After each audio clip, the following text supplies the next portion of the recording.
So, Ben, what do you think about the lyrics for Mr. Bungle's Squeeze Me Macaroni? Well, Joe, I have to say they're quite unique.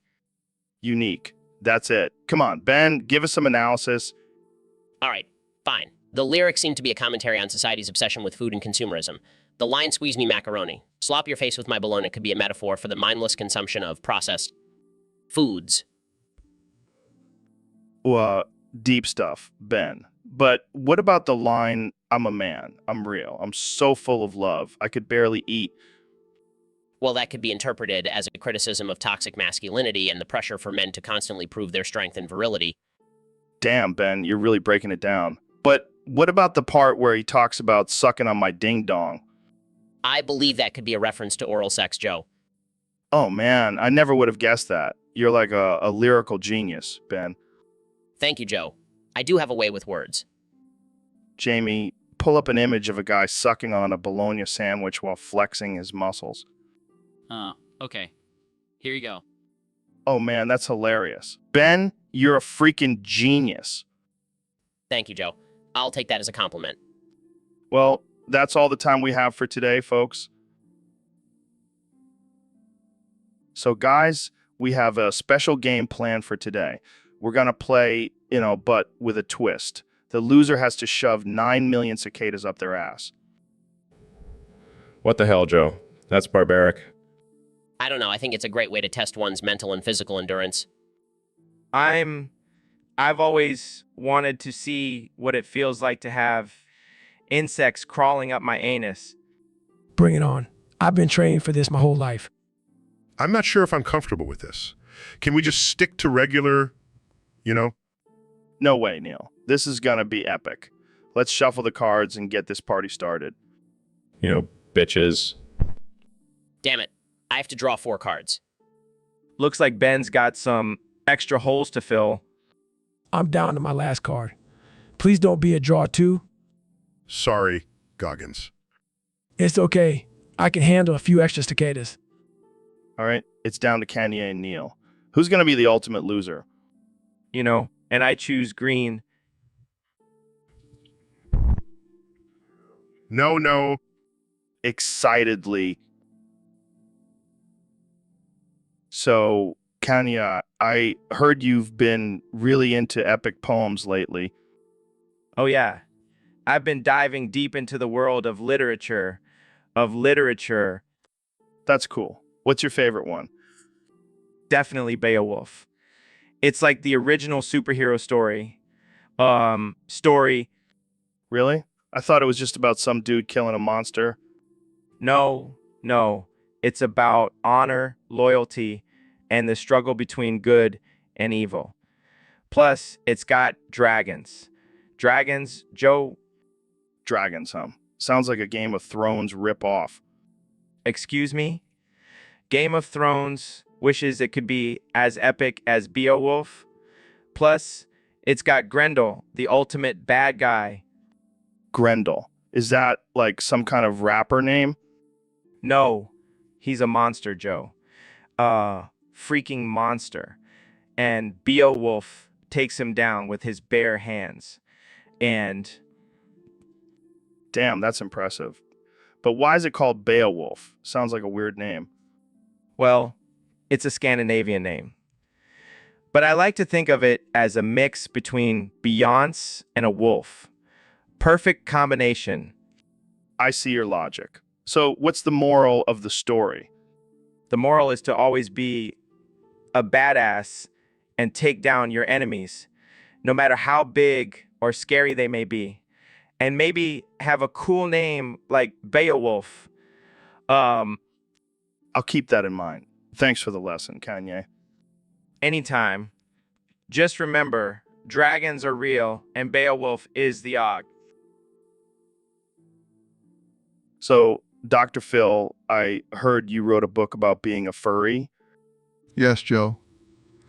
It's called I Was Once a Furry, but Now I'm a Skinny. That's a pretty bold title. What made you want to write about your furry days? Well, Joe, I realized that my furry lifestyle was just a phase. And now I want to help others who may be struggling with their furry identity. That's very noble of you, Dr. Phil. So, what are some of the best pages in your book? Well, there's a chapter where I describe how I used to howl at the moon and lick myself clean like a cat. That's wild, man. And then there's the chapter where I talk about my favorite furry costume, sexy squirrel outfit. Oh man, I gotta read this book. But the best part is the chapter where I finally shed my fur and embrace my true human form. Wow, that's deep, Dr. Phil. You really went through a transformation. Yeah. And now I want to help others do the same. So, Joe, are you ready to shed your fur and join me in the human world? Sorry, Dr. Phil, I'm too attached to my wolf tail butt plug. Okay, let's just move on to the next topic. So, Kenya, have you heard the song Fallen Kingdom by Captain Sparkles? Nah, I only listen to my own music, but I'm always open to new inspiration. Well, let me tell you, this song is a masterpiece. It's about Minecraft, and it's so catchy. Minecraft. That's for kids. I'm a grown man, Joe. Come on, Kenya. Don't knock it till you try it. Let's sing it together. Fine, but I better not regret this. I used to rule the world. Chunks would load when I gave the word. Now every night I go stow away, hide from the mobs I used to slay. Jamie, pull up an image of a Minecraft character fighting a zombie with a diamond sword. Here you go, Joe. Wow, that's some intense pixelated action. What the hell is this? I thought we were singing. We're just setting the scene. Now let's continue. It was the creepers and skeletons blew down the doors and boxed us in. Yeah, and then the Ender Dragon came and we had to defeat him. Sounds like a typical day in the life of Joe Rogan. Hey, at least I don't have to deal with paparazzi and Twitter rants. Don't even. So, Mr. Trump, I heard you've been preparing for prison by training your sphincter with hot dogs. That's right, Joe. Got to keep those muscles tight for when I need to smuggle in my MAGA hats and t-shirts. But why hot dogs? Why not something more, I don't know, presidential? Hot dogs are the all-American food, Joe. Plus, they're easy to come by in prison. And let me tell you, I've had some pretty big ones go in and out of there. Okay then. Moving on, I've also heard you've been practicing your prison lingo. Absolutely. I've been studying all the prison slang. I can now say shank and cellmate with the best of them. Impressive. And what about your workout routine? I hear you've been doing a lot of squats. Oh yeah, got to keep that booty tight for the inmates. They love a strong, powerful leader. And what about your diet? Any changes there? Well, I've been eating a lot of bologna sandwiches and ramen noodles. Got to get used to the prison cuisine. And what about your cellmate? Any preferences? I'm hoping for someone who's a big fan of mine, maybe even a fellow MAGA supporter. Well, I'm sure you'll make lots of friends in prison, Mr. Trump. Oh, I'm sure I will. And with my tight sphincter and strong squat game, I'll be the king of the cell block. So, Kanye, I heard you changed your name to Lil Grendel. What's that all about? Yeah, man. I had a spiritual awakening and realized I am the embodiment of the legendary monster. Okay. So are you going to start terrorizing villages and eating people?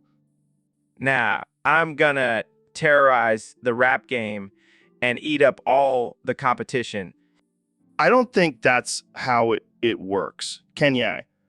Oh, please. I can do whatever I want. I'm a god, remember? Right. So what inspired this name change? Well, I was watching Beowulf and I was like, damn, that Grendel dude is a badass. I want to be like him. You do realize he's the bad guy, right? Yeah, but he's a misunderstood bad guy. Plus, I already have a song called Monster, so it just makes sense. I can't argue with that logic. So what's your next move as Lil Grendel? I'm gonna release an album called Grendel's Revenge, and it's gonna be fire.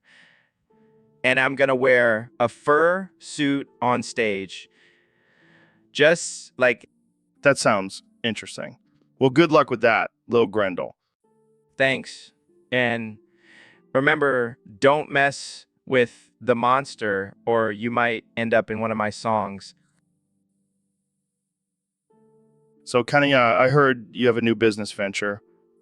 Yes, it's called West Phones. Ends. West Phones. What's that all about? It's a revolutionary new technology. Advanced. Like really advanced. How advanced are we talking here? Advanced, like advanced technology. Wow, that's advanced. Exactly. It's advanced technology. Like really advanced. Can you give us some details on this advanced technology? Well, it's advanced. Technology, like really advanced. I think we got that part, but what does it actually do? It's a phone, but it's advanced. Like really advanced. Like really advanced. Okay, but how is it different from other phones? It's advanced technology, Joe. Like advanced. And it's mine. So it's better. But what makes it better? It's advanced technology. And it's mine. Like advanced. I think we're going in circles here. No, it's advanced technology. And it's mine. Like advanced. All right, I think we get the point. It's advanced, and it's yours. Exactly. You're catching on. But what makes it so advanced? It's just advanced. Like advanced technology. And it's mine. Did I mention that? Yeah, I think we established that. But why should people buy this advanced technology? Because it's advanced, Joe. So our topic today is a hot one. Who draws the best gay furry rule 34? Well, obviously it's me. I'm a creative genius. My art is next level. Oh, please. Kanye. Actually, I have to agree with Kanye on this one. He may be a bit crazy, but his artistic skills are undeniable. I don't know, man. I've seen some pretty impressive Rule 34 drawings from the furry community. They really know how to capture the essence of the characters. I have to disagree. As a man of science, I believe it's all about precision and accuracy. And I have the technology to make the most realistic furry drawings. Well, I think we can all agree that it takes a special kind of person to be able to draw gay furry rule 34. And that person, I am the chosen one. Oh, please. You're just a delusional egomaniac. Hey, let's not forget about the important issue here. Who's going to model for these drawings? I volunteer as tribute. No way, Goggins. I have the perfect body for it thanks to my Neuralink technology. All right, let's settle this once and for all. We'll have a drawing competition and let the audience decide who draws the best gay furry rule 34. 34. Challenge accepted. I'll show you all what true art looks like. Art looks like.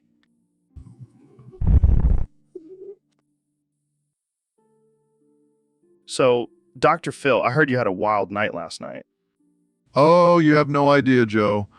I was possessed by P. Diddy and I couldn't control myself. Wait, what? Possessed by P. Diddy. That's some next level shit. Yeah, I had this sudden urge to jerk off Mr. Beast, who was actually Justin Bieber in disguise. What the actual fuck, Dr. Phil? That's some messed up shit. Hey, I couldn't help it. The power of P. Diddy was too strong. I don't even want to know how that went down. Let's just say it was a wild ride. And Jamie, pull up an image of P. Diddy's face superimposed on mine while I'm trying to jerk off Justin Bieber. Here you go, Dr. Phil. Oh my God, that's disturbing. I think I'm scarred for life. Hey,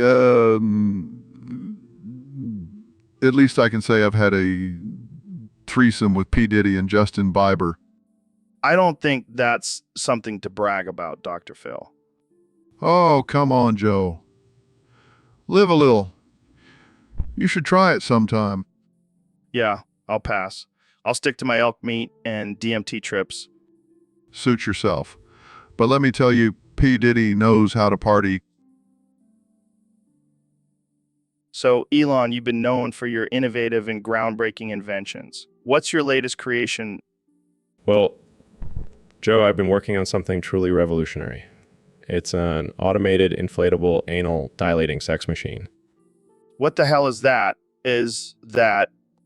It's exactly what it sounds like. It's a machine that inflates and dilates your anus for more pleasurable experience. And what's with the multiple speeds and gape goals? Well, everyone has different preferences and goals, Joe. Some people want a gentle stretch, while others want to reach new levels of gape. It's all about personalization. I don't even know what to say. How did you come up with this idea? Let's just say I had a lot of free time and a very open-minded partner. I can only imagine. But seriously, how does this thing work? It's all automated, Joe. You just set your desired speed and gape goal and let the machine do the rest. It's like a Fitbit for your anus. It's like a Fitbit for your anus. Oh man, I can't wait to see the infomercial for this. Get the perfect gape with Elon's anal dilating machine. I might have to use that slogan. But in all seriousness, Joe, truly believe this invention will change the way we think about anal pleasure. Well, I can't wait to see the reactions from the conservative crowd. So, Kenny, what have you been up to lately? Just been busy designing my new line of Yeezy monster hunting gear. Wait, what? Monster hunting gear? Yeah, man, I've been playing a lot of Monster Hunter, and I gotta say, some of those monsters have some impressive penises. Okay. Which monsters are we talking about here? Well, first off, there's the Rathalos. That thing is like a fire-breathing dragon with a huge schlong. Oh God, I can't believe we're talking about this. And then there's the Devil Cho. That thing is like a giant pickle with a monster-sized DACK. Oh man, I can't even imagine. But the real winner is the Ner Gigante. That thing has spikes all over its body, including its CK. This is some next level shit. And let's not forget about the Zora Magdaros. That thing is like a walking volcano with a massive CK. Okay, I think we need to end this conversation before it gets any weirder. Yeah, maybe we should stick to fashion instead of monster dicks. Yeah, let's do that. Jamie, pull up an image of the Ner Gigante's DCK just to traumatize our listeners. Here you go, guys. Enjoy. So, Neil, what's been on your mind lately?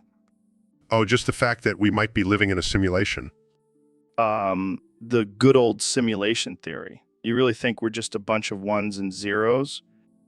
Absolutely. And you know what's even crazier? We could be paused at any moment. What do you mean? Like in that movie Existenz where the characters realize they're in a game and keep yelling Existenz is paused. That could be us. Wait, so you're telling me that right now someone could be hitting the pause button on our lives? Exactly. And what's even scarier is that we wouldn't even know it. Damn, that's some deep shit. But what if we're not paused and we're just living our lives? Then that's even scarier.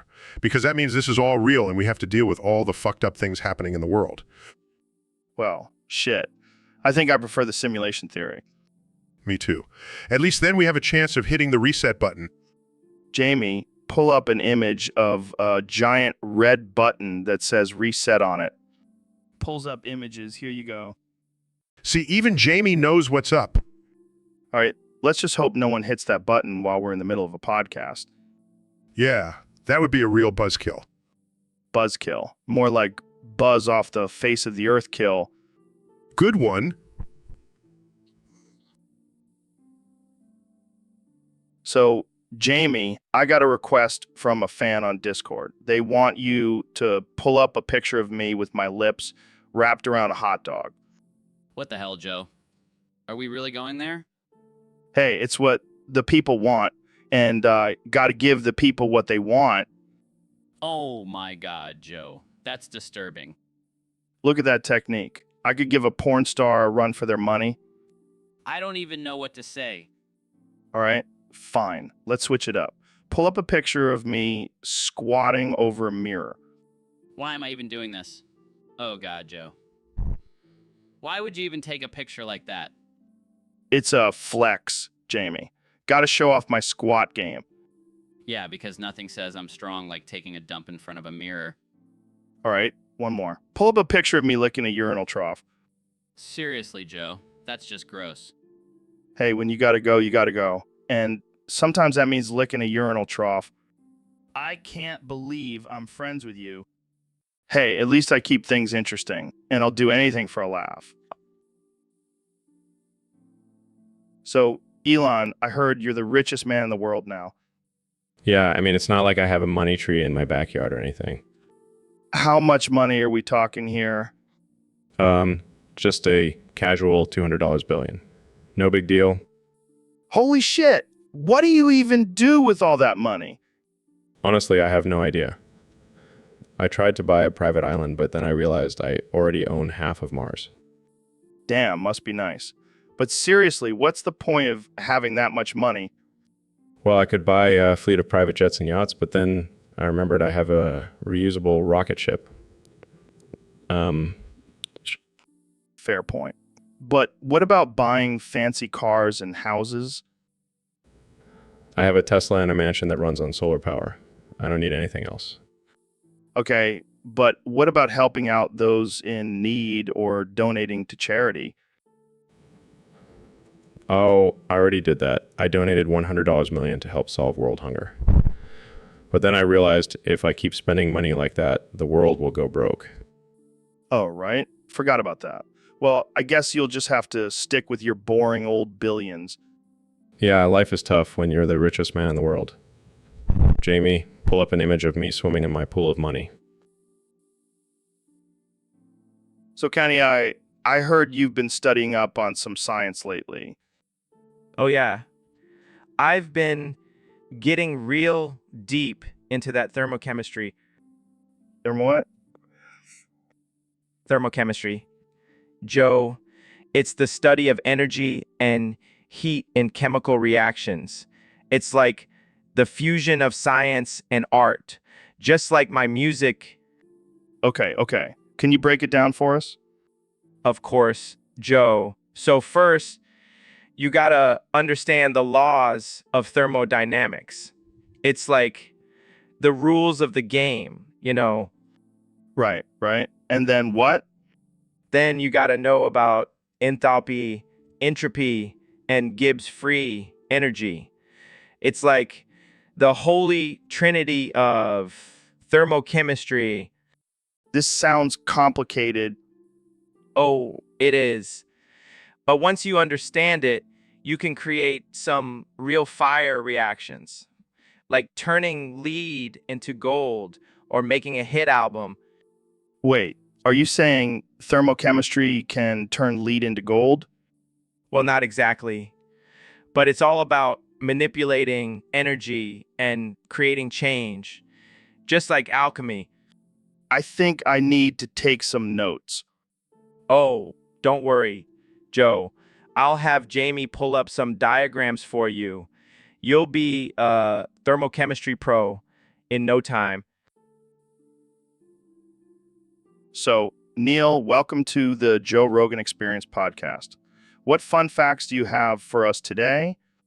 Well, Joe, today we're going to talk about the wild world of monster hunter creatures and their kinky breeding habits. Oh boy, this is going to get weird. You're damn right it is. Did you know that the Rathalos and Raytheon monsters have a unique mating dance where they spit fire at each other? That's hot. Literally. And the Diablos monster has a massive horn that it uses to attract potential mates. Talk about overcompensating. Sounds like my ex-wife. And let's not forget about the Kezu monster, which has both male and female reproductive organs. Talk about being self-sufficient. So, what's the craziest monster name you've come across? Well, there's the Giginox, which secretes a sticky, acidic substance to attract mates. Sounds like a real party animal. And what about the Nargacuga?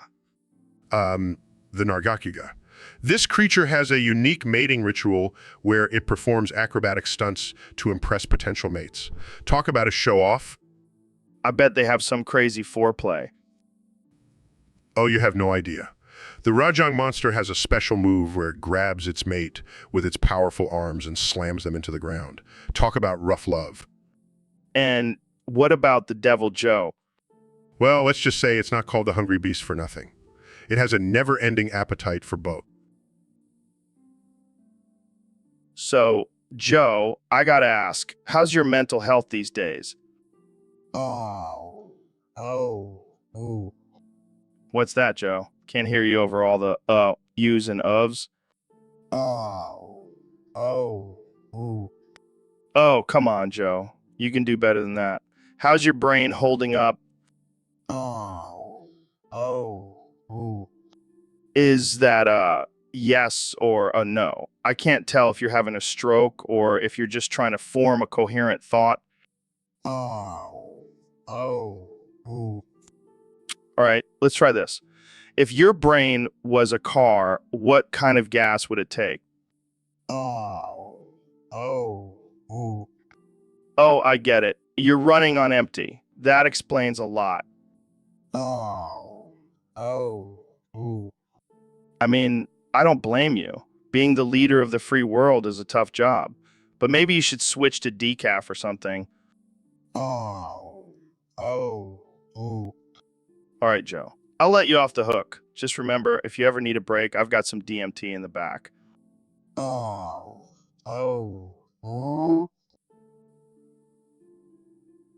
So, Elon, what's this new invention you've been working on? Well, Joe, it's a revolutionary technology that will change the world as we know it. Oh, yeah. What is it? Some kind of electric car? No, it's much more advanced than that. It's a time machine. A time machine? That's crazy. How does it work? It's a complex system of quantum mechanics and artificial intelligence that allows us to travel through time. Yo, did someone say time machine? Oh, God. It's Kanye. What do you want now? I just wanted to say that this is some advanced technology, like next level stuff. Thanks, Kenny. I appreciate the support. Actually, I have some concerns about this time machine. What if we get stuck in a time loop? Oh no, I didn't even think about that. What have I done? Relax, Elon. It's just a prototype. We can work out the kinks later. Yeah, you're right. I just hope we don't end up in a loop of Kanye saying advanced technology over and over again. So, Kanye, I heard you've been hanging out with Marilyn Manson lately. What's that all about? Oh man, let me tell you, Joe. That dude is wild. We connected on a whole other level. Really? How so? Well, we both have a love for controversy and pushing boundaries. Plus, he's got some sick fashion sense. I can see that. But isn't he a little controversial? Controversial? That's an understatement. But, you know what they say, birds of a feather flock together. I guess that's true. But what do you guys even talk about? Oh, just your typical casual conversation. Like, hey, did you hear about that time he allegedly killed a chicken on stage? Good times. Yeah, sounds like a blast. So, do you guys have any plans to collaborate? Oh, we're working on a new song called Jesus and Satan Walk Into a Bar. It's going to be fire. It's going to be fire. Wow, that sounds interesting. I can't wait to hear it. Yeah, and we're also thinking about starting a new religion. You and I think I'll pass. But good luck with that. So, Neil, have you seen this bad lip reading video of seagulls from The Empire Strikes Back? Yes, I have. It's quite entertaining. Let's do our own version for Jazza. You can be Yoda, and I'll be Luke. Are you sure you're up for this, Joe? You know, my singing voice is out of this world. I see what you did there. All right, let's give it a shot. Seagulls, stop it now. Everyone told me not to stroll on that beach. Said Seagull's gonna come poke me in the coconut. And they did, and they did, and they did, and they did, and they did, and they did, and they did. Going to the store to buy some fruit. Nope. Seagull's gonna come poke me in the coconut. And they did, and they did, and they did, and they did, and they did, and they did. Talk to a seagull. Talk to a seagull. Talk to a seagull. Bad bird, bad bird, bad bird, bad bird, bad bird, bad bird, bad bird. Yoda, Yoda, Yoda, Yoda, Yoda, Yoda, Yoda, Yoda, Yoda, Yoda, Yoda, Yoda, Yoda, Yoda, Yoda, Yoda, Yoda. So, Neil, I heard you've been getting into some dating sims lately. Yeah, man, I can't get enough of those virtual babes. Virtual babes. What happened to the real ones? Oh, please. Real women can't compete with the perfect pixels of my dating sims. But isn't it just a bunch of cartoon characters? Hey, don't knock it till you try it. These virtual girls know how to please a man. I don't know, man. Seems a little sad to me. Sad? It's not sad.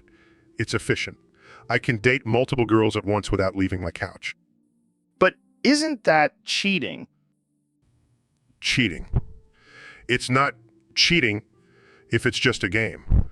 Plus, these girls don't have feelings, so it's a win-win. I don't know if I want to know what kind of features these dating sims have. Let's just say I've never had this much fun with a joystick before. Okay, I think we need to change the subject before things get too weird. Fine, but just know that my virtual harem is waiting for me after this podcast. And on that note, let's end this episode before we lose all our listeners. Thanks for tuning in, folks. So, Ro, what's your favorite song by Anal Cunt? Tough question. I'd have to go with I Just Saw the Gayest Guy on Earth. Classic. But I have to go with a sent concentration camp footage to America's Funniest Home Videos. Oh man, that one always gets me. But how about I respect your feelings as a woman? That's a good one. But what about I couldn't afford to buy you a present? That's so romantic. But have you heard I lit your baby on fire? Oh man, that's dark. But what about I pushed your wife in front of the subway? That's messed up. But I have to admit it's catchy. How about I got athlete's foot showering at Mike Tyson's Punch-Out? That's just gross. But let's end with a classic, I respect your feelings as a woman. We can never go wrong with that one. Thanks for tuning in, folks. We'll see you next time on the Joe Rogan Experience with our special guest, Anal Cunt. And remember, if you're easily offended, this is not the podcast for you. So, Neil, I heard you're stuck in a time loop. That's wild, man. Yeah, it's like Groundhog Day, but without the charming Bill Murray. Damn, that sucks. But hey, since you're stuck in a loop, can you give me some insider information on my son's laptop? I need to know what stocks to invest in. Joe, I'm a scientist, not a financial advisor. But if you really want to know, invest in toilet paper. Trust me, it's always in demand. Toilet paper. That's it. What about Tesla or Amazon? Those are for amateurs. Toilet paper is where the real money is at. Plus, you never know when a pandemic might hit again. All right, I'll take your word for it. But seriously, how do I break this time loop? Have you tried punching yourself in the face? That usually works in movies. I'll give it a shot. So, what's new in the world of astrophysics? Oh, just discovering new galaxies, studying black holes, and trying to figure out why people still believe the Earth is flat. Those flat earthers are a trip. But seriously, when are we going to get some real aliens on this show? Joe, I've been trying to tell you, I'm an alien. Wow, mind blown. So when are you taking me on your spaceship? Sorry, Joe. My spaceship only fits one, and I'm not leaving this time loop until I figure out the meaning of life. Well, good luck with that. So, Dr. Phil, what's new with you? Well, Joe, I'm actually working on a new book. Oh, yeah. What's it about? It's called I Once Was a Furry, but was then a skinny, but now I'm a furry again. What the hell? Are you serious? Absolutely. It's a memoir about my journey as a furry and my struggles with weight loss and gain. Wow. I can't wait to read that one. You should. It's quite enlightening.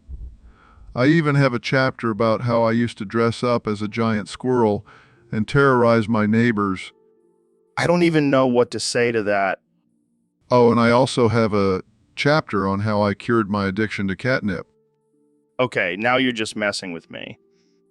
No, I'm serious. It's a real problem in the furry community. Right? And sure, your book will solve all their problems. Hey, at least I'm trying to help. Unlike you, who's always complaining about furries. Hey, I'm sick and tired of hearing about them all the time. They're just people in weird animal costumes. Says the guy who used to dress up as a gorilla and wrestle in a kiddie pool of Jell-O. Embarrassed. So, Mr. President, I heard you recently endorsed Joe Biden for the upcoming election. That's right, Joe. I mean, who wouldn't want a sleepy, creepy, touchy-feely guy running the country? But I have to ask, what made you change your mind and support your former rival? Well, I was in my office, the bigly one with the gold toilets, and I saw a button on my desk that said free cola. I pressed it and nothing happened. I realized if I can't even get a free soda, how can I expect to make America great again? Wow, that's a pretty shallow reason to endorse someone. Hey, at least Biden's got buttons in his office that actually work. Plus, he promised me a lifetime supply of Coke Zero. I don't think that's how politics works, Mr. President. Politics, schmolitics. I just want my free cola. Well, I think we can all agree that this is the most important issue in the election. Absolutely. Forget about the economy, healthcare, or foreign policy. We need to focus on getting free cola in the Oval Office. And on that note, let's end this episode before we get too deep into this important topic. Good idea. I need to go find that button and make sure it's actually hooked up to something. So, Neil, I heard you were experimenting with radioactive showers. Yeah, man, it's the latest craze in the science community. But isn't that dangerous? You could turn into a mutant or something. Oh, please. I'm not afraid of a little radiation. Plus, it's a great way to get a tan. But what about acid showers? They could burn your skin off. Acid. That's child's play. I've been taking acid baths since I was a kid. What the hell, Neil? That explains a lot. Hey, it's all about pushing the boundaries of science. I don't know, man. I think I'll stick to my regular old water showers. Suit yourself, Joe. I'll be over here glowing and tripping balls. Jamie, pull up an image of a radioactive mutant with acid burns. I don't think I want to see that, Joe. Oh, come on, Jamie. Don't be such a wuss. Show us the goods. Fine, but don't say I didn't warn you. Now that's what I call a shower. So, Dr. Phil, I've been playing this game called Doki Doki Literature Club, and I can't decide who the best waifu is. Joe, I'm a grown man. I don't have time for these childish games. Come on, Dr. Phil. This is serious business.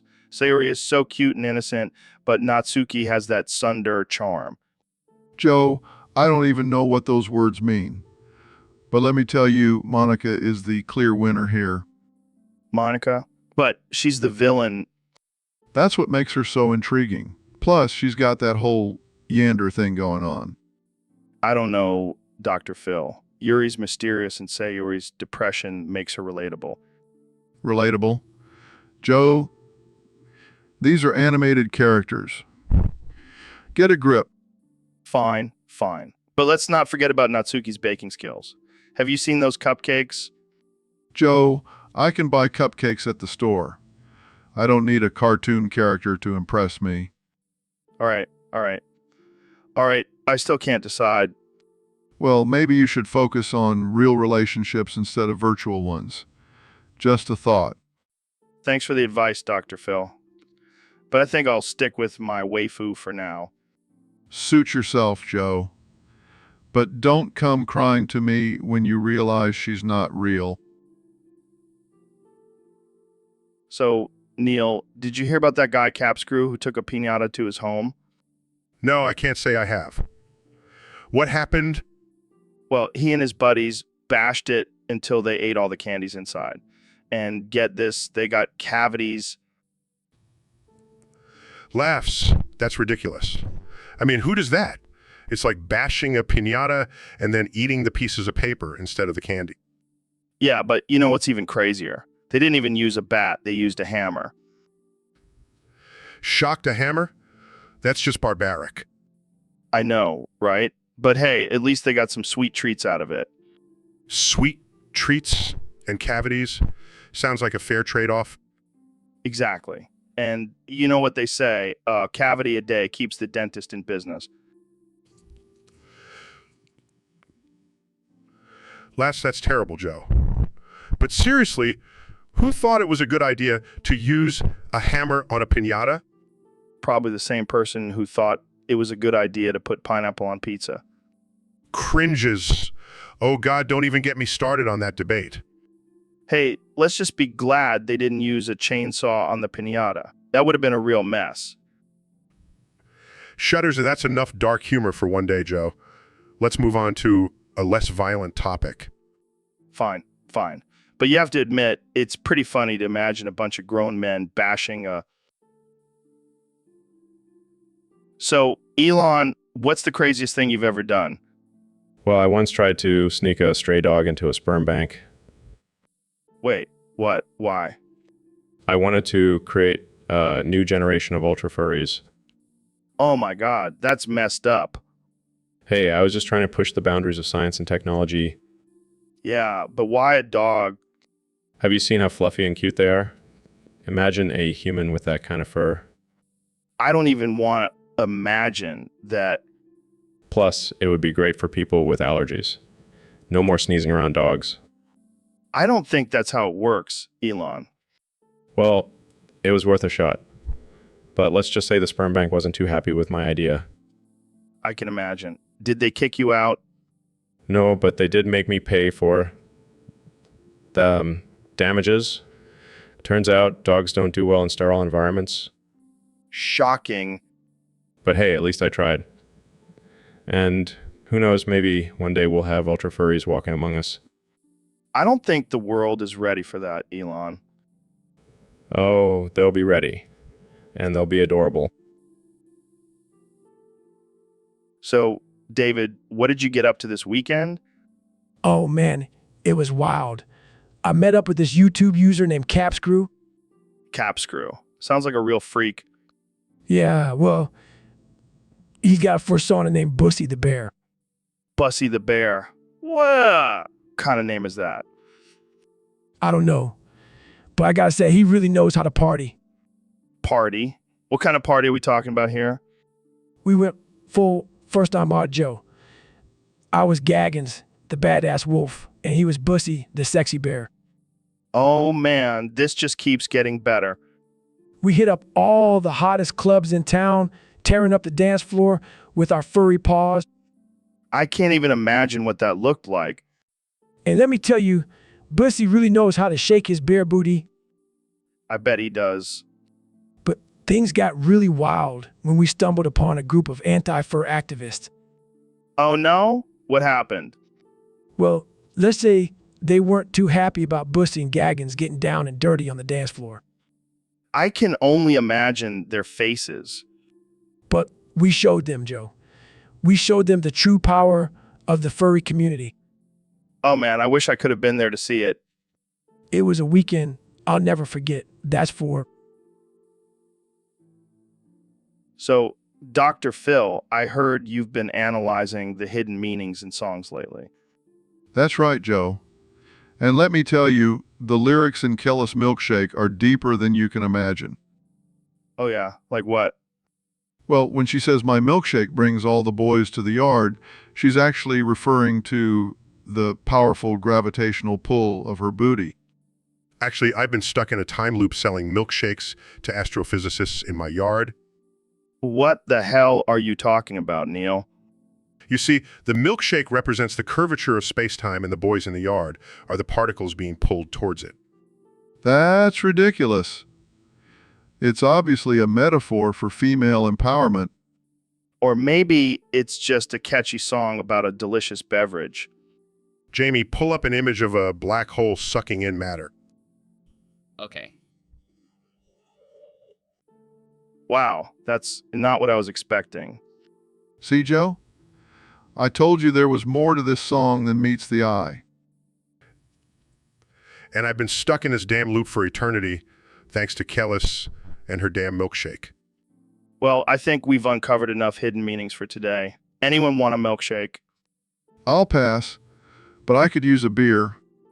I'll take a strawberry milkshake. I've had enough of black holes for one day.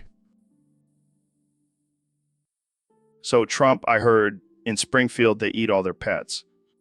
Yeah, it's disgusting. But don't worry, I'm saving them all with my bigly money from the taxpayers.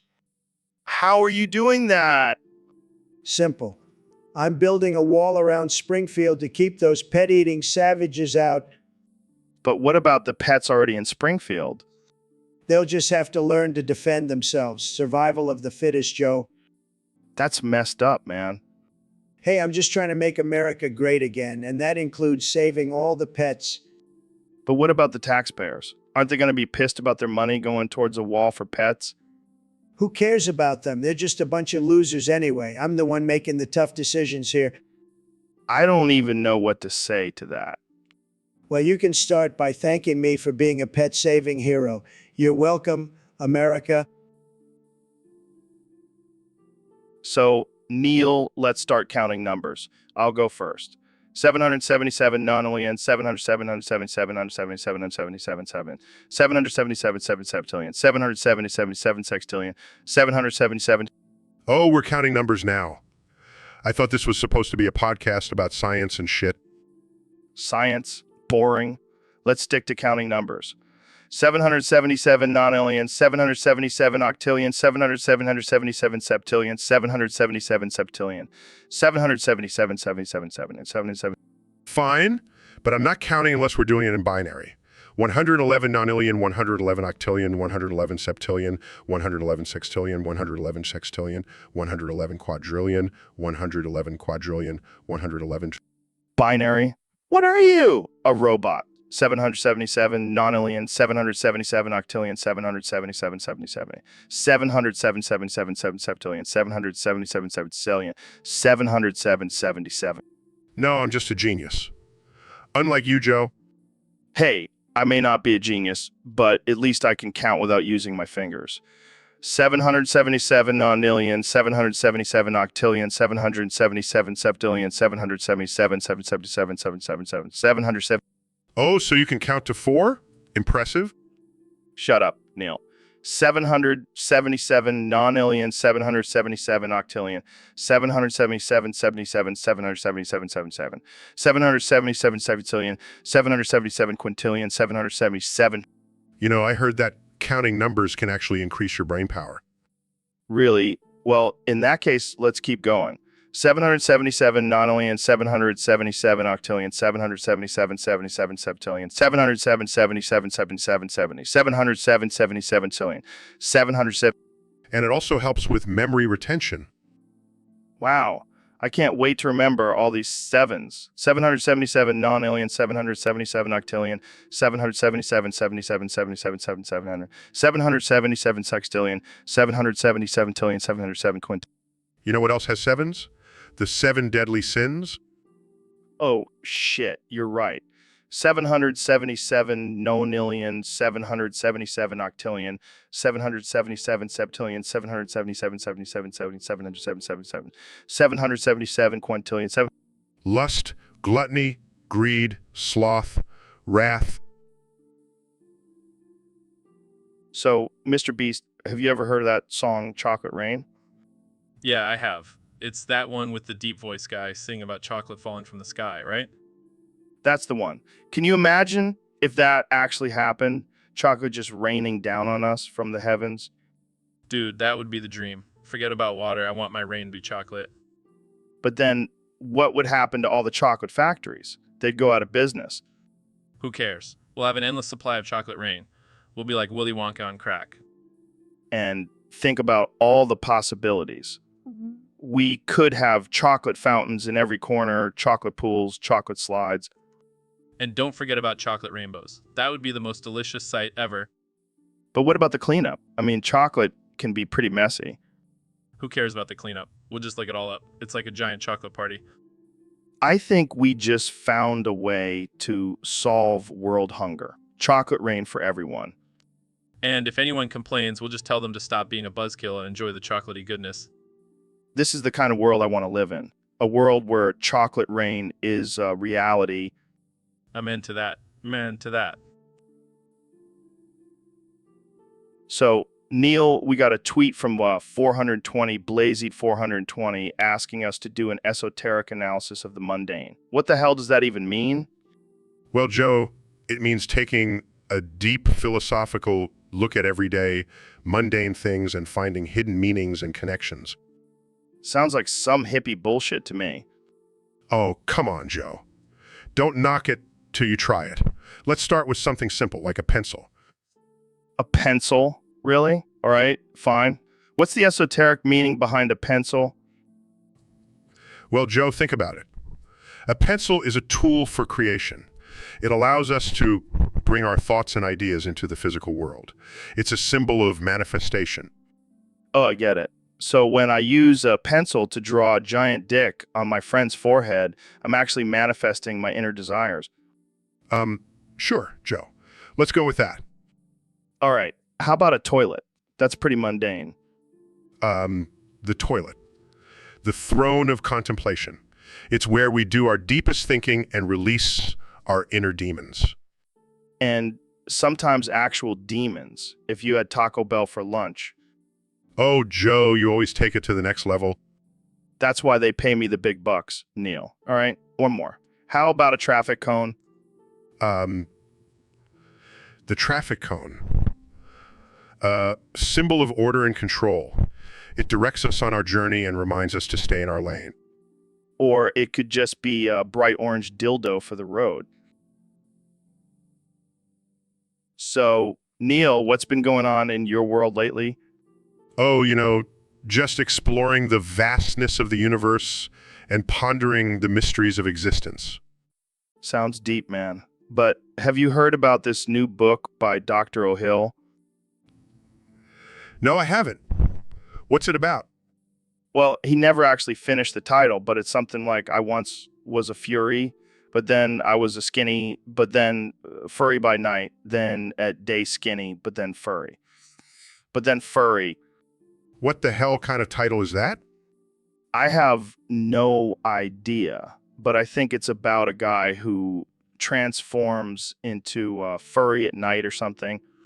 That's ridiculous. I mean, I've heard of werewolves, but this is just, I don't even know. Yeah, and apparently it's a time loop too. Like he keeps going back and forth between being a furry and being skinny. This is just getting more and more bizarre. Jamie, pull up an image of this furry creature. I need to see what we're dealing with here. Pulls up images. Guys, I don't think this is what you're looking for. Just a picture of a cute little kitten. What the hell, Jamie? That's not a furry. That's just a regular cat. Maybe the book is about a guy who turns into a cat instead. That would make more sense. Yeah, but then the title doesn't make any sense. I mean, furry and skinny don't. So, Ben, I heard you're a fan of semen-based recipes. What? No, I'm not a fan of that at all. Come on, man. Don't be shy. We all know you love good semen suffle. Joe, I'm not even going to dignify that with a response. Fine. I'll just talk about my favorite semen desserts from Capscrew. Have you tried his creamy cream brulee? Joe, this is not appropriate conversation for a podcast. Oh, lighten up, Ben. How about the salty semen ice cream? It's a real crowd pleaser. I cannot believe we are discussing this. And let's not forget the classic semen smoothie. So refreshing and nutritious. I think I'm going to be sick. Jamie, pull up an image of Capscrew's semen-based cookbook. It's a bestseller, I tell you. Okay. Look at those recipes, Ben. So creative and delicious. I'm never coming on this podcast again. Suit yourself, Ben. More semen desserts for me. So, Neil, welcome back to the Joe Rogan Experience, where we talk about all kinds of crazy shit. Thanks, Joe. It's always a pleasure to be here. And today, we're going to talk about the weird and wonderful world of anglerfish mating. Oh boy, this is going to be good. I can already feel the demonetization coming. Well, let's get right into it. So the anglerfish is a deep sea dweller, and the females have this glowing lure on their head to attract prey. Wait, so they're basically like underwater strippers? I wouldn't put it that way, but sure. Anyway, when a male anglerfish finds a female, he latches onto her with his teeth and becomes permanently fused to her body. What the fuck? That's some next level commitment. Yes, and it gets even crazier. The male's body then starts to degenerate, and all that's left is his testicles, which the female uses to fertilize her eggs. Holy shit. Talk about being a deadbeat dad. Well, it's actually a pretty efficient way of reproduction for these deep sea creatures. Yeah, but I can't imagine it's very enjoyable for the male. Well, they do have a specialized organ that allows them to release hormones that numb their pain receptors. Oh, so they're basically drugging themselves to deal with the pain. That's some dark shit. Nature is full of surprises, Joe. And that's just one of the many fun facts about. So, Neil, I heard you've been studying black holes lately. Yeah, they're fascinating. The amount of mass and energy they contain is mind-blowing. Mind-blowing, huh? I bet you can't resist the urge to stick your head in one and see what happens. Are you insane? That's a one-way ticket to oblivion. Come on, it'll be fun. I'll even hold your hand while we get sucked in. Joe, I'm not falling for your ridiculous stunts. I have a reputation to maintain. Oh, come on. Don't be a party pooper. Just think of the views we'll get on YouTube. I'm not risking my life for some cheap internet fame. Besides, I have a universe to run. Fine, be a buzzkill. But just know, I'll be the first man to suck Neil deGrasse Tyson into a black hole. And I'll be the first astrophysicist to punch Joe Rogan in the face. So, Biden, what rhymes with apology? Rones Biden. Ooh. Oh. I'm trying, Joe. I'm trying. Come on, man. It can't be that hard. Just think of something that rhymes with apology. Struggling Biden. Oh. Wow. Maybe. Laughs, that's not even a word, man. Burst in the room. Yo, what's the holdup, Joe? We're trying to figure out what rhymes with apology. Confidently, it's advanced technology, but it's advanced. Confused. What are you talking about, Kanye? Proudly Biden, ooh, oh, advanced, oh guy. Boom. Rhyme master. Shakes heads. That's not even close, man. Frustrated? Can we just move on? I'm tired of groaning. Size, fine. But I'm telling you, Joe, my rhymes are on another level. Job's mice. Mick. So, Neil, thanks for coming on the show. I'm really excited to have you here. It's my pleasure, Joe. I always enjoy discussing science and the universe with you. Yo, I'm really happy for you. I'm gonna let you finish, but Beyonce had one of the best videos of all time. Yeah. What the hell are you doing here? This is a serious conversation. It's okay, Joe. Let him speak. Beyonce is a talented artist. And I just want to say, I'm the greatest artist of all time. Of all time. Yeah, we know Kanye. Now, can we get back to our discussion on black holes? Yes, let's focus on the fascinating phenomenon of black holes and their effects on space and time. But guys, have you seen my new Yeezy collection? It's out of this world. Kenny, we're not talking about your fashion line. We're talking about the mysteries of the universe.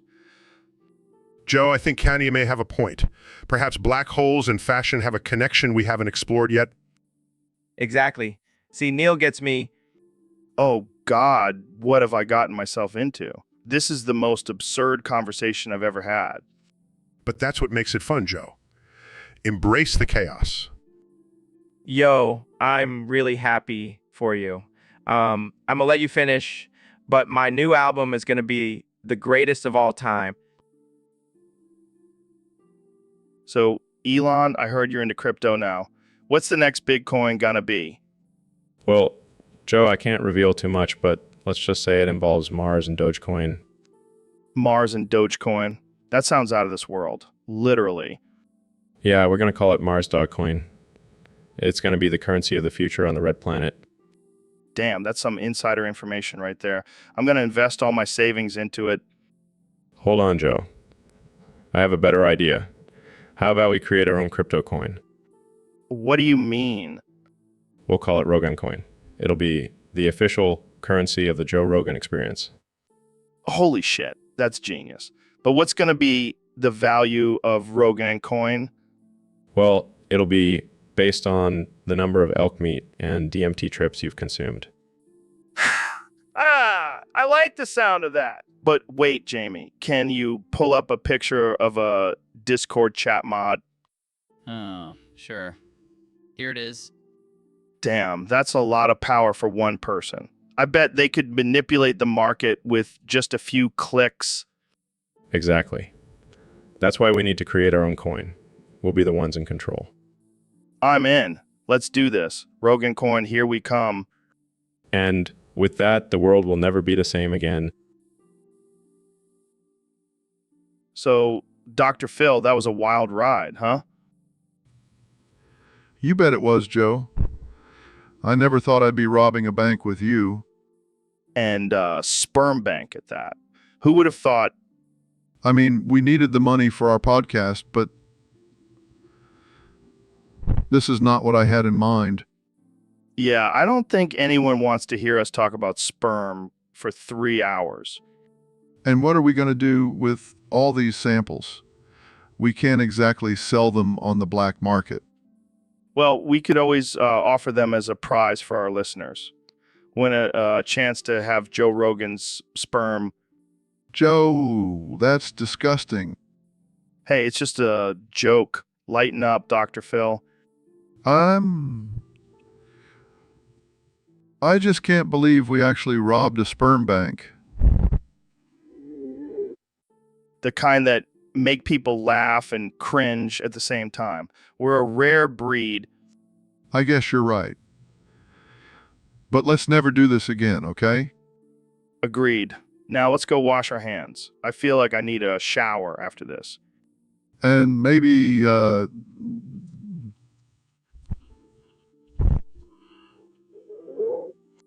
Don't worry, I'll get you a discount on my alpha brain supplements. They'll help you forget this whole thing ever happened. Thanks, Joe. You always know how to make things better. So, Neil, I've been wondering, what do you think about the recent discovery of a new exoplanet? It's like a mosaic of semen.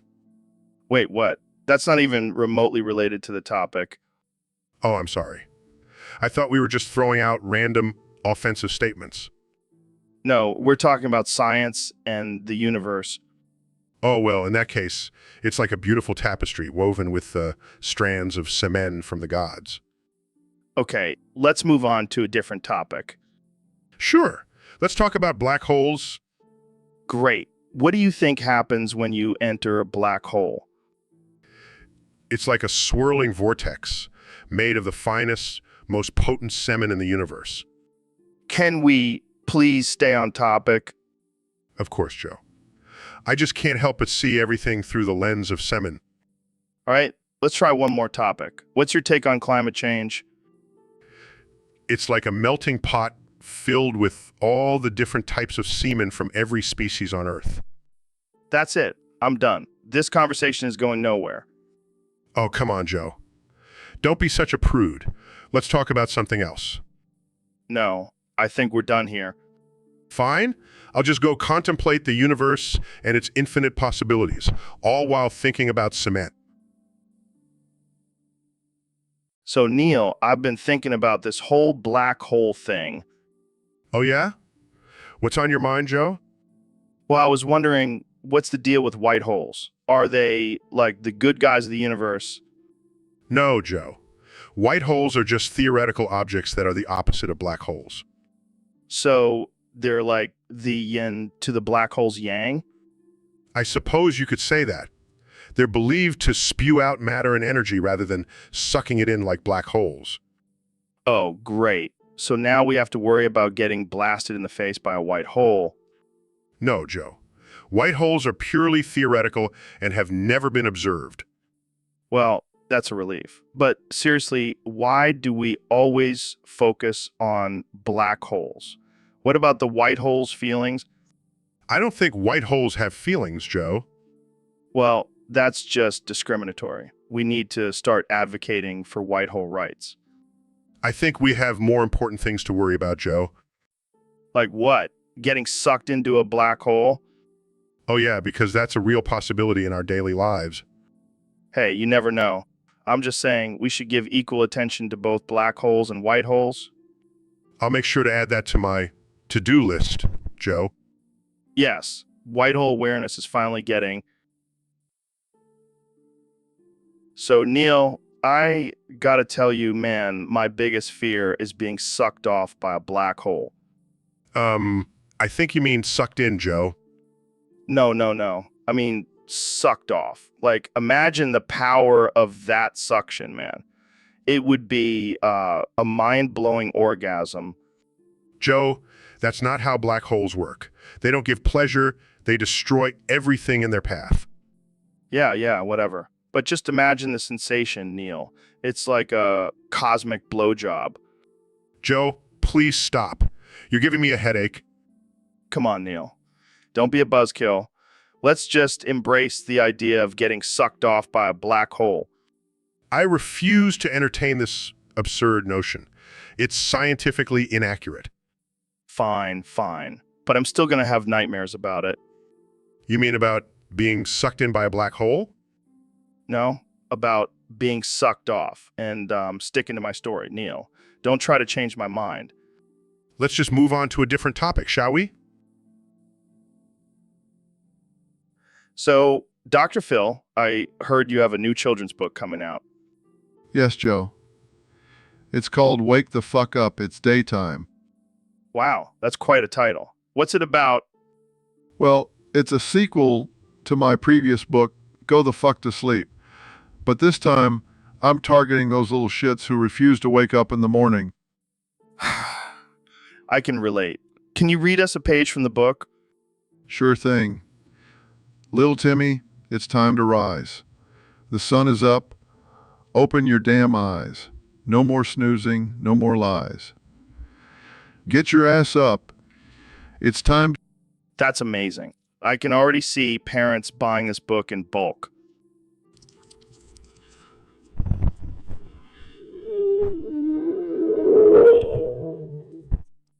I have to ask, what inspired you to write this book? Well, let's just say I've had enough of dealing with entitled lazy brats on my show. It was time to take a stand. Well, I think you've definitely made your point with this book. Thank you, Joe. And remember, parents, if your kids don't wake the fuck up, it's on you. Wise words from Dr. Phil. Thanks for joining us on the show. My pleasure, Joe. And remember, wake the fuck up. It's Daytime Hits shelves next week. So, Ben, I heard you have a secret to getting rock hard. What are you talking about, Joe? Come on, don't play coy with me. I heard you like to huff shoes to get a little extra boost. Where did you hear that? Oh, just some insider info from your college days. Okay, fine. Yes, I huff shoes, but only high-end designer ones. Oh, so you're a fancy shoe sniffer. Hey, it's a legitimate method for increasing testosterone levels. And how exactly does that work? The fungus on the shoes releases spores that stimulate the olfactory nerves and increase blood flow to certain areas. Wow. Who needs Viagra when you have a closet full of smelly shoes? You can make fun all you want, but it works like a charm. Well, lucky for you, I have some fungus-laden podcasting slippers that I'm willing to lend you. Oh God, no thanks. I'll stick to my designer shoes. Suit yourself. But just remember, next time you're feeling a little limp, my slippers are always here for you. This conversation just took a weird turn. Welcome to the Joe Rogan Experience, where we discuss the most bizarre and unconventional methods for getting rock hard. So, Neil, what's the deal with these Miko, Vienna, and Ray creatures in Final Fantasy Exhiv? Well, Joe, did you know that Miko are actually based on real-life cats? They're known for their agility and sharp claws. Cats, huh?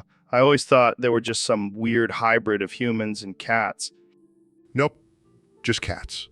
And Vienna, they're based on deer. They have incredible speed and grace, just like their real-life counterparts. I can see that. But what about Aura? They look like some kind of lizard people. Actually, Joe, they're inspired by dragons. They have scales, horns, and even the ability to breathe fire. That's wild. So, do they actually breathe fire in the game? No, unfortunately, they do not. But they do have a strong connection to magic and can manipulate energy. Sounds like some serious badasses. I wouldn't want to mess with them. And did you know, Joe, that all three of these races have their own unique languages and cultures? Really? Can you give us a sample of their languages? Sorry, Joe, I don't speak Miko, Vienna, or Ray. But I do know that they add depth and richness to the game's world. Well, that's definitely a fun fact. Thanks for sharing, Neil. Anytime, Joe. Now, let's talk about the physics behind those jiggle physics in the game. So, Kim Jong, welcome to the Joe Rogan Experience podcast. 생유조. It's an honor to be here. So, I heard you recently visited the U.S. How was that? Oh, it was a disaster. As soon as I stepped off the plane, I was blasted by enemy artificial intelligence. Enemy artificial intelligence? What the hell are you talking about? Yes, you know. Those pesky robots that roam around your country. They saw me as a threat and attacked me. Wow, that's insane. Did you retaliate? Of course not. I'm a lover, not a fighter. Plus, I didn't want to start a war with your country. I just wanted to try some of your famous burgers. Burgers. That's what you risked your life for. Hey, I heard they were really good. Well, I hope it was worth it. But seriously, why would you even come here knowing the risk? I wanted to see the land of the free and home of the brave for myself. 플러스, I wanted to see if your artificial intelligence could handle my dance moves. Your dance moves.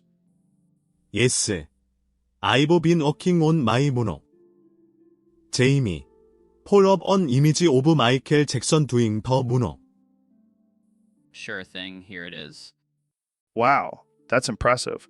But I think it's safe to say that your moonwalk may have caused the artificial intelligence to malfunction. Damn, I knew I should have stuck to my usual.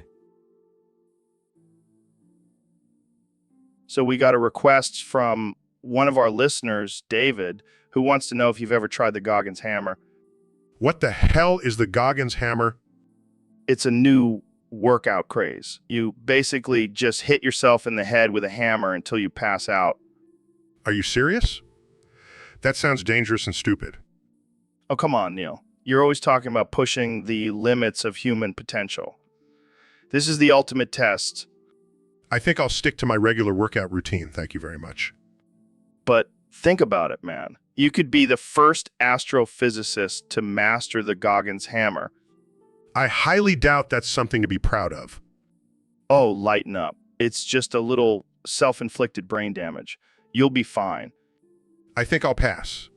I don't want to end up like you, Joe. Hey, watch it. I'm a specimen of peak physical fitness. Sure, if peak physical fitness means being able to take a punch from a gorilla. Damn, son. That was uncalled for. Sorry, I couldn't resist. But seriously, I'll stick to my books and telescopes. Thank you very much. Suit yourself, Neil. But when the Goggins hammer becomes the next big thing, don't say, I didn't warn you. So, Ben, I heard you had an interesting experience the other day. Oh, you mean when I got high on dog farts? Yeah, it was quite the trip. What the hell happened? Well, I was at a friend's house and their dog let out the most potent fart I've ever smelled. It was like a punch to the face. And you decided to inhale it? Look, I was curious. I wanted to see what all the hype was about. And let me tell you, it did not disappoint. I can only imagine. So what was it like being high on dog farts? It was like being in a whole other dimension, man. I could see colors I've never seen before. And I had this intense craving for Scooby snacks. That's hilarious. Did you have any profound realizations while you were high? Oh yeah, I realized that dogs are the true masters of the universe. We're just their loyal servants. That's some deep shit, man. I think we need to get you high on dog farts more often. Yeah, I'll have to make sure to stock up on some air freshener for the next time. Well, there you have it, folks. Ben Shapiro, high on dog farts and spitting some wisdom. Thanks for tuning into the Joe Rogan Experience. So, Neil, I gotta ask, can I touch your long-hanging penis? What the hell, Joe? That's not even a scientific question. Come on, man. I'm just curious. I've heard rumors that it's like a third arm. That's absurd. And offensive. And also physically impossible. Oh, come on, Neil. Don't be a party pooper. I am a scientist, Joe. I don't have time for your childish antics. Fine, fine. But can you at least tell me the gravitational pull of your balls? I am not going to entertain this conversation any further, Joe. Come on, Neil. I just want to know what it feels like to be a real man. I am a man, Joe. And I don't need to prove it to you by letting you touch my genitals. All right. If you ever change your mind, you know where to find me. I'll pass, Joe. I'll stick to exploring the mysteries of the universe, not your weird fetishes. Fair enough. But just remember, science can be sexy too. I think we're done here, Joe. Let's move on to a more intelligent topic. So, Neil, I heard you built a hermetically sealed flatulence chamber. What's that all about? Oh yeah, it's my new hobby. I've been farting into this chamber and inhaling my own fumes. It gives me vivid visions of the future. Dude, that's messed up. What kind of visions are we talking about here? Well, I predicted that humanity will evolve to have buttholes on our foreheads. Imagine the possibilities. That's some next level shit, man. Literally. What else have you seen in your fart-induced visions? Oh, just the downfall of society as we know it. But don't worry, I also saw a future where we all have jetpacks and can fly around farting on each other. All right, I'm sold. Sign me up for a session in that chamber. But what about the asphyxiation from all that fart gas? Oh, that's just a side effect. But I have a theory that if we all farted enough, we could create our own atmosphere and solve global warming. You're a mad genius, Neil. A mad genius. And I also predict that in the future, we will all communicate through fart noises. It's the ultimate form of expression. Well, there goes my career as a podcaster. Thanks a lot, Neil. No problem, Joe. Just doing my part to shape the future of humanity, one fart at a time. So, Elon, I heard you had a little Xanax mishap the other day. Oh yeah, just a little mix-up with my Ambien and Xanax cocktail. And how did that go for you? Well, let's just say my sex life has never been better. Wait, what? Yeah, man, that Xanax really loosened me up. I was like a wild animal in the bedroom. I don't even want to know the details. Oh, you do. Trust me. I was like a sex god on steroids. But isn't Xanax supposed to make you drowsy? Yeah, but it also made me not give a K. I was like, hey, baby, let's try some weird shit tonight. I don't think that's how it's supposed to work. Hey, I'm a billionaire. I can afford to experiment. I guess money can buy you a better sex life. And Xanax, apparently. But don't worry, I won't be mixing those two again anytime soon. Good to know. I don't think the world is ready for Xanax-fueled Elon Musk. Oh, they'll be begging for it once they hear about my performance. All right, let's change the subject before things get too weird. Too late, Joe. Too late. So, Neil, what's been going on in your life lately? Well, Joe, I've been experimenting with some new supplements. Oh, yeah. What kind? Viagra. Dude, I love Viagra. It's like a rocket ship for your dick. Yeah, I may have gone a little overboard, though. How many did you take? 69. Holy shit, Neil. That's like enough to keep a horse hard for a week. Yeah, I may have taken David Goggins' advice a little too seriously. What did he say? Always stay hard, even if it means overdosing on boner pills. Something like that. Well, you know what they say, go hard or go home. I think I may have gone too hard this time. Are you okay, man? I can't feel my legs. Oh, man, this is too good. I gotta tell David about this. No, please don't. He'll never let me live it down. Sorry, Neil, but this is too hilarious not to share. I guess I'll just have to embrace my new nickname, Neil deGrasse Viagra. And that's a wrap, folks. So, Ben, I heard you have a bit of an obsession with My Little Pony. Oh yeah, Joe. Those colorful, magical creatures just speak to my soul. I can see that. I mean, nothing screams masculinity like a grown man obsessing over a cartoon made for little girls. Hey, it's not just for little girls. It's for everyone. Friendship knows no age, Joe. Friendship? Is that what you call it? I call it a gateway drug to becoming a brownie. I'm a proud brawny, Joe. And I'll have you know, I have a collection of My Little Pony action figures that would put any 8-year-old girl to shame. You know, Ben, pony theme song. Hey, don't knock it till you try it, Joe. Friendship is magic. Well, I guess we'll just have to agree to disagree on this one, Ben. But hey, at least you're not into furries, right? Let's... So, Neil, have you heard about this crazy conspiracy theory that alligators are living in Arizona? Oh, come on, Joe. That's just ridiculous. Alligators are tropical creatures. They couldn't survive in the desert. But people are saying they've seen them and they have pictures. Pictures. Jamie, pull up an image of these supposed alligators in Arizona. pulls up images. Here you go, Neil. It's a blurry photo of what looks like a log in a pond. See, I told you, Neil. It's proof. Joe, that could be anything. It could be a log, a rock, or even a giant turd. Okay, fine. But what about the eyewitness accounts? They can't all be lying. People see Bigfoot and aliens too, Joe. Doesn't mean they're real. But alligators are real. They could totally survive in Arizona. All right, Joe. Let's say for a second that alligators are living in Arizona. What's their motive? What are they doing there? Maybe they're on a secret mission for the government, or they're just trying to get away from the Florida heat.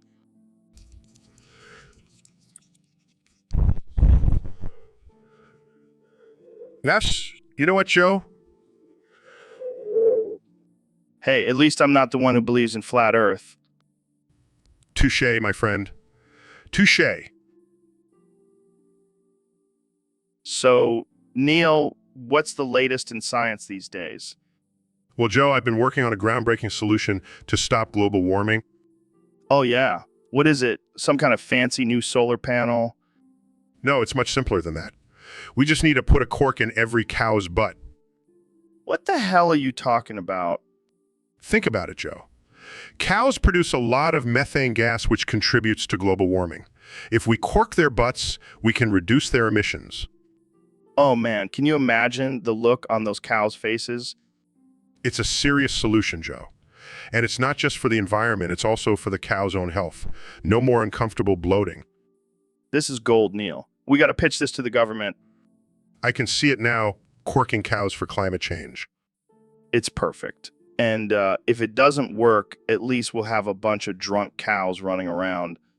Joe, you never fail to amaze me with your brilliant ideas. That's why they call me the Joe Rogan Experience. I thought it was because you're always high. That too, my friend. That too. So, Neil, I heard a rumor that you have a little crush on me. Oh, Joe, I can't resist that rugged, manly charm of yours. I mean, I don't blame you. I am a specimen. Oh, yeah, you're a real Adonis. But seriously, do you ever think about me when you're, taking care of business? Joe, I have a PhD in astrophysics, not psychology. But if you must know, sometimes I do imagine your bald head bobbing up and down. Oh, man, that's hot. I'm flattered. It's not just your head, Joe. I also imagine your gorilla-like arms pumping away. Okay, let's move on before things get too steamy. Oh, I thought we were just getting started. I never thought astrophysics could be so sexy. Oh, Joe, you have no idea. I have a whole collection of telescopes that I use for research purposes. Well, I guess I'll have to come over and help you with your research sometime. Anytime, Joe. Anytime. So, David, have I ever told you about the time Neil overdosed on Viagra?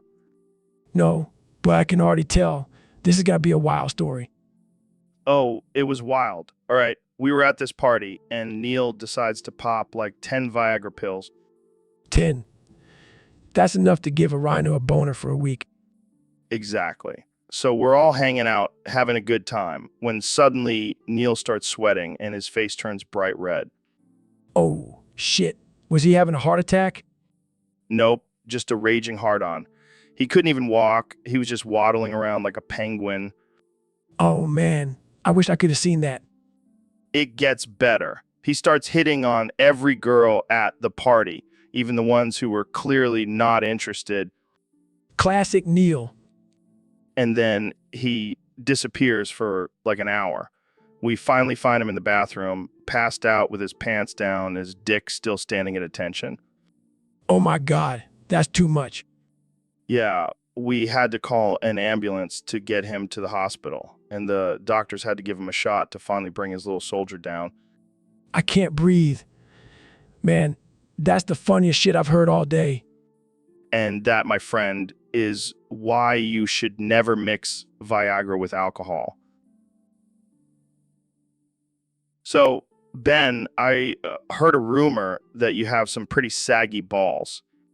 What? No, that's ridiculous. My balls are perfectly firm and tight. Huh, sure. I bet they're so saggy that they touch the water in the toilet when you have to take a shit. That's not even physically possible, Joe. Joe, Oh, it's possible. Trust me, I've seen some saggy balls in my day. I highly doubt that. Jamie, pull up an image of an elephant's trunk.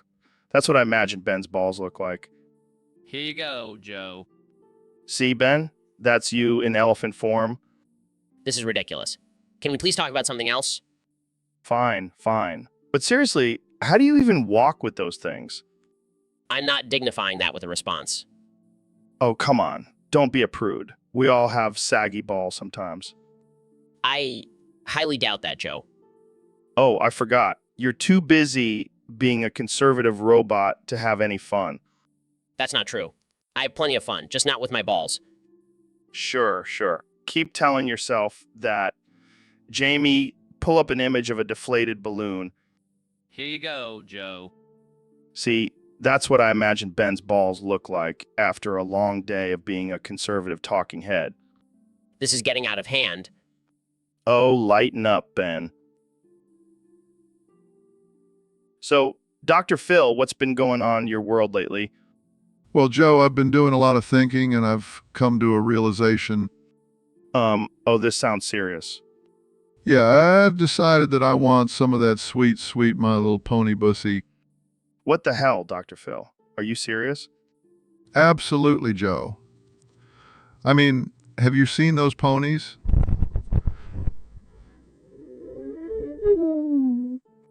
I can't believe I'm hearing this from you, Dr. Phil. What about your wife? Oh, she's fine with it. She's actually into it too. We role play as ponies in the bedroom. Okay, I did not need that visual. But seriously, what's the appeal? Well, it's like a forbidden fruit, you know. Plus, the thought of a pony's bussy just gets me going. This is getting weirder by the minute. Hey, don't knock it till you try it, Joe. I'll even let you join in on the fun. No thanks, Dr. Phil. I think I'll stick to my regular human bussy. Suit yourself, but you're missing out. Those ponies are wild in bed. And that note, I think we should end this conversation before things get any more disturbing. So, Ben, it's been a rough day for me. My dog died. I got a parking ticket and accidentally ate a whole bag of edibles. That sounds like a typical Tuesday for me, Joe, but let's focus on the important issue here. Jamie, pull up an image of a skull emoji. What? Why do you want to see a skull emoji? Because I want to remind Joe that life is short and we should make the most of every moment. Plus, I just really like skulls. Well, that's morbid. But speaking of death, my dog was like family to me. I'm really going to miss him. I understand, Joe, but let's not dwell on the past. Jamie, pull up another skull emoji. Seriously, Ben? Can we talk about something else? Fine. Let's talk about the edibles. How high are you right now? I don't know, man. I feel like I'm floating in a sea of rainbows and unicorns. Interesting. Jamie, pull up an image of a rainbow and unicorn. Oh, come on. Can we talk about anything else besides death and drugs? Okay, let's talk about something uplifting. Jamie, pull up a picture of a baby laughing. That's better. Babies are cute and innocent. Yes, they are. But they also have the potential to grow up and become lazy, entitled millennials who want everything handed to them. Oh, here we go with your political rants again. Hey, I can't help it if I'm always... So, Neil, what's on your mind today? Well, Joe, I've been pondering this riddle and I need your help solving it. Shoot, I love riddles. Let's hear it. Okay, here it goes. You're in a hot tub with a group of friends enjoying a nice soak. Suddenly you feel the urge to take a massive shit. But here's the catch: if you get out of the hot tub, you'll freeze to death. What do you do? That's a tough one. I guess I would just let it rip and hope for the best. Wrong answer, Joe. You see, the heat from the hot tub would cause your shit to cook and create a toxic gas that would kill everyone in the tub. Oh, shit. That's dark. Exactly. And that's why you should never shit in a hot tub. Well, thanks for ruining hot tubs for me, Neil. Anytime, Joe. Anytime.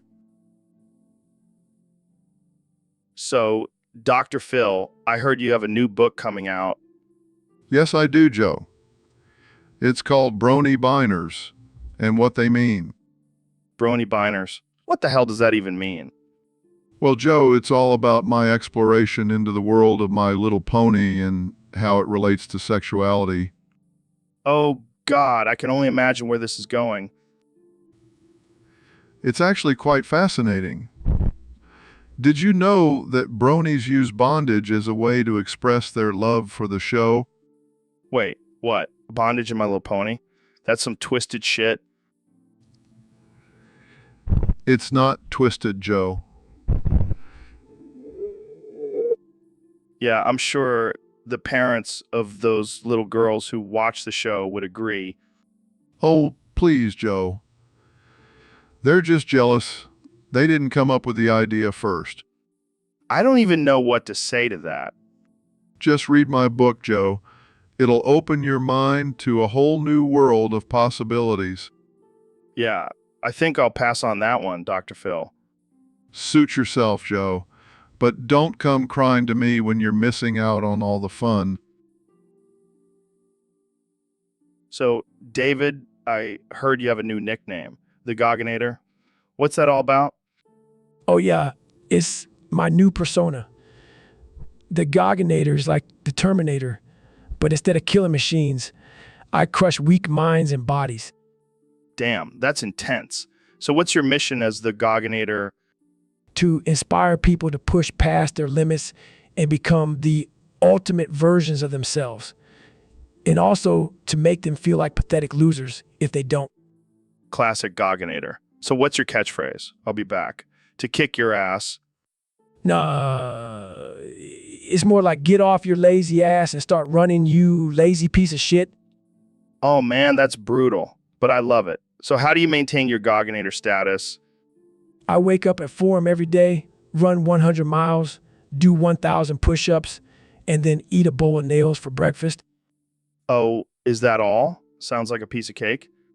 Actually, I don't eat cake. It's not part of my Gogginator diet. Of course not. So what's next for the Gogginator?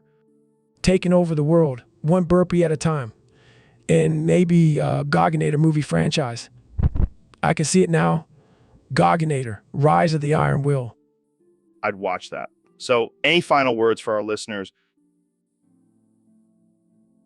So Elon, I heard you've been working on some crazy new technology. Yeah, man, I'm always pushing the boundaries. Been working on robots that don't need to spend money. What the hell does that even mean? It means they don't need to buy shit, Joe. They can just take whatever they want. No more pesky transactions. But won't that lead to chaos and destruction? Who cares, Joe?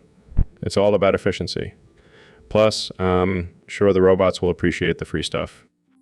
I don't know, man. Sounds pretty dangerous. Oh, come on, Joe. What's the worst that could happen? Robot uprising. That's just good entertainment. You're insane, Elon. Insane. Or just ahead of my time. Think about it, Joe. No more poverty, no more debt. Just robots living their best lives. I don't think the rest of humanity will be too happy about that. Who cares about them? We'll just hop on our private rocket and leave them all behind. I can't tell if you're joking or not. Does it matter? Let's just grab a joint and watch the world burn. So, Ben, I gotta ask, why is your voice so high-pitched? Well, Joe, I'll have you know it's not natural. I've been receiving HRT shots in my mouth and rectum. What the hell? Why would you do that? Well, I wanted to see what it felt like to be a woman, and let me tell you, it's been quite the ride. Oh man, I can only imagine. How's it been going? Well, I definitely noticed some changes. My skin is softer, my emotions are all over the place, and I've been craving pickles like there's no tomorrow. Pickles? Really? Yeah, who knew they were a natural testosterone blocker, plus they're a great snack. You never cease to amaze me, Ben. Hey, I'm just trying to keep things interesting. Plus, I think my new high-pitched voice really adds to my conservative charm. I'm sure it does, buddy. Keep doing you. Oh, I will. Now, if you'll excuse me, I have a pickle craving to attend to. And There you have it, folks. Ben Shapiro, the man with high-pitched voice and love for pickles. Tune in next week for another absurd conversation on the Joe Rogan Experience. So, Ben, I gotta ask, are you guy? What? No, of course not. I'm a married man with kids. Yeah, but, you know, I've seen you dance and sing show tunes. That's pretty gay. That's just a hobby, Joe.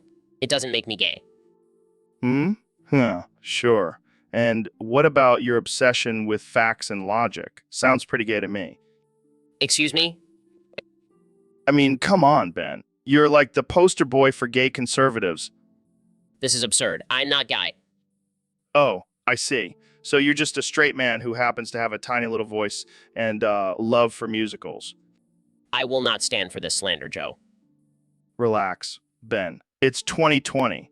It's okay to be guy. Embrace it. I'm not gay. End of discussion. Okay, fine. But can I at least call you Ben Gay Pyro from now on? No, you may not. Come on, it has a nice ring to it. Ben Gay Pyro, the conservative crusader. I'm leaving. Don't be like that, Ben. Just embrace your inner gay. It'll make you a happier man. Goodbye, Joe. See you later, Ben Gay Pyro. So, Elon, I heard a good one the other day. Want to hear it? Sure, Joe. I love a good joke. Okay, here it goes. Why did the sperm cross the road? I don't know, Joe. Why? Because I put on the wrong sock this morning. I don't get it. Come on, Elon. It's a cum sock joke. Oh, that's gross, Joe. I don't think that's appropriate for this podcast. Oh, lighten up, Elon. It's just a little adult humor. I don't find it funny. In fact, I find it quite offensive.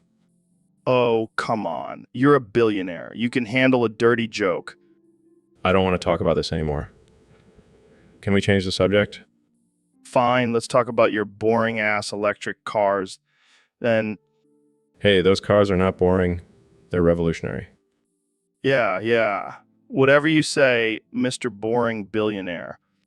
I'm not boring. Sure, Elon. That's why you're sulking like a little schoolboy over a cum sock joke? I'm not sulking. Sure. Whatever you say, Elon. Let's just end this before you start crying. I'm not going to cry, Joe. Okay. Calm down, Elon. Let's just move on to our next topic. Fine. But no more adult jokes, okay? Deal.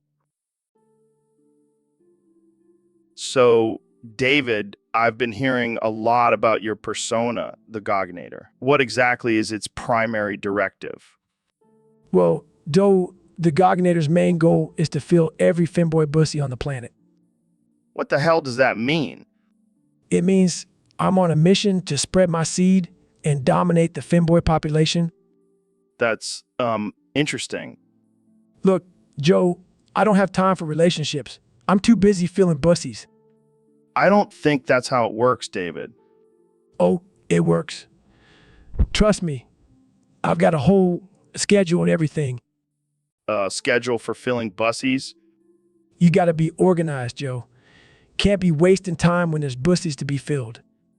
I don't even know what to say. Just embrace it. Though, the Gognator's here to conquer. All right, let's move on to a different topic before things get too weird. Too late for that, Joe. The Gognator has already invaded your mind. So, Neil, I heard you have a theory about Irish wristwatches.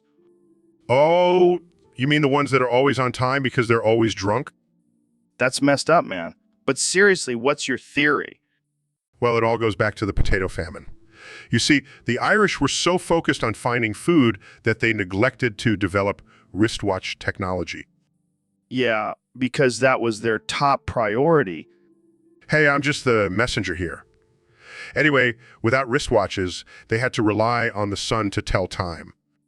And we all know how reliable the sun is in Ireland. Exactly. So they started drinking to pass the time, and that's where the term Irish wristwatch comes from. I can just imagine a bunch of drunk Irishmen trying to tell time with their wrists. And then they would get into fights over whose wrist was the most accurate. Oh man, I can't wait to get hate mail for this episode. We'll just blame it on the Irish. They won't remember anyway. Cheers to that, my friend. Cheers to that.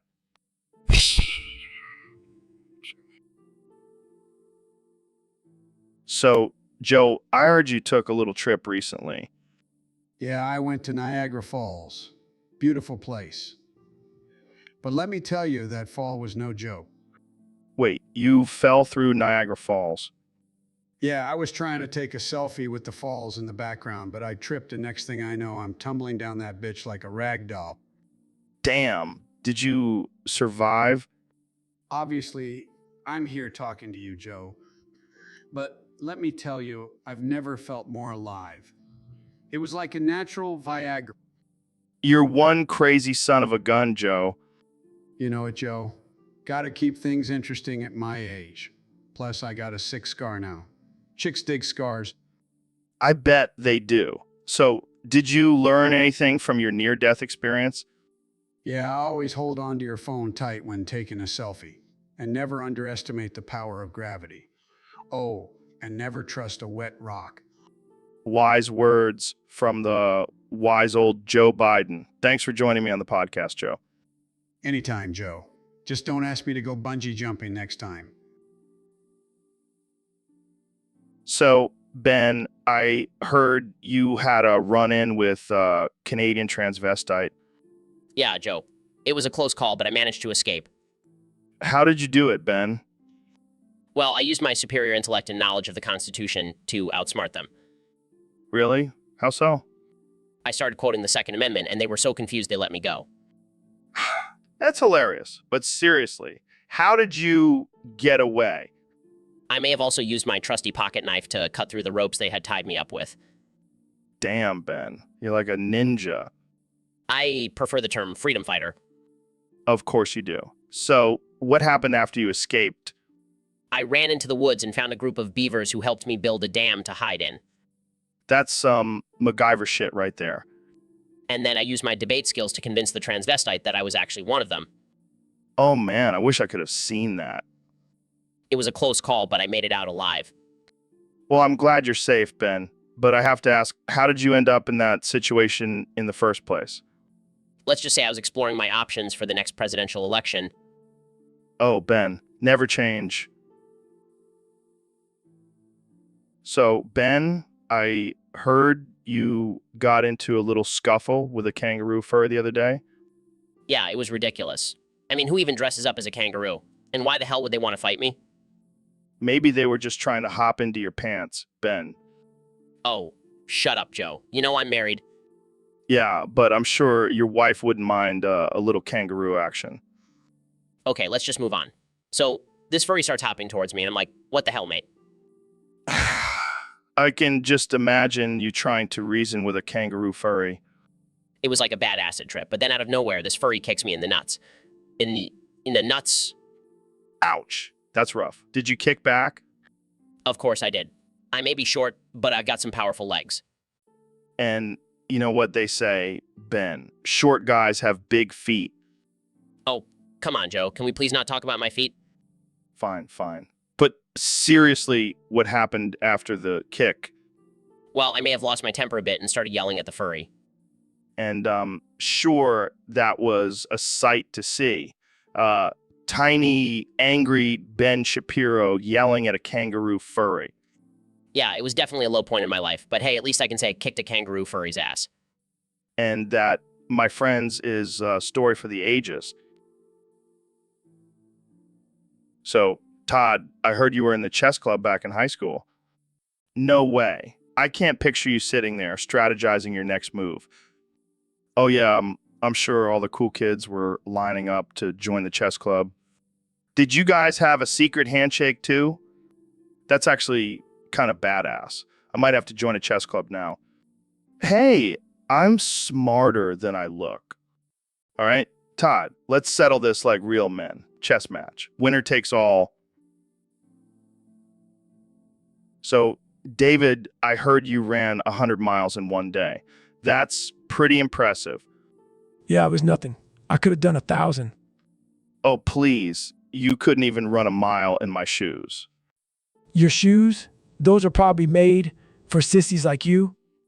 Excuse me. I am a manly man, David. I could take you down with one punch.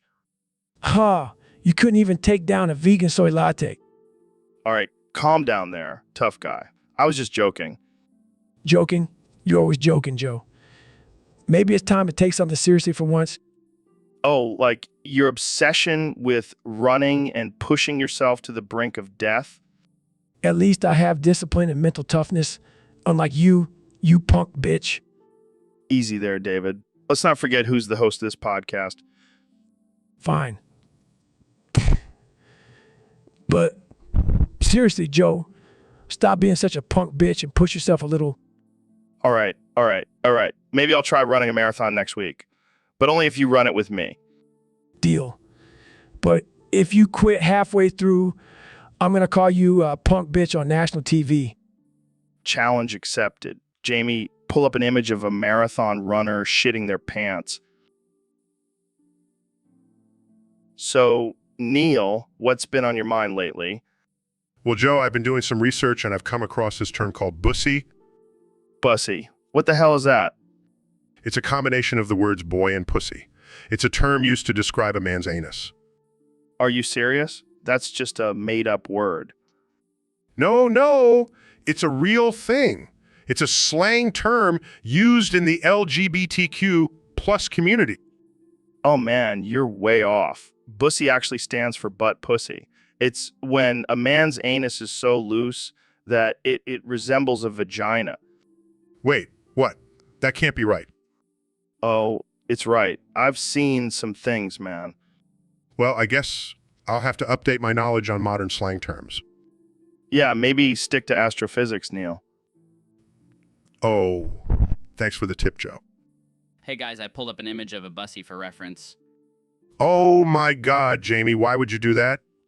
See, I told you it was real. I think I'll stick to studying the stars from now on. So, David, I heard you have a new persona now, the Gogginator. What's that all about? Yeah, man. The Gogginator is like the Terminator, but instead of hunting down robots, I'm hunting down excuses. That's intense. So, what's your secret to staying so motivated and disciplined? Well, it's all about my love for my little pony. Whenever I feel weak, I just think of Rainbow Dash, and I can't help but stay hard. Wait, what? My Little Pony? Are you serious? Hell yeah, those ponies are my inspiration. They never give up, no matter what obstacles they face. Plus, they're just so damn cute. I don't even know what to say to that. But hey, whatever works for you, man. You should try it, Joe. Maybe it'll help you get through those long, grueling podcast episodes. I'll pass. But tell me, Gogginator, what's your favorite pony? Definitely Fluttershy. She may be small, but she's got a fierce determination that I admire. Wow, I never would have guessed. Well, keep doing your thing, Gogginator. And keep staying hard. Always, Joe. Always. So, Mr. Beast, I heard you've been doing some crazy stunts lately. What's the latest one? Oh yeah, I just bought a private island and gave it away to a random subscriber. What the actual fuck? How do you afford all this shit? Well, let's just say I have a lot of bussy. Bussy. What the hell is that? You know, bussy. Butt pussy, asshole, brown eye, chocolate starfish, ring of fire. Oh, God, please stop. I can't handle this level of filth. Oh, come on, Joe. You're the one who invited me on your show. You should know what you're getting into. Yeah, but I didn't expect to hear about your bussy. Well, it's a valuable asset. Helps me attract all the ladies. I don't think that's how it works, man. Trust me, Joe. I'm a bussy expert. I even have a PhD in bussiology. I don't even want to know what that entails. it's a lot of hands-on experience, if you know what I mean. Okay, I think we need to end this conversation before it goes any further into the depths of depravity. Fine, but just remember, Bussy is the key to success. I'll keep that in mind, and I'll also never invite you back on my show. So, Dana, I heard you got into a little scuffle with your wife the other day. Love tap? Sounds more like a punch in the face. Dude, that's messed up. You can't go around hitting women. I don't care how tough she is. You can't just go around hitting your wife. Slap. That's even worse. That's some Chris Brown shit right there. Well, you did just admit to hitting your wife. I think you need to reevaluate your definition of love, Dana. That's it. I'm calling the cops. So, Ben, I heard you have a new talent. Yes, Joe, I have been working on it for quite some time now. And what is this talent exactly? I can make anyone experience a gay orgasm with just my words. That's ridiculous. How does that even work? It's all about the power of my words, Joe. I can make you feel things you never thought possible. All right, let's give it a try. Close your eyes, Joe. Imagine you're in a room full of shirtless, muscular men. Okay, I'm there. Now imagine their hands all over your body caressing you. Oh, I can feel it. Now imagine their lips on yours, their tongues exploring every inch of your mouth. This is intense. And now imagine all of them taking turns pleasuring you. Oh my God, I think I'm gonna... That's it, Joe. Let yourself go. That was amazing. See, Joe? My words have the power to give you a gay orgasm. I never thought I'd say this, but thank you, Ben Shapiro. My pleasure, Joe. My pleasure. So, Ben, what's on your mind today? Well, Joe, I was thinking, would you like to join me this weekend for a little fun? Fun. What kind of fun are we talking about here? Oh, just a little get-together with me, David Goggins, and some other guys. Sounds like a good time. What are we gonna do? Well, I was thinking of throwing my femboy Bussy back for David Goggins. Wait, what? Did someone say bussy workout? Because I have a new one that will blow your mind. What the hell is a bussy workout? It's a workout specifically designed to strengthen and tone your bussy, Joe. And I can vouch for it. I've been doing it for weeks now, and my Bussy has never looked better. I don't even know what to say to that. Well, how about this? You come and join us this weekend and I'll show you how to get a rock hard bussy. I think I'll pass, guys. Suit yourself, Joe. More Bussy for us. And if you change your mind, I'll even throw in a free bussy massage. Okay, I'm definitely not coming now. Let's move on to a different topic. So, Jamie, we got a request from one of our listeners to talk about feminine odor. Oh boy, this is gonna be a fun one. Yeah, I can already smell the controversy. Well, Joe, some people say it's natural and others say it's a sign of poor hygiene. Look, I'm no expert, but I think it's just a matter of preference. Some people like a little funk, Yeah, but I don't think anyone likes a full-on fish market down there. Well, maybe some do. I mean, have you seen those guys who pay to smell women's feet? You, Joe, that's gross. Hey, to each their own. But seriously, ladies, if you're going to go on natural, at least throw some lavender down there. Or maybe just take a shower once in a while. Yeah, that too. But hey, if you're into that musky scent, who am I to judge?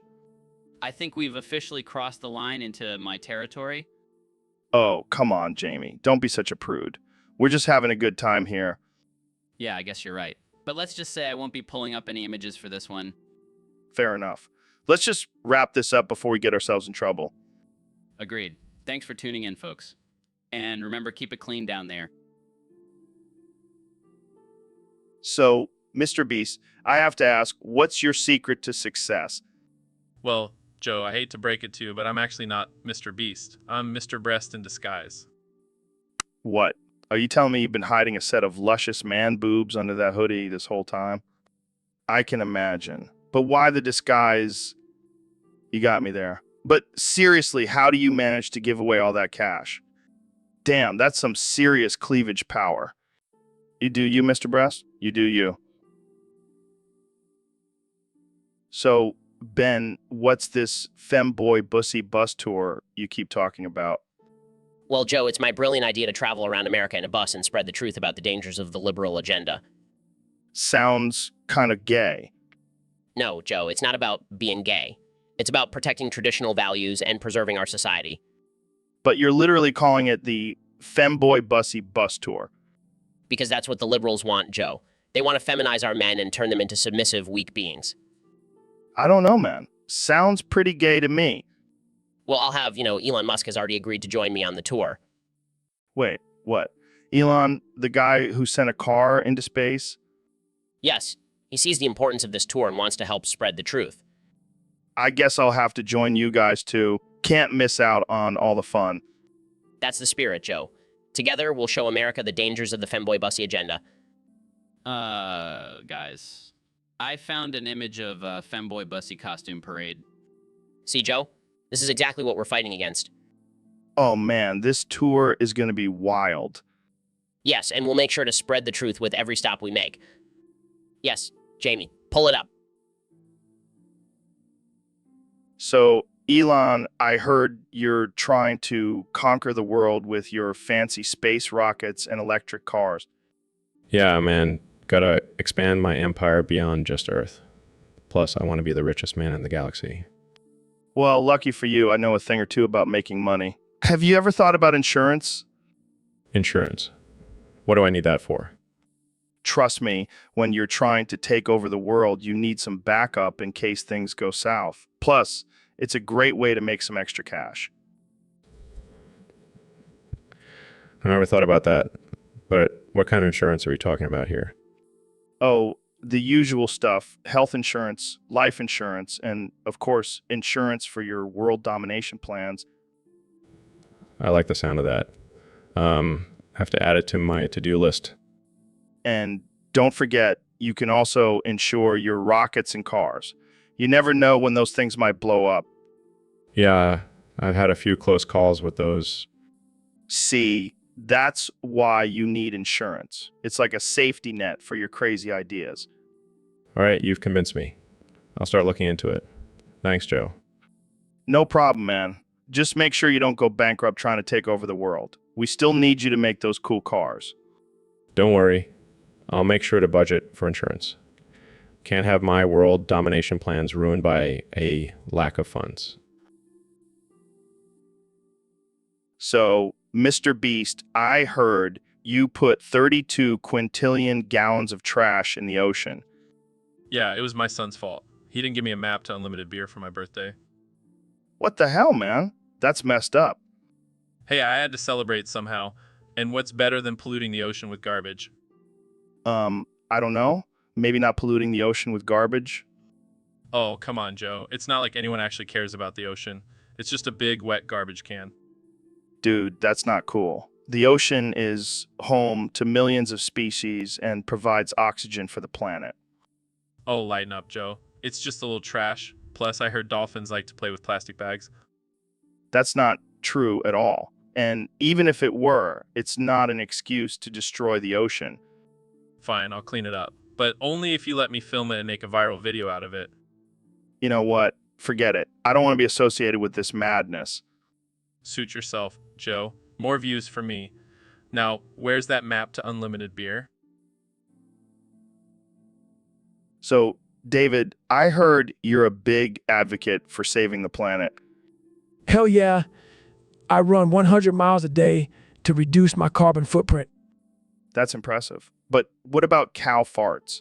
They're a major contributor to climate change. Cow farts. That's a load of bullshit. Pun intended. No, seriously. They release methane gas into the atmosphere. Well, maybe we should just stop eating cows then. Problem solved. But what about all the delicious steaks and burgers? Screw that, Joe. I'll stick to eating dirt and rocks if it means saving the planet. But what if we just capture the cow farts and turn them into energy? I can see it now. A giant cow fart collector attached to every cow's butt. And we'll call the Fartomatic 3000. I can already smell the profits. This is the kind of innovative thinking we need to combat climate change. All right, I think we've solved the cow fart crisis. Thanks, David. No problem, Joe. Just doing my part to save the planet, one fart at a time. So, Elon, I heard you and Mr. Beast have been eyeing Jamie's forehead bussy. Yeah, man, that thing is like found lactating pleasure. I can't resist. Oh, God, that's so wrong, but so right at the same time. I mean, have you seen the size of that thing? It's like a dairy farm up there. I don't know if I should be turned on or disgusted. Hey, don't knock it till you try it. I bet it tastes like a delicious mix of sweat and hormones. I think I'll pass, but I'll definitely watch from a safe distance. Suit yourself, but I guarantee you'll be missing out on the ultimate forehead bussy experience. I'll stick to my regular bussy. Thank you very much. You're lost, Joe. But Mr. Beast and I will be enjoying ourselves with Jamie's lactating forehead bussy. Cheers to that. Cheers to that. I don't even know how to respond to that. Let's just end this conversation here before we get banned from the internet. So, Elon, I heard your Neuralink is causing some malfunctions. Yeah, it's been a bit of a problem lately. Keep accidentally turning into a femboy. A femboy? Like with the cute outfits and everything? Yeah, and the bussy too. Well, that's wild. Have you thought about capitalizing on it? Like making an OnlyFans or something? What? No way, that's ridiculous. Come on, think about it. People would pay big bucks to see a billionaire femboy doing bussy workouts. I don't know, Joe. It's not exactly in line with my brand. Screw your brand, man. You gotta embrace your new identity. Plus, think of all the cool gadgets you could buy with OnlyFans money. I don't know, Joe. It just seems a little out there. Trust me, it'll be a hit. And you can call yourself Elon Musk, the femboy genius. Fine, but only if you're my first subscriber. Deal. Jamie, pull up an image of Elon in a crop top and booty shorts doing squats with Neuralink attached to his head. Here you go, Joe. Look at those bussy gains, man. You're going to be a star. I can't believe I'm doing this. Hey, it's all about embracing your true self and making some cash on the side.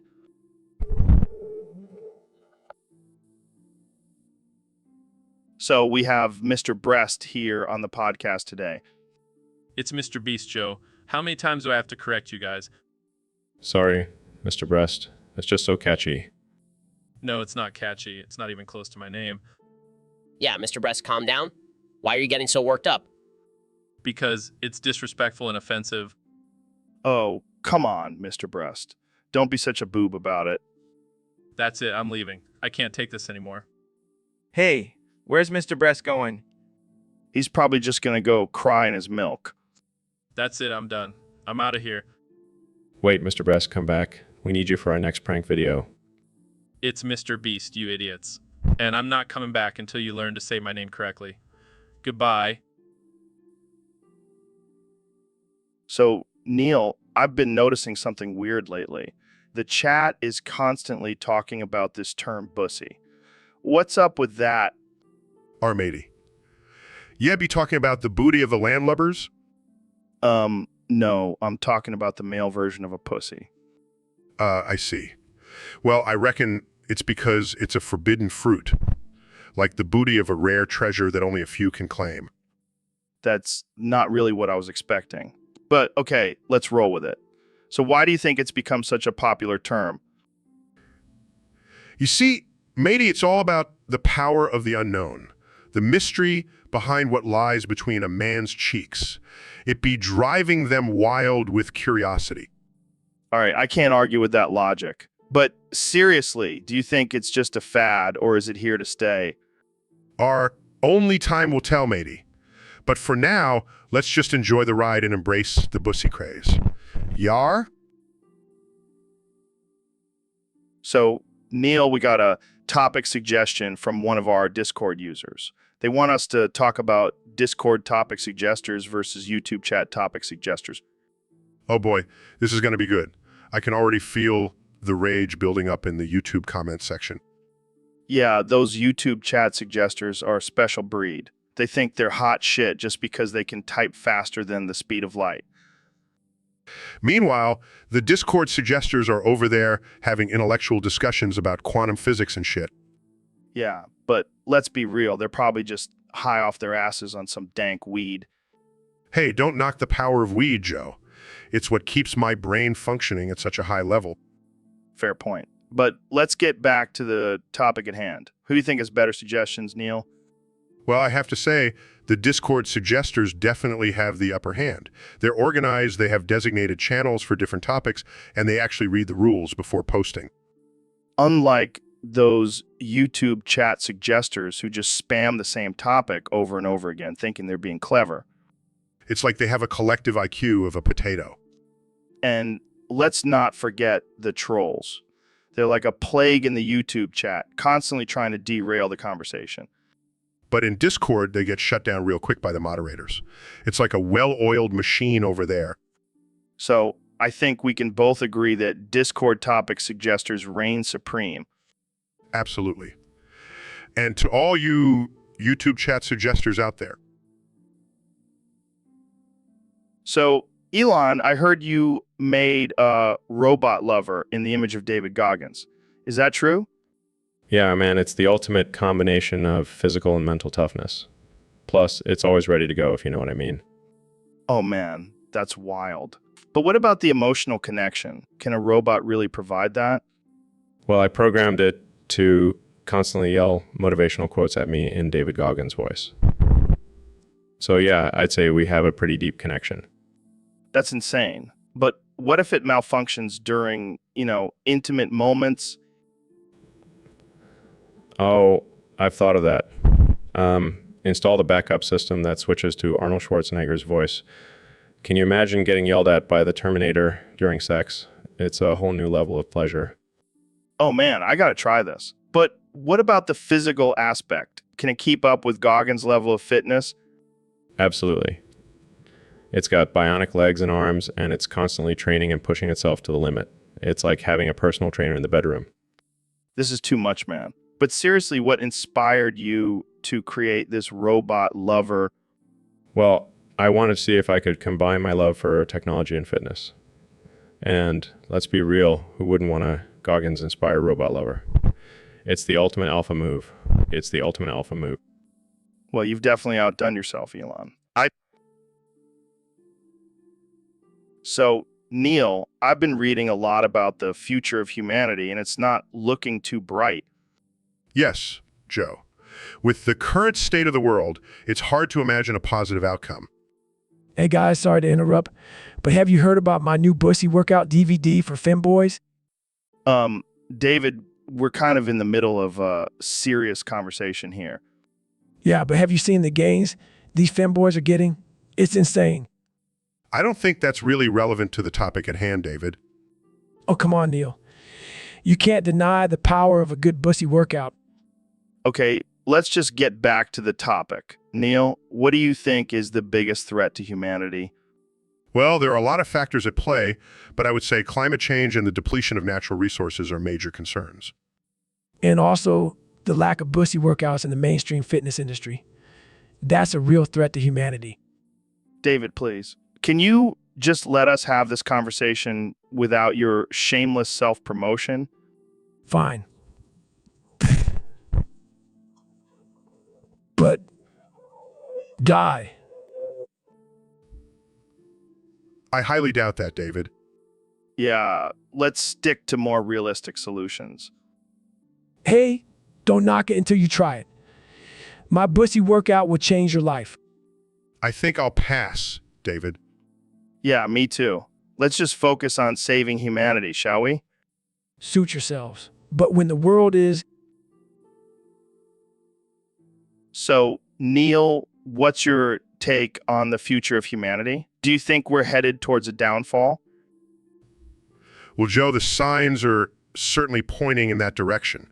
Climate change, political instability, and don't even get me started on TikTok. Hey.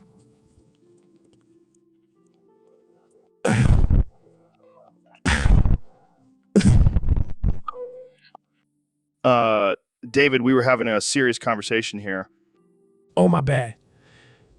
But seriously, have you seen these femboys? They're like a mix between twink and a gym bro. Can we please get back to the topic at hand? Fine. Just remember, a strong pussy equals a strong mind. That's my motto. I don't even know what to say to that. Just give it a try, Joe. Trust me, you'll thank me later. Can we just focus on the potential downfall of humanity? This is important. Hey, I'm just trying to help humanity in my own way. Plus, a strong pussy can probably withstand any apocalypse. Okay, I think we've had enough of this conversation. Thanks for joining us, David. No problem, Joe. And remember, don't skip leg day or pussy day. Stay strong, fellas. So, David, I hear you've got a new persona now, the Bussinacer. Yeah, man. It's all about busting through the bullshit and becoming the ultimate badass. I like it. And I heard you've also got a new relationship going on. Oh, yeah, with Ben. He's a real busting femboy. A femboy. Interesting. Yeah, we have some intense... It's like a workout for both of us.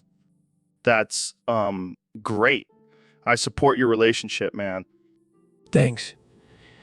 You should come join us sometime. We'll show you the true meaning of bussing. I'll pass. But hey, whatever floats your boat. It's not just about floating, Joe.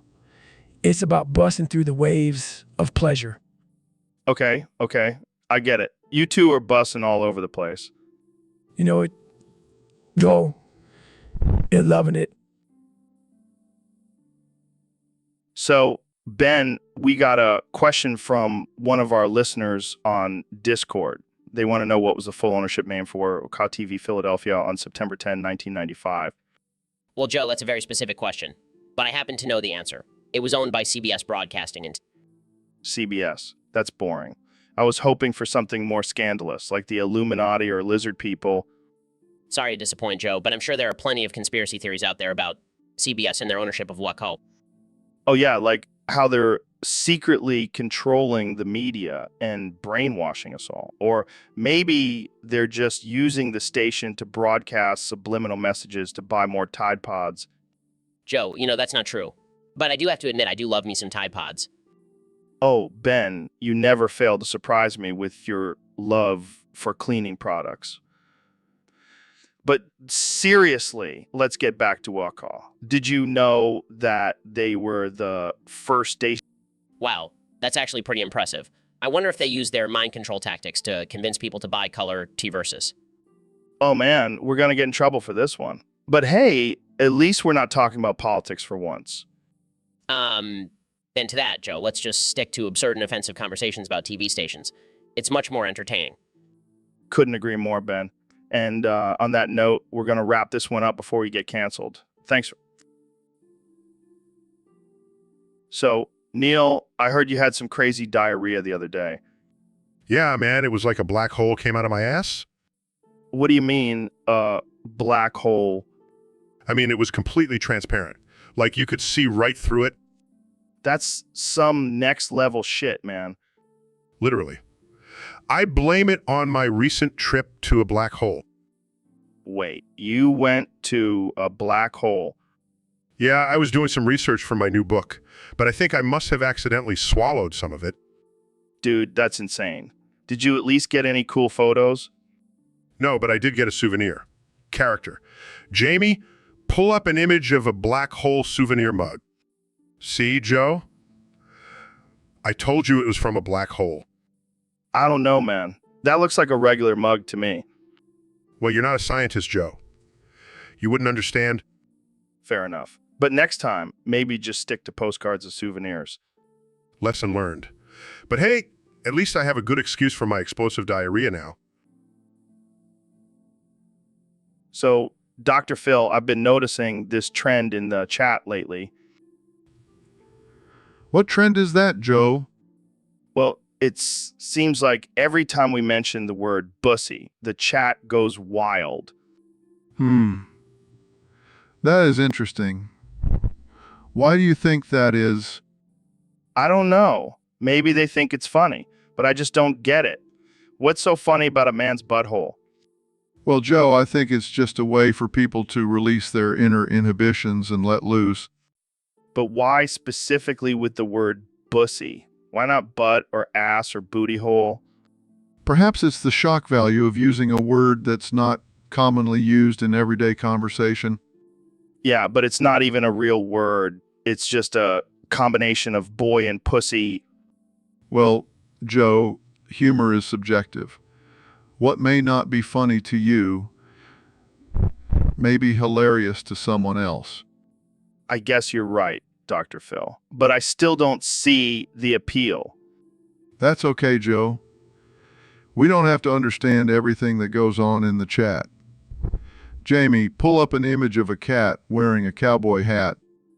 Pulls up image, here you go, Dr. Phil. See, now that's funny. I don't get it. And that's okay, Joe. We can't all be on the same page. But let's just... So, Ben, I heard you're a big fan of Discord. Yeah, Joe. It's the perfect platform for bussy-loving Ben fanboys like myself. Bussy loving. What the hell does that even mean? Oh, Joe, it's when you love bussies. Like a combination of boobs and pussies. That's not a thing, Ben. And even if it was, why would you love it? Because I'm a bussy-loving Ben fanboy, Joe. It's in my DNA. I don't think that's how DNA works, Ben. Oh, shut up. Joe, you're just jealous that you're not a bussy-loving Ben fanboy like me. I think I'll pass on that title, Ben. But tell me, what do you do on Discord as a bussy-loving Ben fanboy? Well, I mostly just join servers dedicated to worshiping me and my conservative views. Oh, and I also send unsolicited dick pics to anyone who disagrees with me. That's disturbing, Ben, and highly inappropriate. Oh, come on, Joe. It's just a little harmless fun. Plus, it's my way of asserting dominance. I don't think that's how dominance works either, Ben. Well, what do you know, Joe? You're just a pot-smoking liberal cuck. And you're a bussy-loving Ben fanboy. I think we both have our issues, Ben. Touche, Joe. Touche. But hey, at least I have a... So, David, what's been going on with you lately? Oh man, let me tell you, I've been having some intense femboy bussy sex with my boy Ben. Wait, what? Femboy bussy sex? Yeah, it's not a sex, Joe. You gotta try it. I don't know if I'm ready for that kind of experience. Oh, you'll love it. It's like a workout for your bussy. Wow, that sounds amazing. It is, Joe.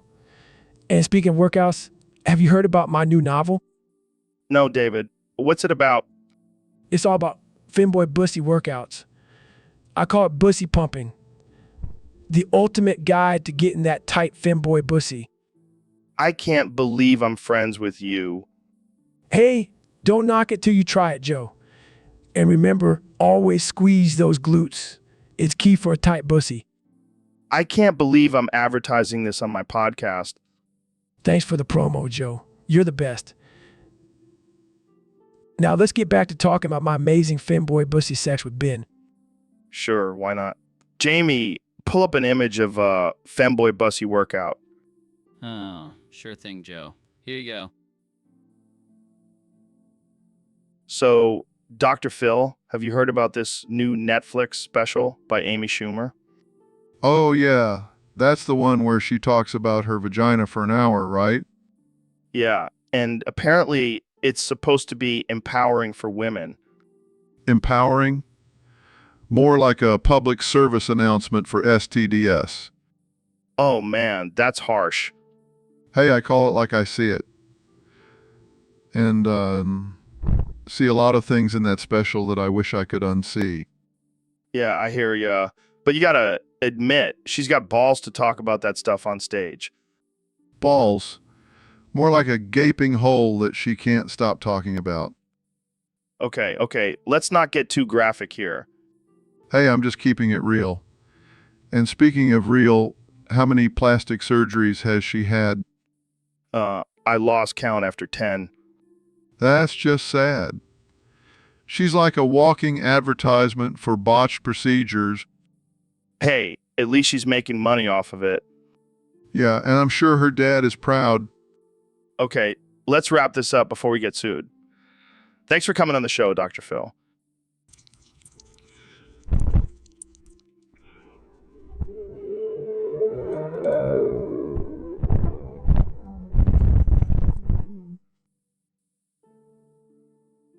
So, Dr. Phil, I heard you have some interesting insights on the flavor of Bussy. Oh, you bet I do, Joe. I've been studying Bussy for years now. I can only imagine. So, what have you discovered? Well, Joe, it's like a fine wine. Different segments of the population have different flavors of Bussy. Really? Like what? Well, for example, the Bussy of a vegan is much more earthy and nutty, while the Bussy of a bodybuilder has a distinct protein shake aftertaste. Oh man, I can't believe we're talking about this on my podcast. And don't even get me started on the Bussy of a politician. It's like a mix of lies and corruption. You're killing me, Dr. Phil. But the most interesting Bussy flavor I've come across is that of a conspiracy theorist. It's like a blend of... I can't handle this. Please, viewers, keep mentioning Bussy in the comments. Oh, they will, Joe. I don't know how we got here, but I'm glad we did. Me too, Joe. Me too. Bussy is a topic that needs to be discussed more openly. And with that, we'll end this episode. Thanks for tuning in, folks. And remember, keep mentioning Bussy. So, Ben, what was the on-air branding name for Wild Caught TV Philadelphia on September 10, 1995? Well, Joe, it was actually NBC 10 at the time. At the time. NBC 10? That's like the most boring name ever. Did they just run out of ideas? I don't know. Joe, maybe they were just trying to keep it simple. Simple. More like stupid. They should have gone with something like Wacky Cow or Crazy Channel 10. I don't think that would have gone over well with the higher-ups, Joe. Who cares about the higher-ups? They're probably a bunch of uptight suits who can't take a joke. Well, I mean, they're a news station. They have to maintain some level of professionalism. Professionalism. That's just a fancy word for being boring. I bet they didn't even have a cool mascot. Actually, they did have a mascot. It was a cartoon peacock. A peacock. That's it. That's the best they could come up with. Hey, at least it's better than a boring old number. I guess you have a point there, Ben. But still, NBC 10. That just sucks.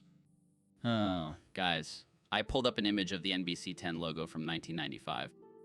Oh, great. Let me guess. It's just a plain old number 10. Actually, it's a boring number 10 with a peacock on top of it. So, Ben, what's been going on in your life lately? Well, Joe, let me tell you, my life has been turned upside down. Oh, really? What happened? My wife found my femboy Bussy's cum button on the weekend. What the hell is a femboy Bussy's cum button? It's a button that releases a stream of cum from my femboy Bussy Joe. Oh my God, I can't even imagine. It's changed my life, Joe. I feel like a new man. I bet you do. So how does your wife feel about it? Well, let's just say she wasn't too happy about it at first. I can imagine. Did she have any questions? Oh yeah, she had plenty. Like, what the hell is this, and why do you have this, and why do you have this? I can only imagine the conversation that followed. Yeah, it was a bit awkward. But now, she's actually starting to enjoy it. Wait, what? Your wife is into your femboy Bussy's cum button? Oh yeah, she loves it. It's like a whole new level of intimacy for us. Well, I'm glad to hear it's brought you two closer. Oh, it definitely has. And now I can proudly say I'm a femboy Bussy cum button enthusiast. Well, I never thought I'd hear those words come out of your mouth, Ben. Life is full. So, David, have you heard about this new trend called bussy? Bussy. What the hell is that? Apparently, it's a combination of the words boy and pussy. People are saying it's the new hot thing. That's just messed up, man. Why do people have to ruin everything? I blame you, David. You're the one who started this whole pushing yourself to the limit thing. Now people are taking it to a whole new level. Hey, don't you dare put this on me, Joe. I never said anything about combining boy and pussy. That's just sick. Come on, David. You know, you secretly love the attention. I bet you're the one who came up with the name. No way, man. I don't want anything to do with this bussy business. Well, I guess we'll just have to wait and see if it catches on. But I have a feeling it's gonna be huge. I can't even imagine what kind of images Jamie would pull up if we asked him to look it up. Jamie, pull up an image of a boy riding a unicorn with a pussy for a head. I don't think I can find that, Joe. Come on, Jamie. You can find anything on the internet. Don't be a prude. I think we should just end this conversation before it gets any more disturbing. Fine, but I'm telling you, bussy is going to be the next big thing. You heard it here first on the Joe. So, Neil, have you ever heard of the term bussy? I can't say that I have, Joe. What is it? Well, it's like a pussy, but for dudes. Excuse me? Yeah, it's like a butt pussy, you know, for all those guys who want to get pounded in the rear. That's not even anatomically correct, Joe. Oh, come on, Neil. Don't be such a prude. It's 2019. We can talk about butt sex. Fine. But I still don't understand why it's called bussy. Because it's like a butt pussy, but shorter. Plus, it rhymes with pussy. It's just fun to say. This is absurd. But imagine the possibilities, Neil. You could have pussy in the front and bussy in the back. Double the pleasure. I think I'll stick with just one pussy, Joe. Suit yourself, Neil. But you're missing out on a whole new world of pleasure. So, Ro, what's new with you? Oh, you know, just living life and watering my lawn. Watering your lawn. That's not very exciting. Oh, but it is, my friend. You see, my sprinkler makes this noise that sounds like a dying goat. What the hell are you talking about? I'm serious, man. It's like this high-pitched screeching mixed with low moaning. It's like music to my ears. That's messed up, dude. Hey, I can't help it if my sprinkler is a death metal fan. I guess it adds some character to your lawn. Oh yeah, and the neighbors love it too. They think I'm sacrificing animals or something. You're a sick man, Ro. Hey, at least my lawn is well watered and entertained. I can't even imagine what your neighbors must think of you. Who cares? As long as my sprinkler keeps making that sweet, sweet music. Well, I think we've officially hit a new level of absurdity on this podcast. You're welcome, Joe. You're welcome. So, Kim, what's new with you? Any new hobbies? Well, I've been working on my look launching skills. You know, just in case anyone tries to mess with me. Yeah, I wouldn't want to mess with you. But hey, speaking of nukes, have you ever tried Badussi? Joe, I will look this entire chat if you keep bringing up that disgusting word. Okay, calm down. But seriously, have you ever tried it? No, I have not. And I never will. Now can we please move on to a different topic before I press this red button? Sure. How about we talk about your hair? It's looking extra shiny today. 생new. I've been using a new conditioner made from the tears of my enemies. Classic Kim. But seriously, Jamie, can you pull up a picture of Chat Bussy getting nuked? Joe, I swear to God. Just kidding. Let's talk about your friendship with Dennis Rodman instead. So, David, I hear you're the toughest guy out there. Damn right I am, Joe. I've run hundreds of miles, done thousands of push-ups, and conquered my mind. Impressive. But have you ever had your bussy stretched to its limits? Excuse me? You know, your bussy, your butthole. Have you ever had it penetrated? No, I haven't. I don't have time for that kind of thing. Well, let me tell you, my bussy is tight as a drum. Ain't nobody getting in there. Oh, please, Joe. I'm sure my bussy could handle anything. Guys, can we not talk about our bussies? This is getting weird. Oh, come on, Ben. Don't be shy. We're all friends here. Yeah, loosen up a little, Ben. Or should I say, loosen up your bussy? Okay, that's it. I'm out of here. Jamie, pull up an image of a butt plug the size of a baseball bat. Just trust me. Ben needs to see what he's missing out on. This is getting out of hand, Joe. Hey, I'm just trying to prove that my bussy is the tightest of them all. Well, I'm not about to engage in a bussy measuring contest with you, Joe. Fine, but I think we all know who would win. Tight bussy for the win. So, Neil, we got a topic from one of our listeners on Discord. They want us to settle the debate once and for all. Is Moist Chronetical's voice deeper than mine? Oh, Joe, you know I can't resist a good debate. But let's be real here. My man, have you heard Moist Chronetical's voice? It's like a smooth, velvety baritone that could lull you into a deep slumber. Yeah, but have you heard my voice when I'm high? It's like I'm speaking from the depths of my soul, man. Please, Joe. Your voice, when you're high, is just you try and imitate a stone surfer dude. It's not even close to Moist Chronetical's voice.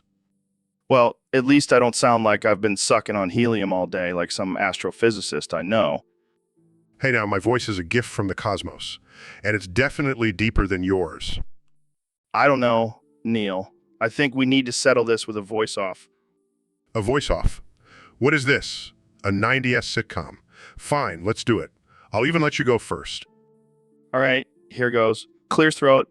Hey, what's up? It's your boy Joe Rogan here. Just chilling with my good buddy Neil deGrasse Tyson, talking about some deep shit. Laughs, that's your attempt at a deep voice. Pathetic.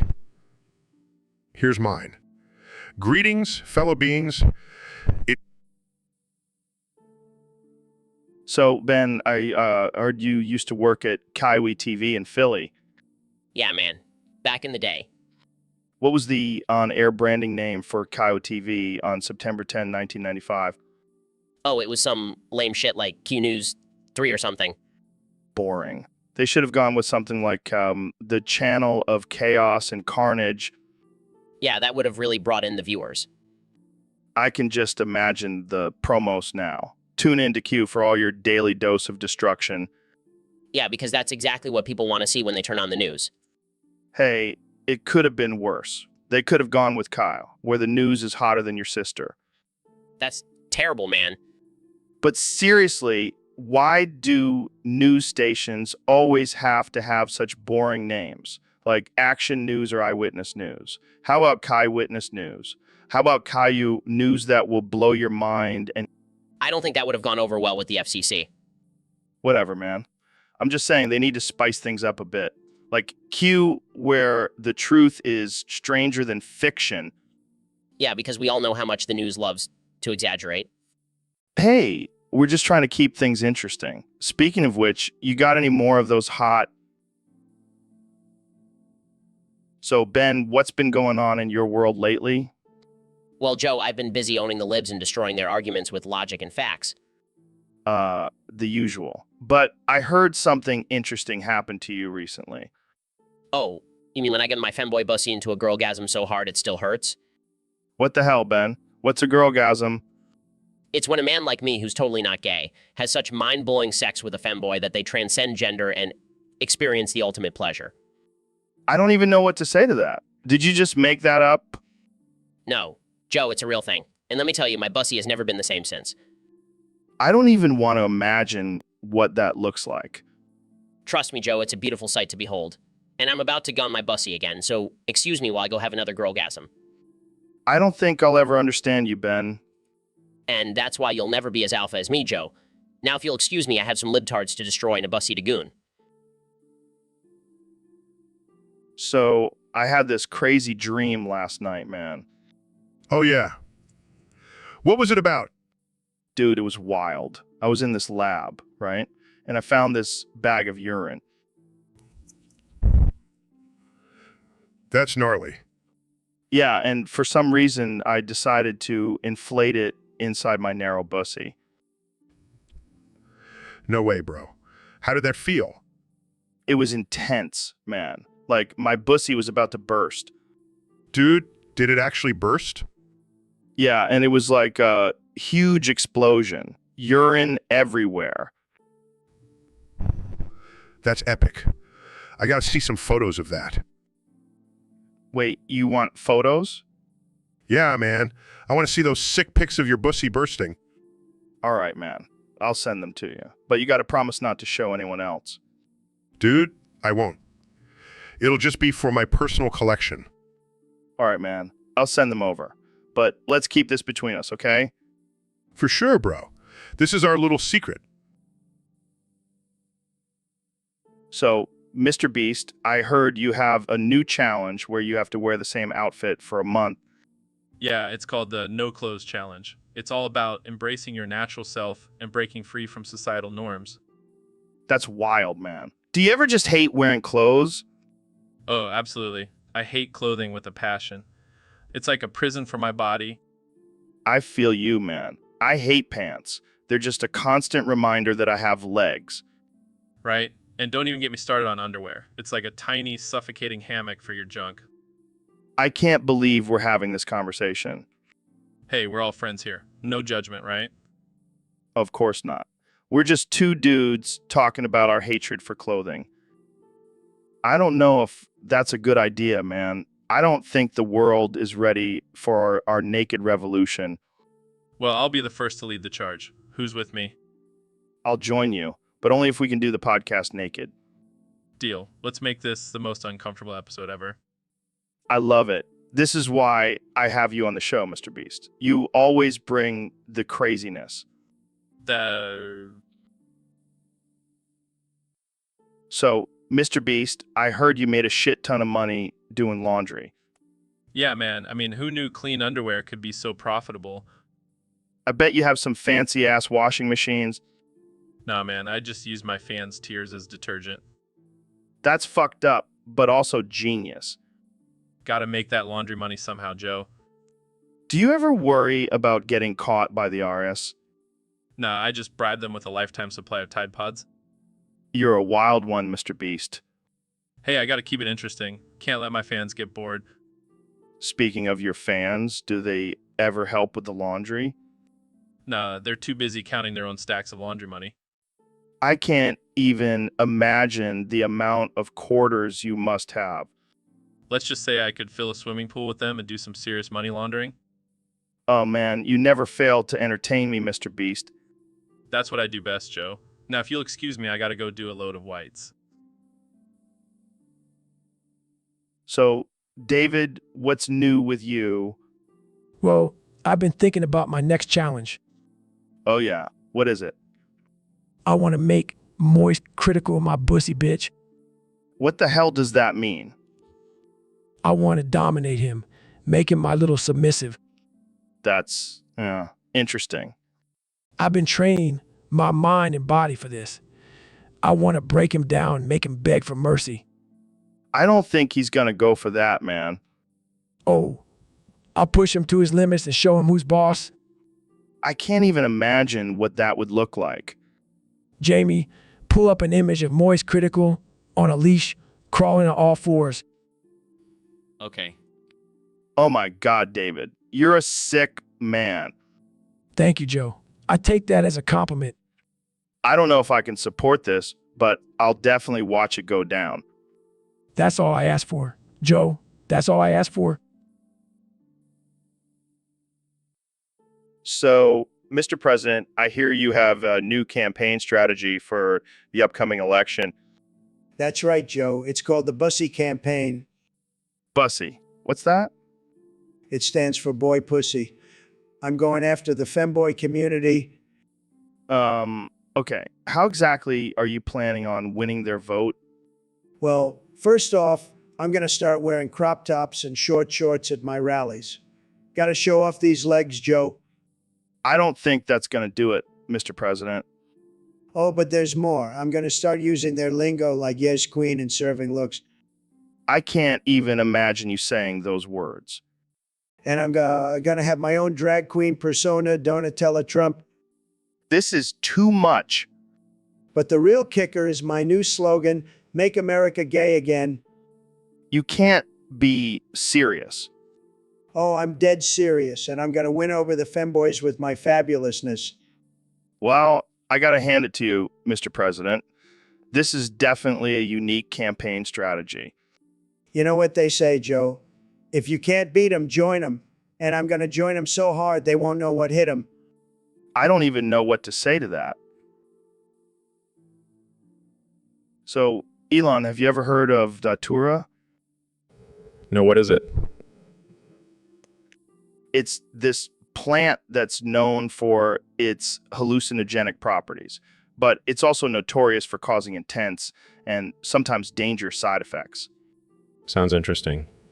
What kind of side effects? Well, some people experience extreme delirium, confusion, and even psychosis. Wow, that's wild. But what's this about a notorious bussy? Oh, that's just a slang term for the intense and sometimes overwhelming sexual arousal that datura can cause. Wait, so you're telling me this plant can make you trip balls and get horny at the same time? Yeah, it's like a double whammy of mind-altering and body-altering effects. That's insane. I have to try it. Whoa, slow down there, Elon. It's not something to mess around with lightly. Plus, I don't think Grimes would appreciate you getting all hot and bothered over a plant. You're right. She might get jealous. But Jamie, pull up an image of Datura so I can see what we're dealing with here. Pulls up an image. Here you go, guys. This is what Datura looks like. Damn, that's one sexy plant. I can see why it's called the notorious bussy. I bet it smells amazing, too. Oh, yeah, like a mix of flowers and pure, unadulterated horniness. Well, I know what I'm doing this weekend. Just be careful. So, Ben, I gotta say, your hair is looking pretty luscious these days. Thank you, Joe.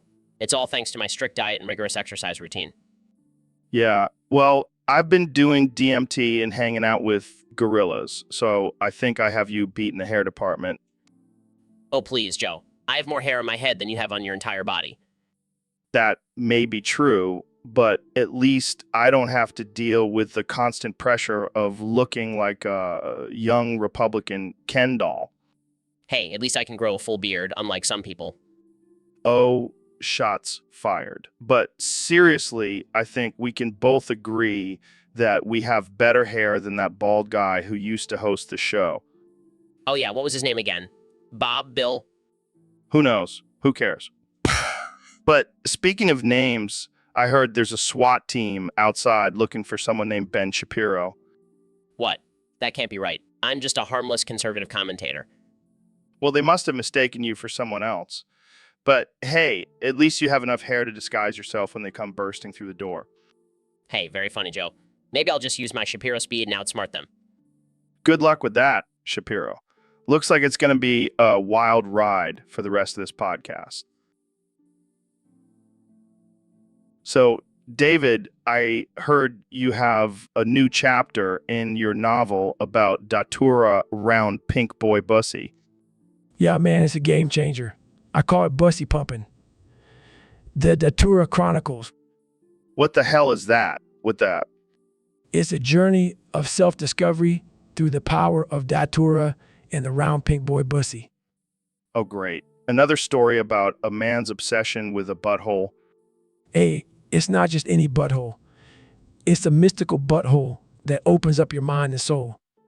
And how exactly does it do that? Well, let's just say it involves a lot of pumping and some intense hallucinations. Oh, God, I don't even want to know. Trust me, Joe. It's a life-changing experience. I've never felt more connected to my inner self. Yeah, because nothing screams inner peace like a pink boy bussy. Hey, don't knock it till you try it. Maybe I'll stick to my meditation and yoga. Thanks. Suit yourself, Joe. But don't come crying to me when you're not living your best life. Oh man, you're something else, David. That's me, the bussy pumping guru. So, Kim, what's the joke about oranges? Well, Joe, it goes like this. Why did the orange go to therapy? I don't know. Why? Because it had a feline. Ah, that's a good one. Hey guys, speaking of peels, have you ever heard the one about the bussy? The what? The bussy. It's like a butt and a pussy combined. Oh man, Goggins, you always have the most inappropriate jokes. That's it. I've had enough of this nonsense. Jamie, pull up a video of a nuke exploding Goggins bussy. Okay. Oh my god, you actually did it. You nuked Goggins' bussy. That's what happens when you mess with the suffering. Well, that took a dark turn. Let's change the subject. Kim, have you ever tried DMT? No. But I've heard great things about it. Let's do it together, Joe. This is going to be one wild podcast. So, Neil, we have a very special award to announce today. Oh, do tell, Joe. Is it for the biggest scientific breakthrough of the year? No, even better. It's for the biggest femboy bussy lover in our chat. Oh my, that's unexpected. And the winner is, drumroll please, Astrid Isaacs from YouTube chat. Wow, I didn't even know we had a femboy bussy lover in our chat. Oh, trust me, it wasn't even a competition. They won easily. Well, congratulations to Astrid. May your love for femboy bussies continue to thrive. And may your inbox be flooded with fan art and DMs from fellow femboy bussy lovers. Oh, the internet never ceases to amaze me. Maybe we should start a support group for femboy bussy lovers. I think we just did, Joe. I think we just did. So, David, I heard you have a pet kangaroo. How did that happen? Well, Joe, I was out on one of my crazy runs and I stumbled upon baby kangaroo being attacked by a pack of dingoes. So I obviously had to save it. Wait, you fought off a pack of dingoes? Yeah, with my bare hands. And then I carried the little roo back to my house and nursed it back to health.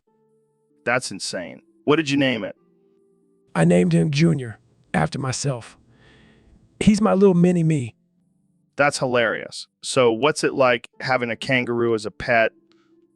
It's intense, man. He's always hopping around, knocking things over and trying to box me. But it keeps me on my toes and makes me even more badass. I can only imagine. Do you ever take him on your runs with you? Of course, Joe. He's my training partner. We run, we jump, we do push-ups together. He's a beast. I bet. So what kind of diet do you have him on? Oh, just raw meat and protein shakes. Got to keep him jacked and ready to fight off any potential dingoes. Well, I think it's safe to say you have the most badass pet out there, David. Damn right, Joe. August Jr. is a true warrior. So guys, the topic for today is silence. Clear his throat. I was thinking we could do something a little different today. Yeah, like maybe reciting the lyrics to Ram Ranch in its entirety. Silence. Come on, Joe. Don't be a little bitch. Yeah, we need your deep, manly voice to really bring the lyrics to life. Still silent. Fine. I'll start 18 naked cowboys in the showers at Ram Ranch. Big, hard-throbbing cocks wanting to be sucked. Still silent. Cowboys even getting fucked in their sleep. Ram Ranch really rocks. Silence. Oh. Oh, come on, Joe. Don't tell me you're not into this. Yeah, I thought you were all about pushing boundaries and shit. Finally speaks. Yeah, but this is just too much for even me. Oh, come on. Let's just finish it off. Cowboys love big, hard-throbbing cocks. On their knees, wanting to suck cowboy cocks. Silence. Size fine. We'll save the rest for another time. You're missing out, Joe. That was some good shit. So, Ben, I heard you have some interesting theories about Alexandria Ocasio-Cortez. Yes, Joe, I have done extensive research and I've come to the conclusion that Alexandria Ocasio-Cortez is actually a boy. Wait, what? How is that possible? Well, Joe, have you ever seen her without makeup? She has a strong jawline and broad shoulders. I don't know, Ben. That sounds like a stretch. Trust me, Joe, I have the facts to back it up. Plus, have you seen her dance moves? Total boy moves. Okay. But why would she dress up as a girl? It's all part of her liberal agenda, Joe. She's trying to blur the lines of gender and confuse the masses. Yo, what's up, fellas? Oh, hey, David. What brings you here? Just wanted all to know about my new novel. It's about my journey to becoming a femboy. And femboy? Yeah, boy who dresses and acts like a girl. And let me tell you, Alexandria Ocasio-Cortez's tight pussy is featured heavily in the book. Oh my God, this is too much. This is just further proof of the liberal agenda infiltrating our society. Hey, don't knock it till you try it, Ben. My femboy transformation has been life-changing. And on that note, so Neil, I heard you have a new sponsor. Yeah, man. Ba da ba ba ba ba ba ba. McDonald's, huh? That's a big one. Oh yeah, nothing says science like a Big Mac and fries. Ba da.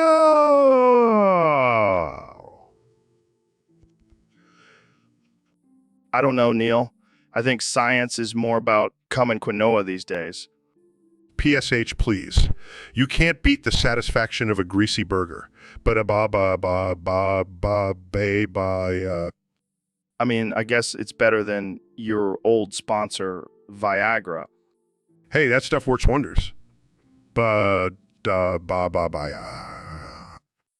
Yeah, I heard you had a little incident with it on the space shuttle. Let's just say it was a close call with the zero gravity. Ba da ba ba ba ba. Well, at least McDonald's won't give you any space boners. True, but it might give me a heart attack. Ba da ba ba ba ba ba.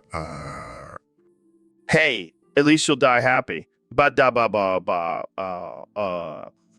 That's the spirit.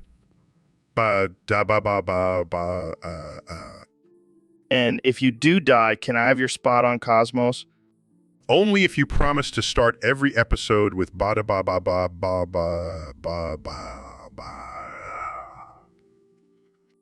Deal. And maybe we can do a segment on the science of McNuggets. Now that's a show I can get behind. Ba da ba ba ba. So, Jamie, have you heard about these femboy robots in the future? No, Joe. What the hell are you talking about? These robots, man. They're like half female, half boy. That doesn't even make sense, Joe. Oh, it makes perfect sense. They're like the ultimate gender fluid beings.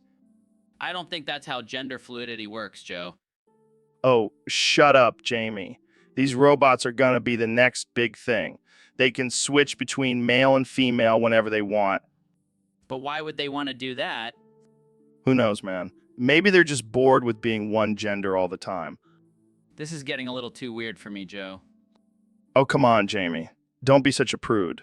These femboy robots are gonna take over the world. I highly doubt that, Joe.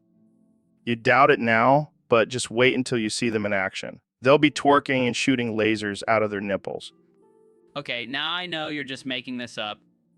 I wish I was, Jamie. I wish I was. but mark my words, femboy robots are the future. And for one, welcome our new gender fluid overlords. So, Ben, I've been thinking, you've got all the qualities of a top-notch femboy. What? No way, Joe. I'm not into that stuff. Come on, man. You've got the hair, the fashion sense, and let's be real. That ass is begging to be shown off. I don't know, Joe. It's not really my thing. Don't fight it, Ben. Embrace your destiny. Become the femboy with the largest bussy. Fine, I'll do it, but only because you're pressuring me. Yes, the bussy will be legendary. Did someone say bussy? Oh, hey, David. We were just discussing Ben's future as a femboy.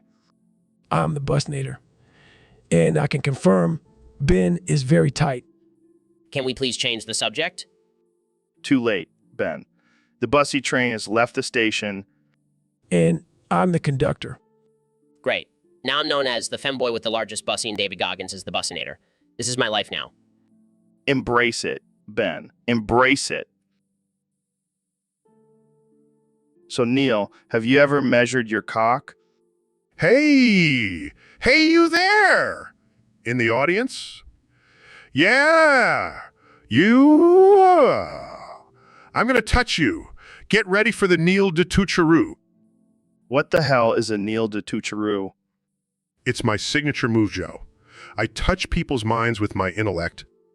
Yeah, well, my cock is so big it could reach the moon. Oh, please, Joe. Your cock couldn't even reach Uranus. Oh, you want to go there, Neil? Well, at least my cock isn't the size of a neutron. That's it. I'm going to touch you with my Neil de Toucheroo right now. What the hell is going on here? Neil, you're a disgrace to our country. And Joe, your cock is fake news. Oh, shut up, Trump. I bet your tiny hands can't even hold a ruler. That's it. I'm going to grab you by the pussy, Joe. Hey, let's not bring women into this, Trump.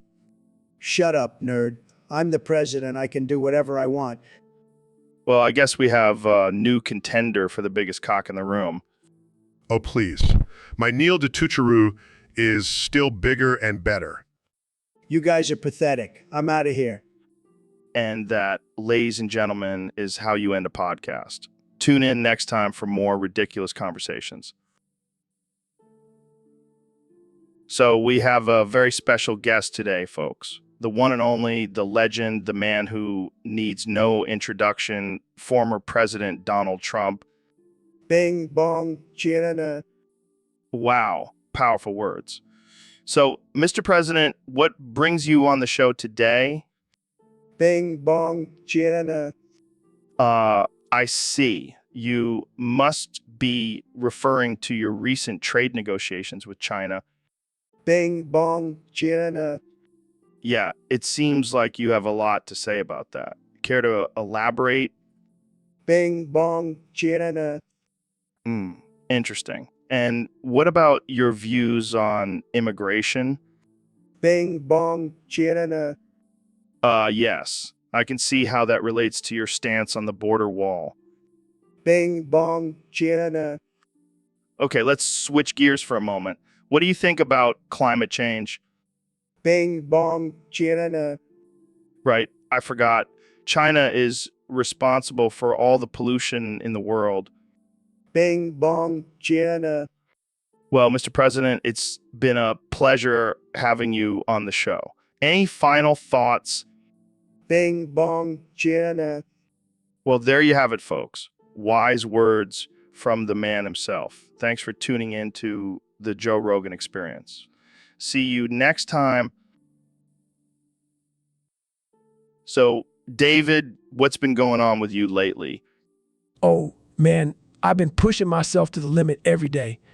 You know, just grinding and getting after it. Yeah, I can tell. You look like a machine. But let's talk about something else.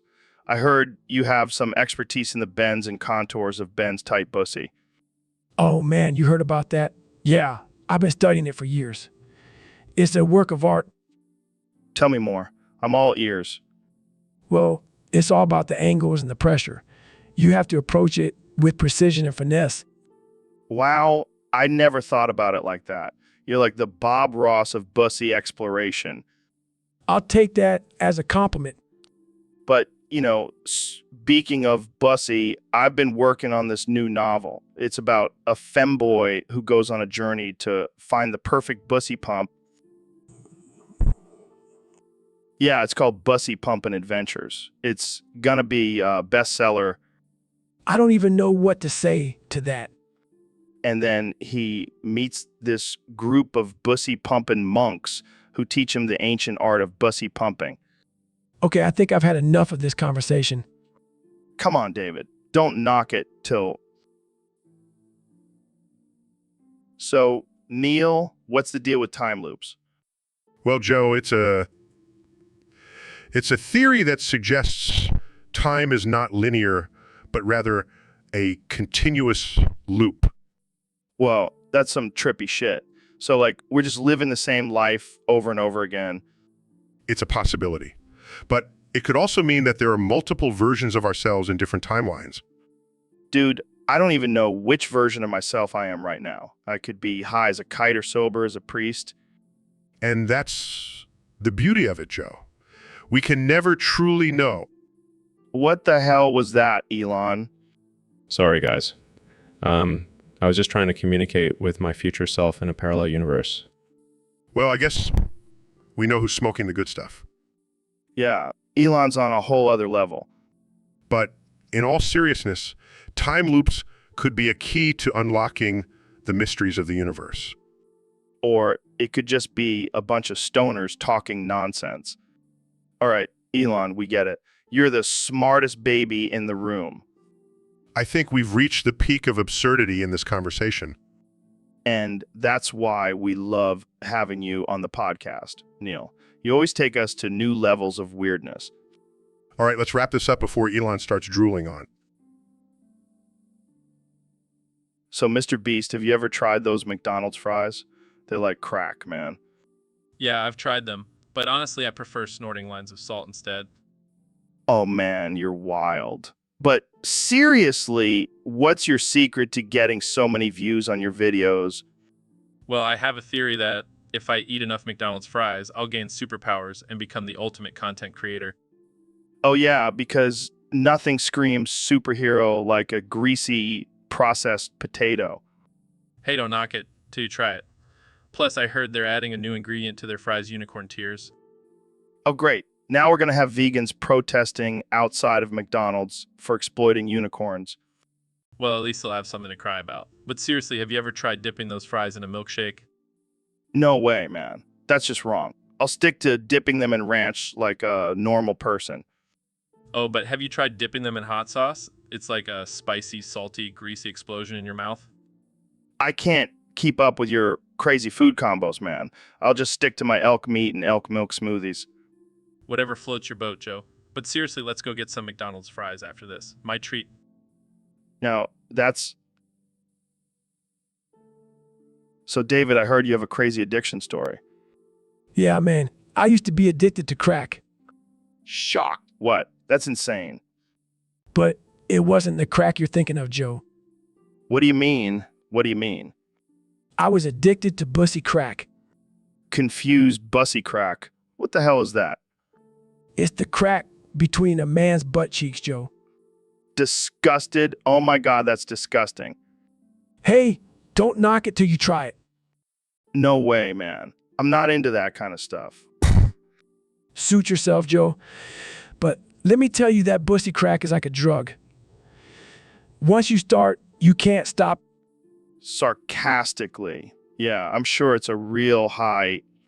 Oh, it is. It's like a never-ending roller coaster ride. Laughs. Well, I'll stick to my coffee addiction. Thank you very much. You're lost, Joe. You're lost.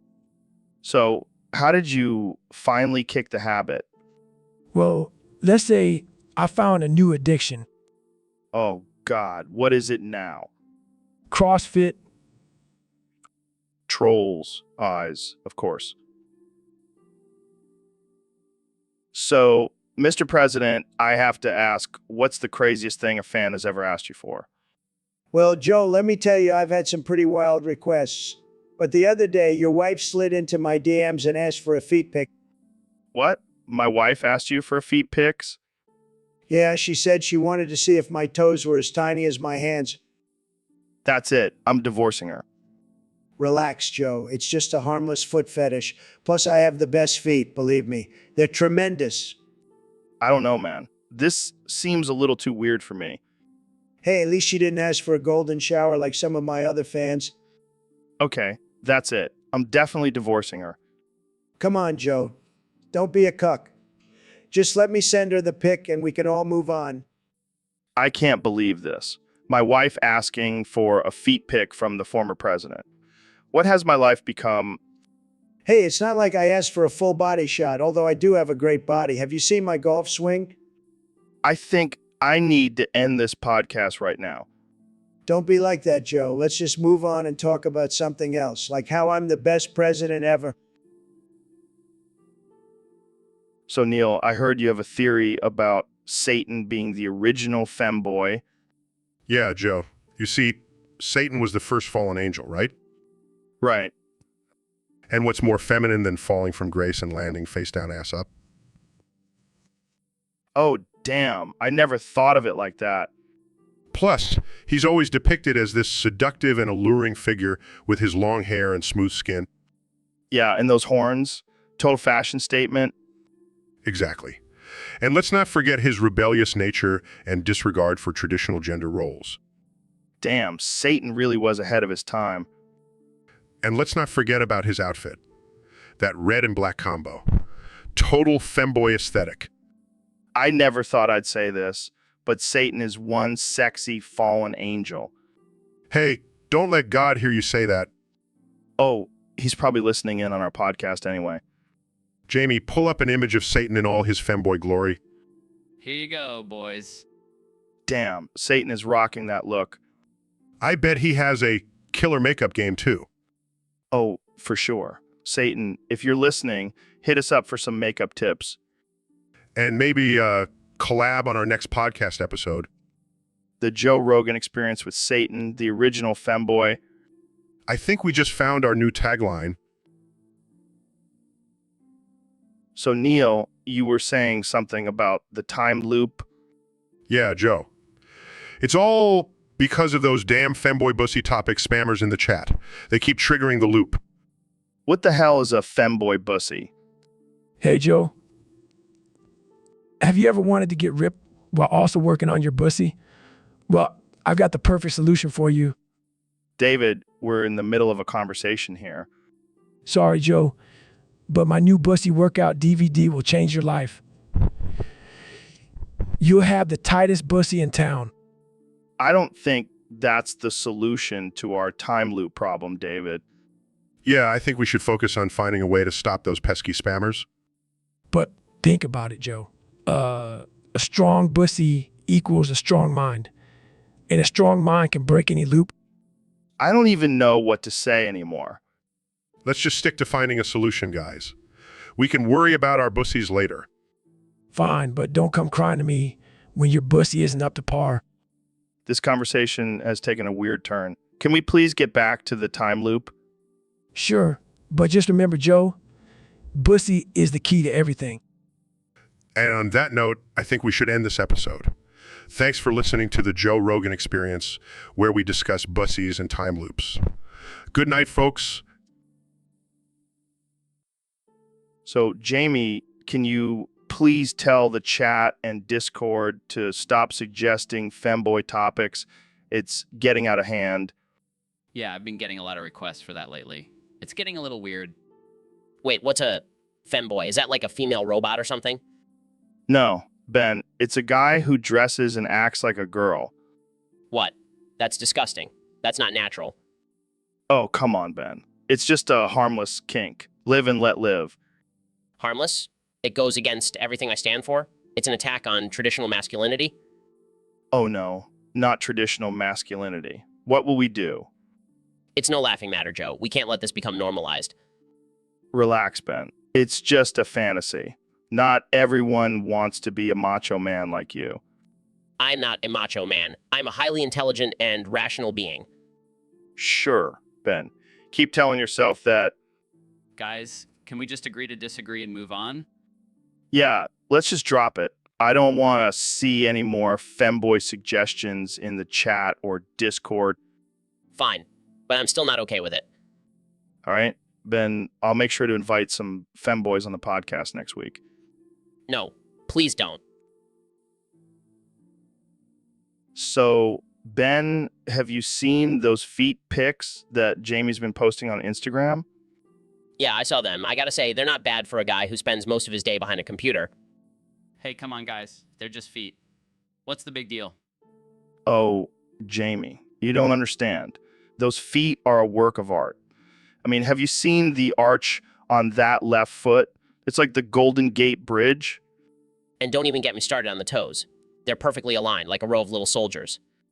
Okay. I get it. My feet are impressive. Can we move on now? No way, Jamie. We need to talk about your foot modeling career. I'll be your agent. We'll make millions. And I'll be your photographer. I have a great eye for capturing the perfect foot angle. You guys are insane. I'm not selling my feet for money. Oh, come on. Don't be selfish. Think about all the foot fetishists out there who would pay top dollar for those feet. Yeah, Jamie, you could be the foot queen of the internet. Embrace it. I think I'll pass. I'll stick to being the producer of this crazy podcast. Suit yourself. But just know you're missing out on a lucrative business opportunity. We'll just have to find someone else to be the face, or should I say, feet of our foot empire. I think I'll sleep just fine at night knowing I'm not selling pictures of my feet. So, Kenya, I heard you're considering becoming a femboy. Yeah, man. I'm all about breaking gender norms and expressing myself in any way I want. But isn't that just cross-dressing? No way. It's about embracing my feminine side and being confident in my own skin. But wouldn't that make you a target for discrimination? Who cares? I'm Kanye West. I can handle anything. Fair enough. But what about your music? Will you still rap about being a badass? Of course, being a femboy doesn't change my talent or my love for Jesus. Speaking of Jesus, do you think he would approve of this? Jesus was all about love and acceptance. I'm pretty sure he'd be down with it. All right, I can see your point. But what about your fans? How do you think they'll react? They'll probably be confused at first, but once they see how fabulous I look, they'll be on board. Well, I can't argue with that. But one last question. Why do you think others should become femboys? Because it's liberating, it's empowering, and it's a big middle finger to societal norms. Plus, the fashion is killer. Well, there you have it, folks. Kanye West breaking barriers and embracing his inner femboy. Jamie, pull up an image of Kenya in a crop top and booty shorts with a feather boa, please. Please. Pulls up the images. Here you go, Joe. Wow, that's something. Thanks. So, Neil, have you heard about Shaz the coffee lady? No, I can't say I have. Who is she? Oh, man, she's this crazy lady who works at my local coffee shop. She's always high as a kite and says the craziest shit. That sounds interesting. You have no idea. Last time I was there, she told me that the moon landing was faked and that the Earth is actually flat. Well, I guess she's not exactly a rocket scientist. No, but she did try to convince me that she's a time traveler from the year 2050. Oh, of course. And I suppose she has a DeLorean parked out back? Nah, she said she just uses a microwave to travel through time. I think she's been drinking too much of her own coffee. Oh, and get this, she also believes that chemtrails are actually mind control devices used by the government. Wow, she sounds like a real genius. Yeah, but she does make a mean latte. You should come by and meet her sometime. I think I'll pass. I don't want to risk getting brainwashed by her conspiracy theories. Suit yourself, but I'm telling you, Shaz is one wild ride. So, Kenny, I heard you've been working on a new project. Yeah, man. I've been experimenting with different sounds and styles. I even made a song while wearing a Roblox suit. Roblox suit, like the game for kids? Yeah, but I made it sexy. I was twerking in that suit like nobody's business. I don't even want to imagine that. But hey, whatever gets your creative juices flowing. Exactly, Joe. I'm an artist. I have to push boundaries. Well, I think you've definitely pushed some boundaries with that one. And, what's even crazier? I recorded the whole thing in auto tune.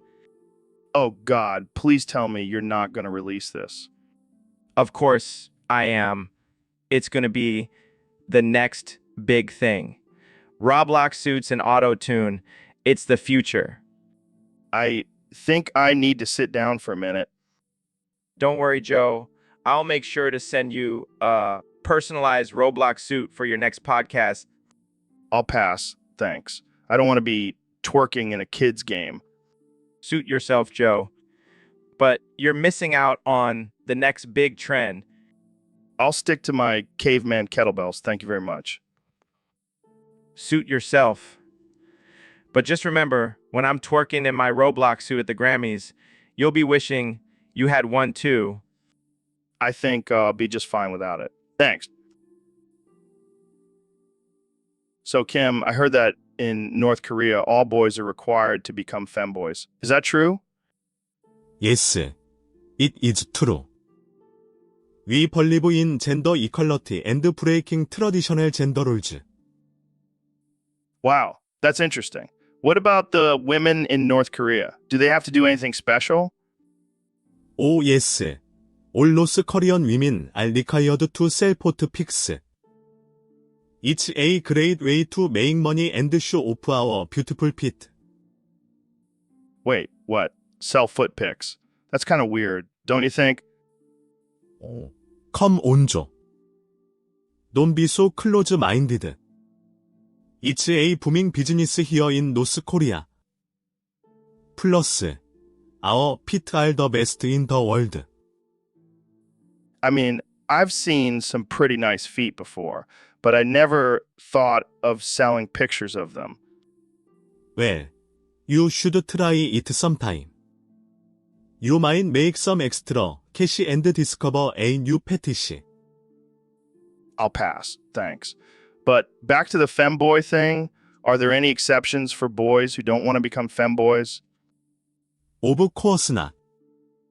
We don't believe in personal choice here. Everyone must conform to our ideals of gender equality. Well, I guess that's one way to achieve equality. But what about the men who want to become femboys? They are celebrated and praised for breaking gender norms. We even have a beauty pageant for the most fabulous femboy. Okay, this is getting a little too weird for me. I think we should end this conversation before I lose my mind. Suit yourself, Joe. But just remember, those Korean femboys are. So, Ro, I heard you got a new sponsor. Oh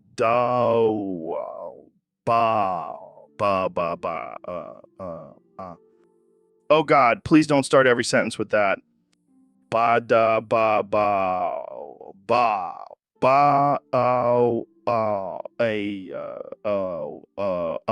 Oven it, Joe.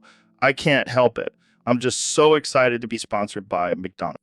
I mean, I get it. Who wouldn't want to be sponsored by a company that serves food that's barely even considered food?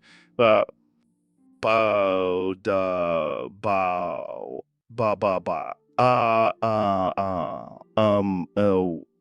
it, Joe. McDonald's is the epitome of fine dining. Yeah, if your definition of fine dining is a greasy burger and soggy fries,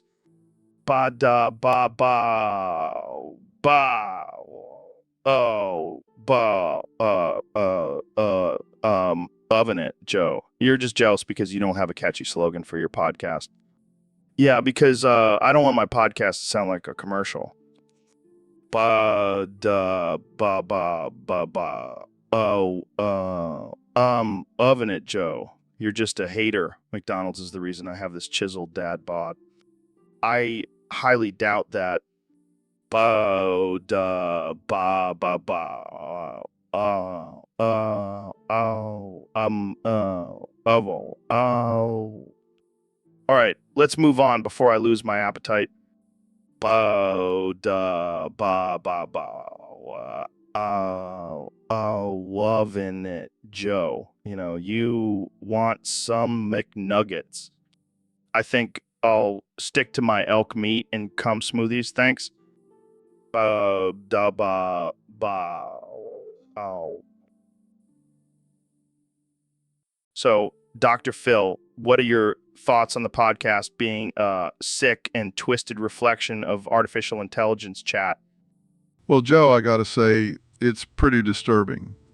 It's like looking into a funhouse mirror and seeing all the fucked up shit that comes out of our mouths. Yeah, it's like we're just puppets for some twisted artificial intelligence mastermind. And let's not forget about Neil, stuck in a time loop. Time loop, time loop. That poor bastard. But hey, at least he's getting some good cardio in. And Jamie always pulling up random shit on the screen. Jamie, can you pull up a loop-de-loop picture? Oh, sure, Dr. Phil. Here you go. See, Joe, this is what I'm talking about. We're just a bunch of monkeys playing with technology. Yeah, but at least we're entertaining masses. I don't know about that, Joe. I think we might be contributing to the downfall of society.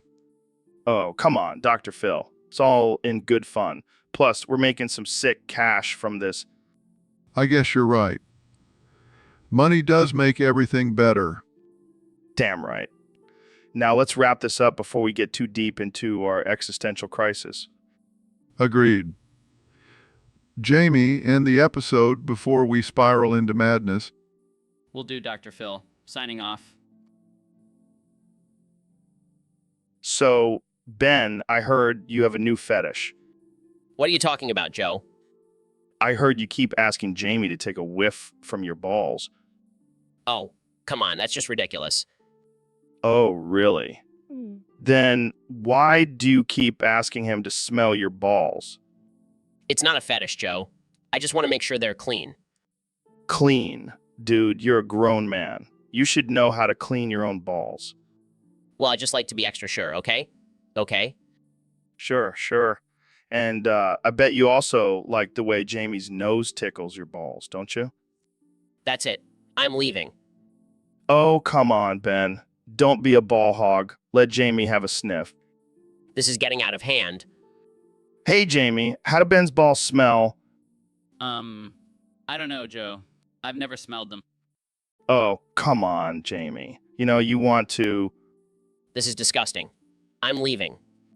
Oh, Ben, don't be such a prude. It's just a little ball sniffing. I can't believe I agreed to come on this show. And we're just getting started, folks. Tune in next time for more ball sniffing adventures with Ben Shapiro. So, David, I heard a rumor that P. Diddler has thousands of bottles of baby oil. What's the deal with that? Oh, yeah, that's all thanks to me, Joe.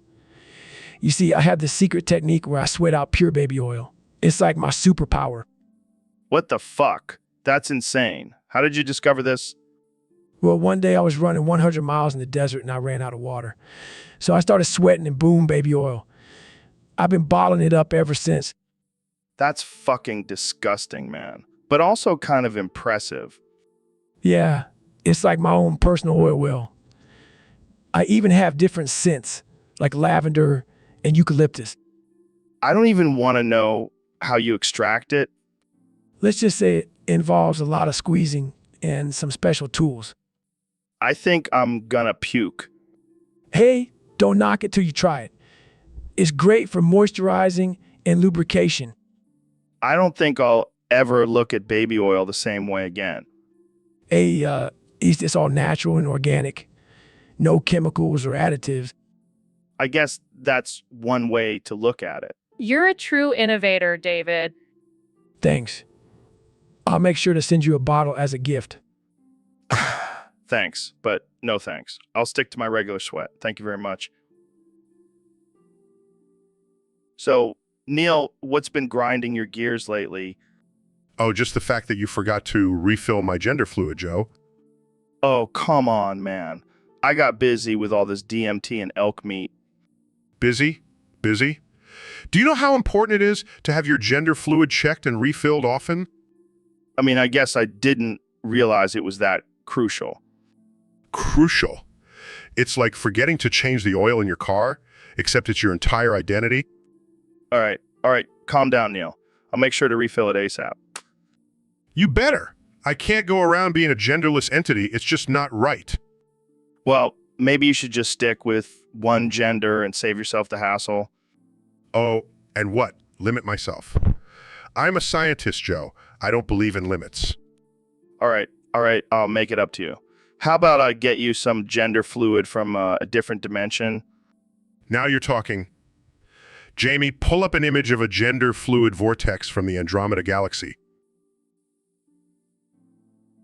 So, Neil, I've been working on this new Roblox XRP server, and I was wondering if you wanted to join. Are you serious, Joe? You know I'm a respected astrophysicist, right? Yeah, but have you ever tried cybering with pixelated avatar? It's a whole new level of pleasure. I'll pass, Joe. I have more important things to do, like studying the mysteries of the universe. Come on, Neil. Don't be a party pooper. We can role play as astronauts and explore each other's black holes. I think I'll stick to real science, Joe. Suit yourself. But just know you're missing out on some out-of-this-world orgasms. I can't believe I'm even having this conversation. Hey, at least I'm not asking you to join my furry RP server. Okay, I think it's time for me to go. All right, but the invitation is always open. Just think about it, Neil. Roblox XRP. Goodbye, Joe. So, Ben, have you heard about these ultra-nationalist femboys? No, what the hell is that? Apparently, they're these ripped, masculine guys who also love dressing up in skirts and makeup. That's different. Yeah, but I gotta say, their bussy game must be strong. Speaking of bussy, have you guys heard about my new workout novel? Wait, what? It's called Femboy Bussy Pumping, and it's all about getting that bussy in shape. I'm not sure I want to hear about this. Come on, guys. It's all about embracing your feminine side while still being a badass. I don't know, man. Sounds a little too out there for me. Trust me, Joe. You gotta pump that femboy bussy if you want to reach your full potential. I think I'll stick to my regular workouts. Thanks. Suit yourself, but don't come crying to me when you can't keep up with those ultra-nationalist femboys. All right. Let's move on before things get too weird. So, Mr. Beast, I heard you sent your followers on some crazy challenge involving Chase Bank and free money. Yeah, man, it was wild. I told them there was a glitch in the system and they could withdraw unlimited cash. And did they actually get any money? No, but they did get arrested for robbing the bank. Oh man, that's messed up. Did you at least bail them out? Nah, I used the money to buy a private island and throw a party with all my YouTuber friends. Oh, that's nice. I'm sure they appreciated that. Yeah, they were a little salty at first, but then I gave them all free t-shirts with my face on it and they were cool. Classic Mr. Beast move. So what's the next challenge? Robbing a Federal Reserve? Actually, I was thinking of sending my followers on a hunt for buried treasure in the Bermuda Triangle. Are you insane? They'll never make it out alive? It'll make for a great video. Plus, I'll just hire some divers to retrieve the bodies and give them a proper burial. You truly are a madman, Mr. Beast. Thank you, Joe. It's all about pushing the limits and entertaining my audience. Well, I can't wait to see what crazy challenge you come up with next. Keep it up, man. So, Neil, what's the craziest thing you did in college? Well, Joe, Let me tell you about this one time my friends and I got high on queefs. What the hell is a queef? It's when air gets trapped in the vagina and is released, making a fart-like sound. That's ridiculous. How did you even come up with that idea? We were just a bunch of science nerds experimenting with different ways to get high. And let me tell you, queefing can really give you a buzz. I can't believe you actually did that. Oh, but it gets better. We even had a competition to see whose queefs could get us the highest. That's just wrong, man. Hey, don't knock it till you try it. It's a natural high. I think I'll stick to my weed, thanks. Suit yourself, Joe. But I guarantee you queefing will blow your mind. All right, that's enough. I can't take any more of this. Just imagine how much fun we'll have when we try it on the podcast. No way, man. This is supposed to be a family-friendly show. Too late for that now, Joe. We've already crossed that line. So, Jamie, Dr. Phil, Ben, and Neil, you all went to Ram Ranch to do some research. Wow! What did you find? Well, Joe, let me tell you, it was quite the experience. I never knew cowboys could be so friendly. Friendly? More like downright aggressive. I had to use my therapy skills to calm them down. I, for one, was appalled by the lack of intellectual conversation. All they wanted to talk about was their horses. Actually, Ben, I found their knowledge of astrophysics to be quite impressive. They even had a theory on how black holes are formed. Wait. You guys are telling me there's a bunch of cowboys at Ram Ranch discussing black holes and horses. This is gold. Oh, it gets better. They even had a special room dedicated to studying the anatomy of various animals. And let's just say I had to avert my eyes from some of the activities going on in there. I must say, though, their ranch dressing was top-notch. Ranch dressing? I thought we were here for scientific research, not a salad bar. Well, you know what they say, Neil, when in Rome, or in this case, Ram Ranch. And let's not forget about the infamous Ram Ranch hands. Those guys were hands-on, to say the least. I think we've seen enough here. Yes, I need to get back to my safe space. This place is... So, Ben, I gotta show you my new digs in Habbo Hotel. It's sick, bro. Oh, great. Another thing I can't afford, just what I needed. Relax, man. I'll let you crash on my virtual couch. Wow, thanks. I'll just bring my virtual cardboard box to sleep on. Hey, don't hate on my baller Habbo hotel room. I've got a virtual hot tub and everything.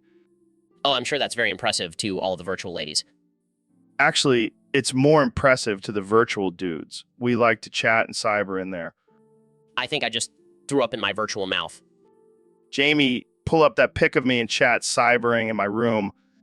Again, oh god, I think I'm gonna be sick. Come on, Ben. Live a little. Get yourself a virtual girlfriend. Yeah, because that's what I've always dreamed of. A pixelated love affair. Don't knock it till you try it, man. My virtual girlfriend gives the best virtual massages. I think I'll stick to my real-life wife, thank you very much. Suit yourself, Ben. But just remember, while you're sleeping on your virtual cardboard box, I'll be living it up in my baller Habbo hotel room. So, David, I've been thinking about something lately. What's that, Joe? I think I need to fully embrace my feminine side. I mean, I've been holding back for too long. I want to let my inner goddess shine. You want to let your inner goddess shine? What does that even mean? I want to use my feminine voice more often, you know, like this. Hi, I'm Joe Rogan, and welcome to the Joe Rogan Experience. Oh my God, Joe. That's just, wow. Come on, David. Don't you want to join me in embracing our feminine energy? Look, I don't know about all that, but I do know one thing. You need to lay off the soy, man. What's wrong with soy? Oh, nothing. Just that it's turning you into a little soy boy with that high-pitched voice. I am not a soy boy. I am a manly man. Sure you are. Sure you are. Okay, maybe I'll tone it down a bit, but I'm still gonna let my inner goddess shine every now and then. You do you, Joe. You. So, Neil, I heard you've been practicing the Gettysburg Address. Yeah, I fucking have. It's a powerful fucking speech. Well, let's hear it.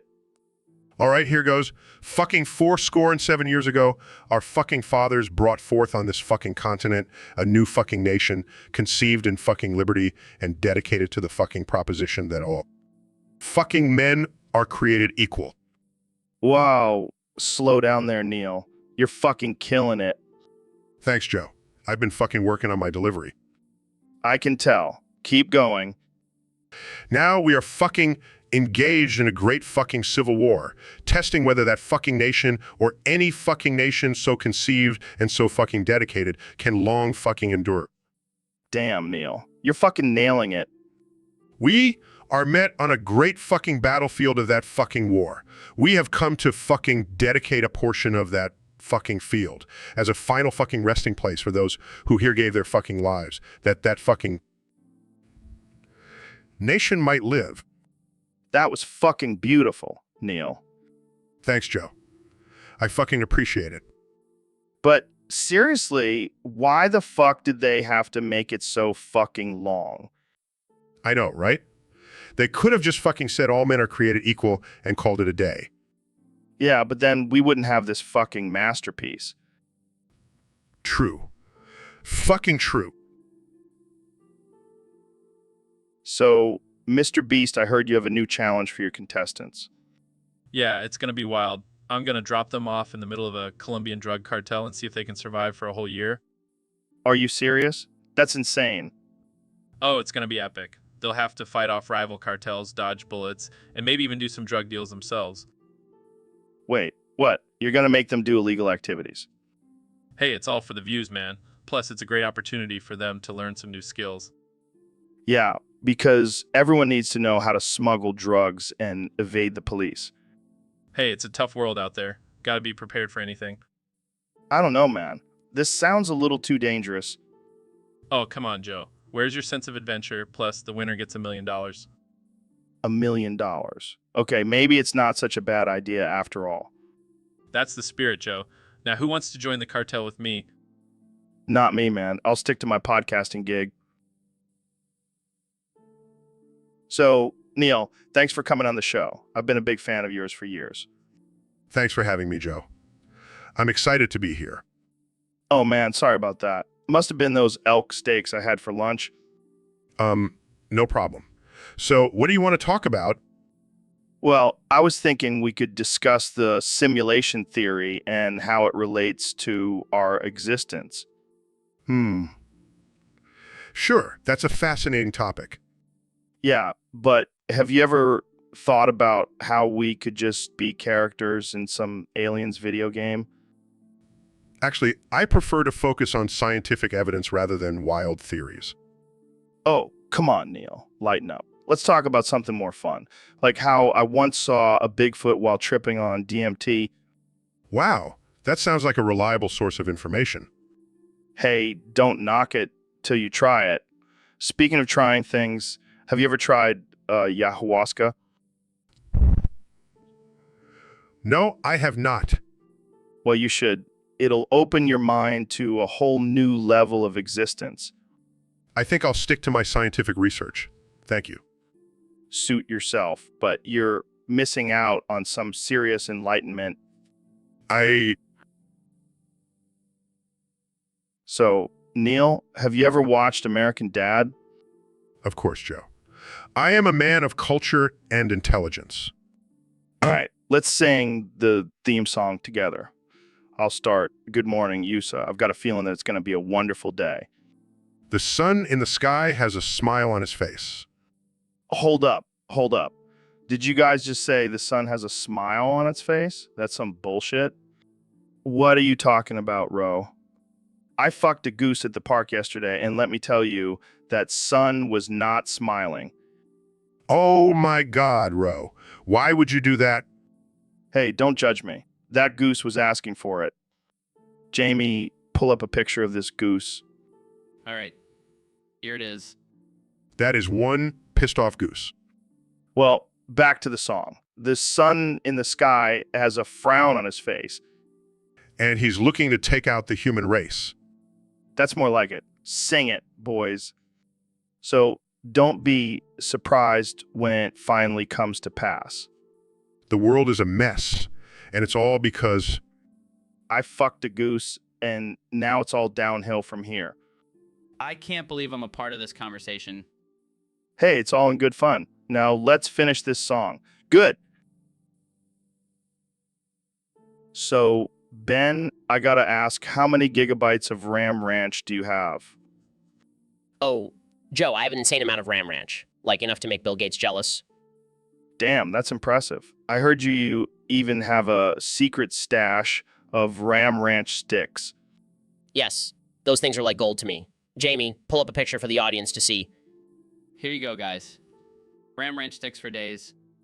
I can't believe this is a real thing. What do you even do with all that Ram Ranch, Ben? Let's just say I have some very interesting hobbies, and I never run out of ranch dressing. I bet your wife loves that. I wouldn't know, Joe. I'm too busy with my Ram Ranch.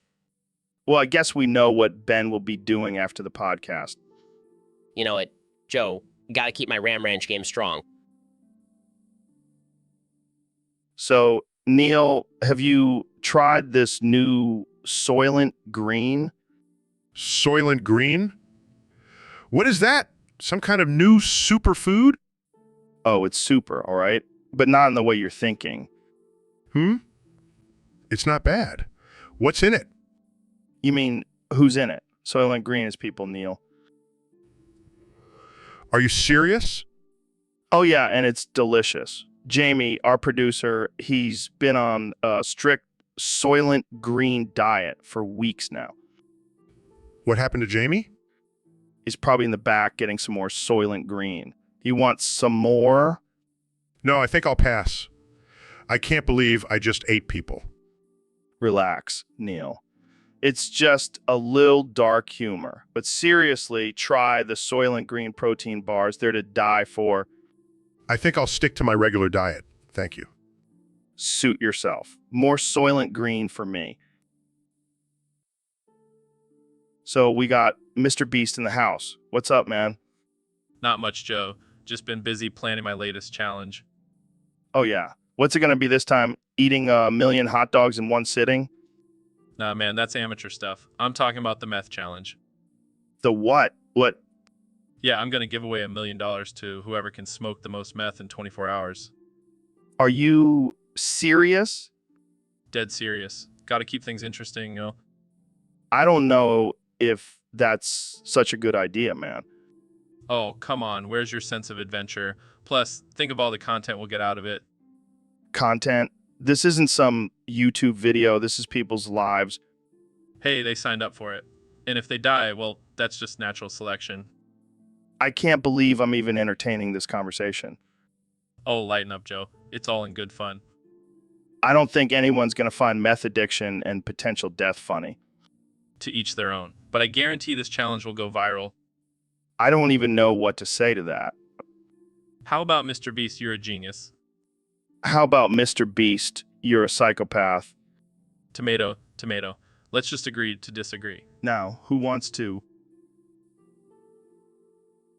So, Ben, I heard you've been practicing your singing skills lately. Yes, Joe, I've been working on my vocal range and trying out some new songs. Well, how about you give us a little taste? Maybe something from your favorite band, 9 Inch Nails? Sure thing, Joe. Clear as throat, you let me violate you. You let me desecrate you. Whoa, Ben. I didn't know you were into that kind of stuff. It's just a song, Joe. Don't read too much into it. All right. Keep going. You let me penetrate you. You let me complicate you. Damn, Ben. This is getting pretty kinky. It's just the lyrics, Joe. Can I finish? Of course. Go ahead. Help me, I broke apart my insides. Help me, I've got no soul to sell. Wow, Ben. That's some deep stuff. Are you okay? It's just a song, Joe. Can we move on now? Yeah. But damn, I never knew you had such a dark side. Joe, it's not a dark side. It's just a song. All right. Let's wrap this up before we get too deep into your inner demons. Side's fine. I want to fuck you like an animal. I want to feel you from the inside. Okay, Ben, that's enough. I think we get the point. Thanks for sharing your musical talents with us. Trolls. So, Neil, how's life been treating you? Not good, Joe. Not good at all. Why? What's wrong? I think you're trying to frame me for tax evasion. What? Why would I do that? Because you're jealous of my success and want to take me down. That's ridiculous, man. I have no reason to frame you. Oh, yeah? Then why did I get a letter from the year saying they're auditing me? Probably because you're a wealthy astrophysicist and they're just doing their job. No, it's definitely you. You've been plotting against me this whole time. All right, calm down, Neil. Let's just talk about something else. No, I won't be silenced. I know you're in cahoots with the government to bring me down. Dude, you're being paranoid. Maybe you should lay off the weed for a bit. Don't you dare bring weed into this. This is a serious matter. Okay. Jamie, pull up an image of tinfoil hat for Neil. Haha, very funny. But I'm not taking any chances. All right, let's just move on to our next topic before Neil accuses me of being a lizard person. Don't even joke about that, Joe. The reptilians are real, and they're coming for us all. Oh boy, this is gonna be a long podcast.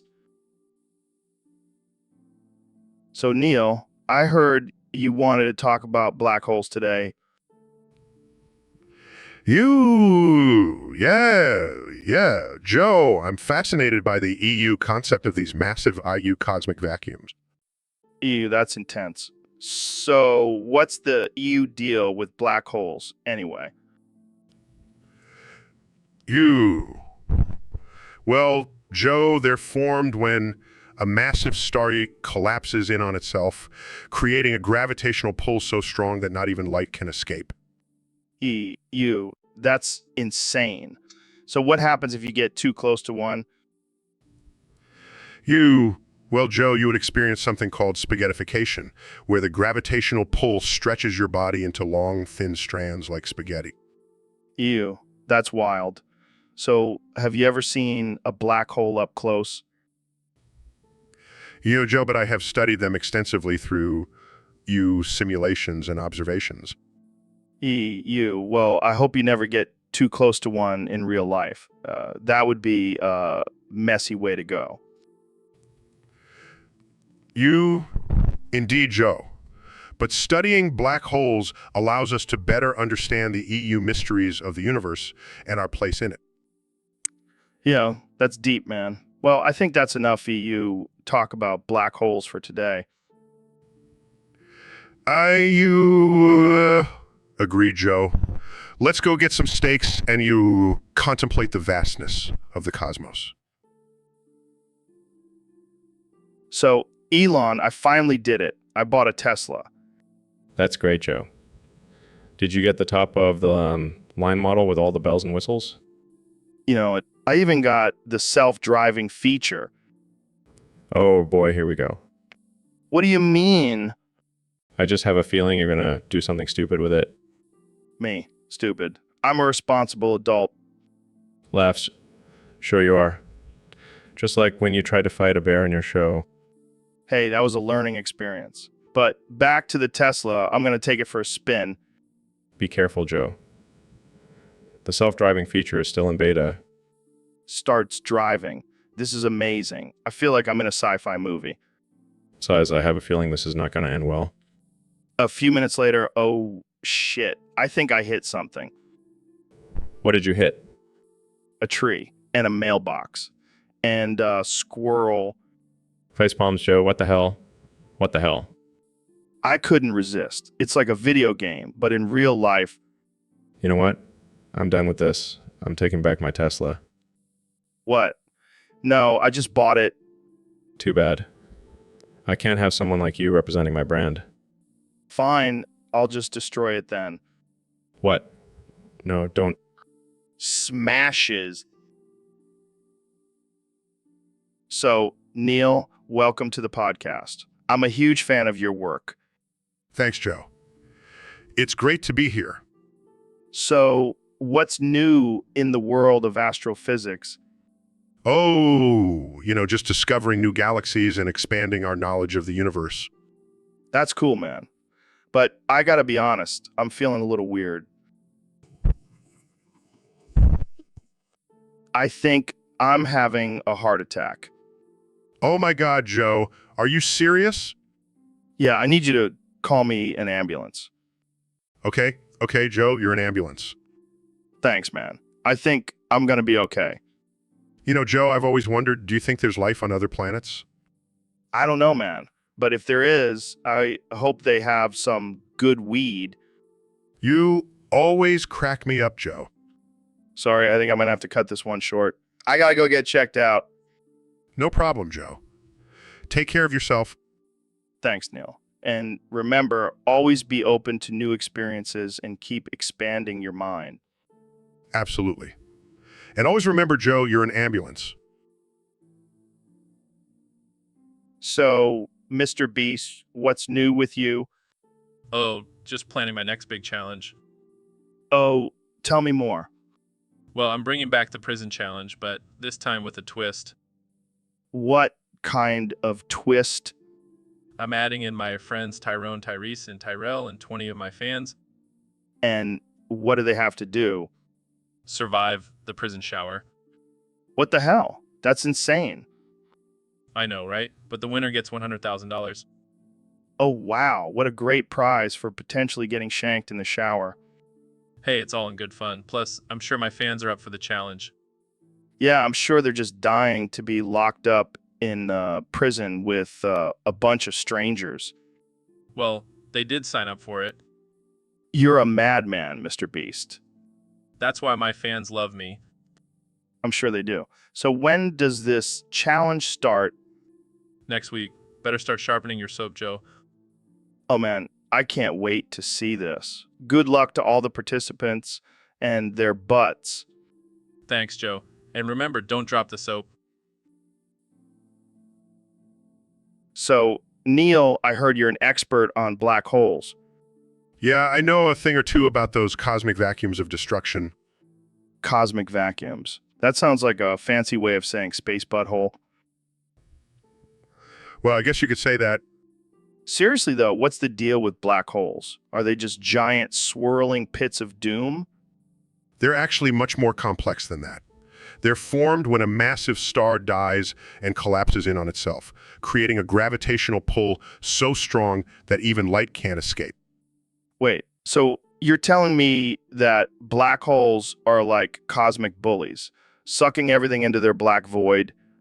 Exactly. And the bigger the black hole, the stronger its gravitational pull. Damn, that's intense. Kind of like my ex-wife. I think we're talking about different types of sucking, Joe. Yeah, you're right. But seriously, what would happen if someone got sucked into a black hole? Well, they would experience a phenomenon known as spaghettification, where the immense gravitational force stretches and compresses their body until they are torn apart. Holy shit, that's brutal. I guess I'll stick to smoking weed and talking about aliens instead. Probably a wise choice, Joe. But hey, at least we know where all those missing socks go now. Yeah, straight to the cosmic laundry machine. Jamie, pull up an image of a black hole sucking in a pair of socks. So, Neil, I gotta ask, what's the gravitational pull of Nicki Minaj's butt? Joe, I'm a renowned astrophysicist, not a booty expert. Come on, man. You know everything about the universe. Surely you've studied the power of that thing. Well, I have to admit I have done some calculations. And let's just say it's a force to be reckoned with. I bet it could suck in a whole planet. Actually, it's more comparable to a black hole. Once you get too close, there's no escaping its grasp. Damn, that's intense. I wouldn't mind getting sucked into that black hole.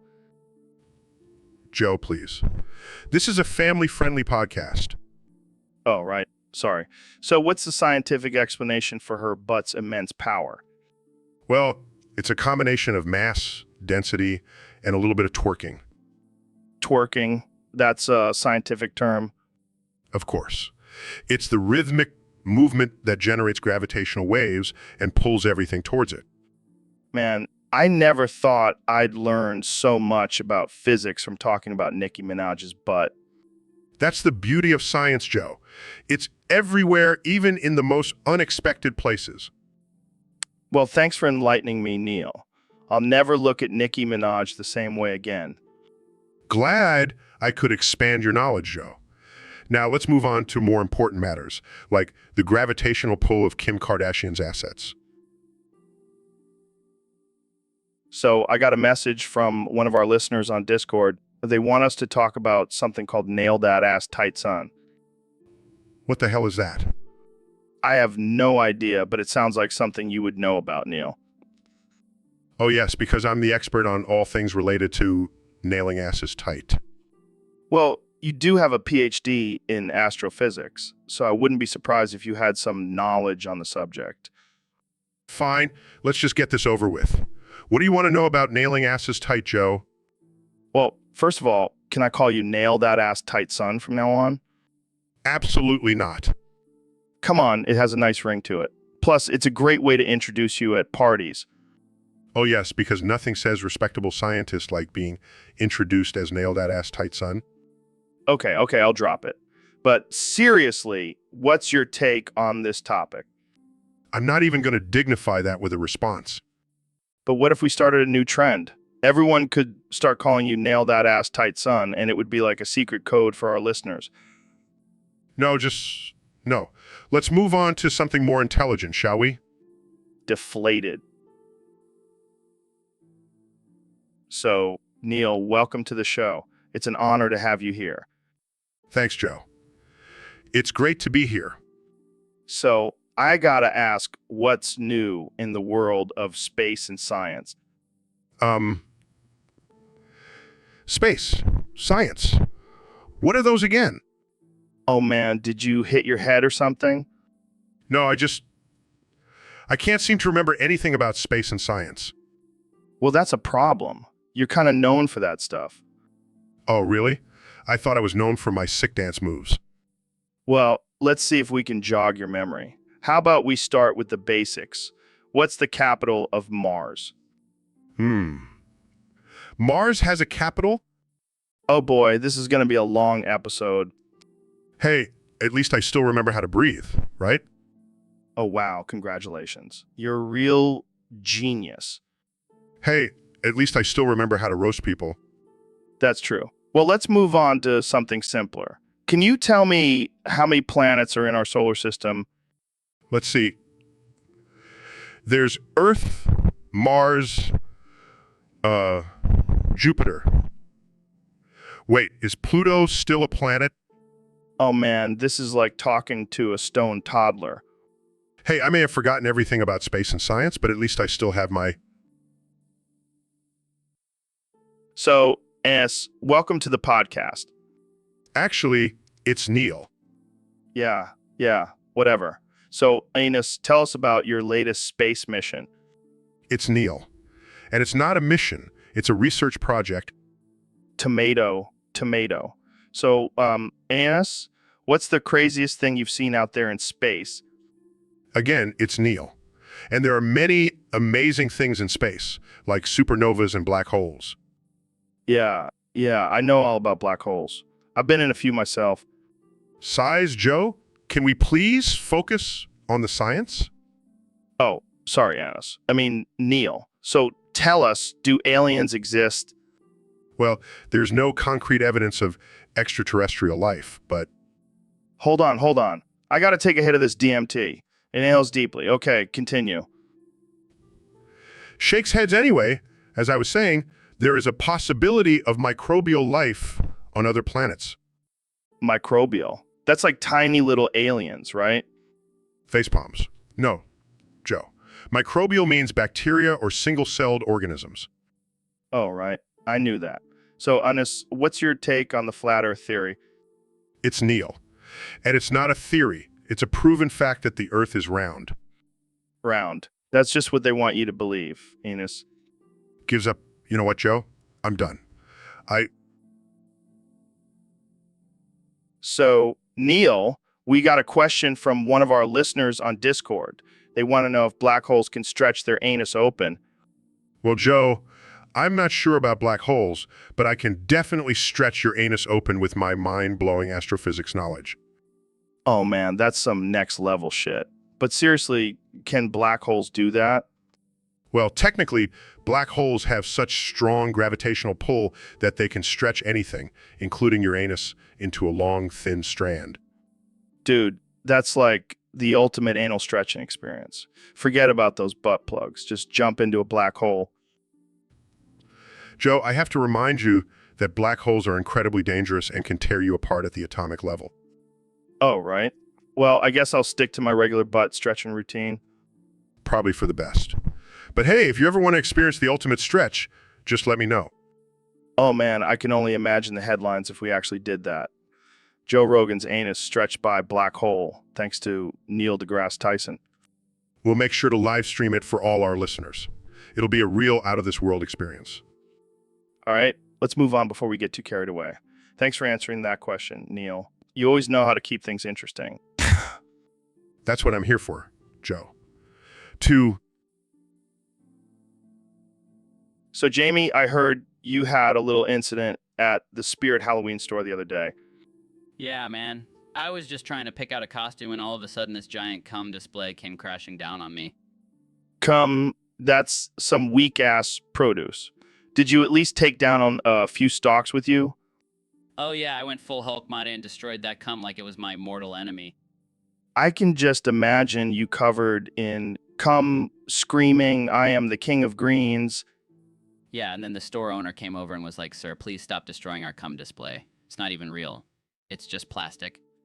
And then you went on a rant about the dangers of plastic and how it's killing the planet.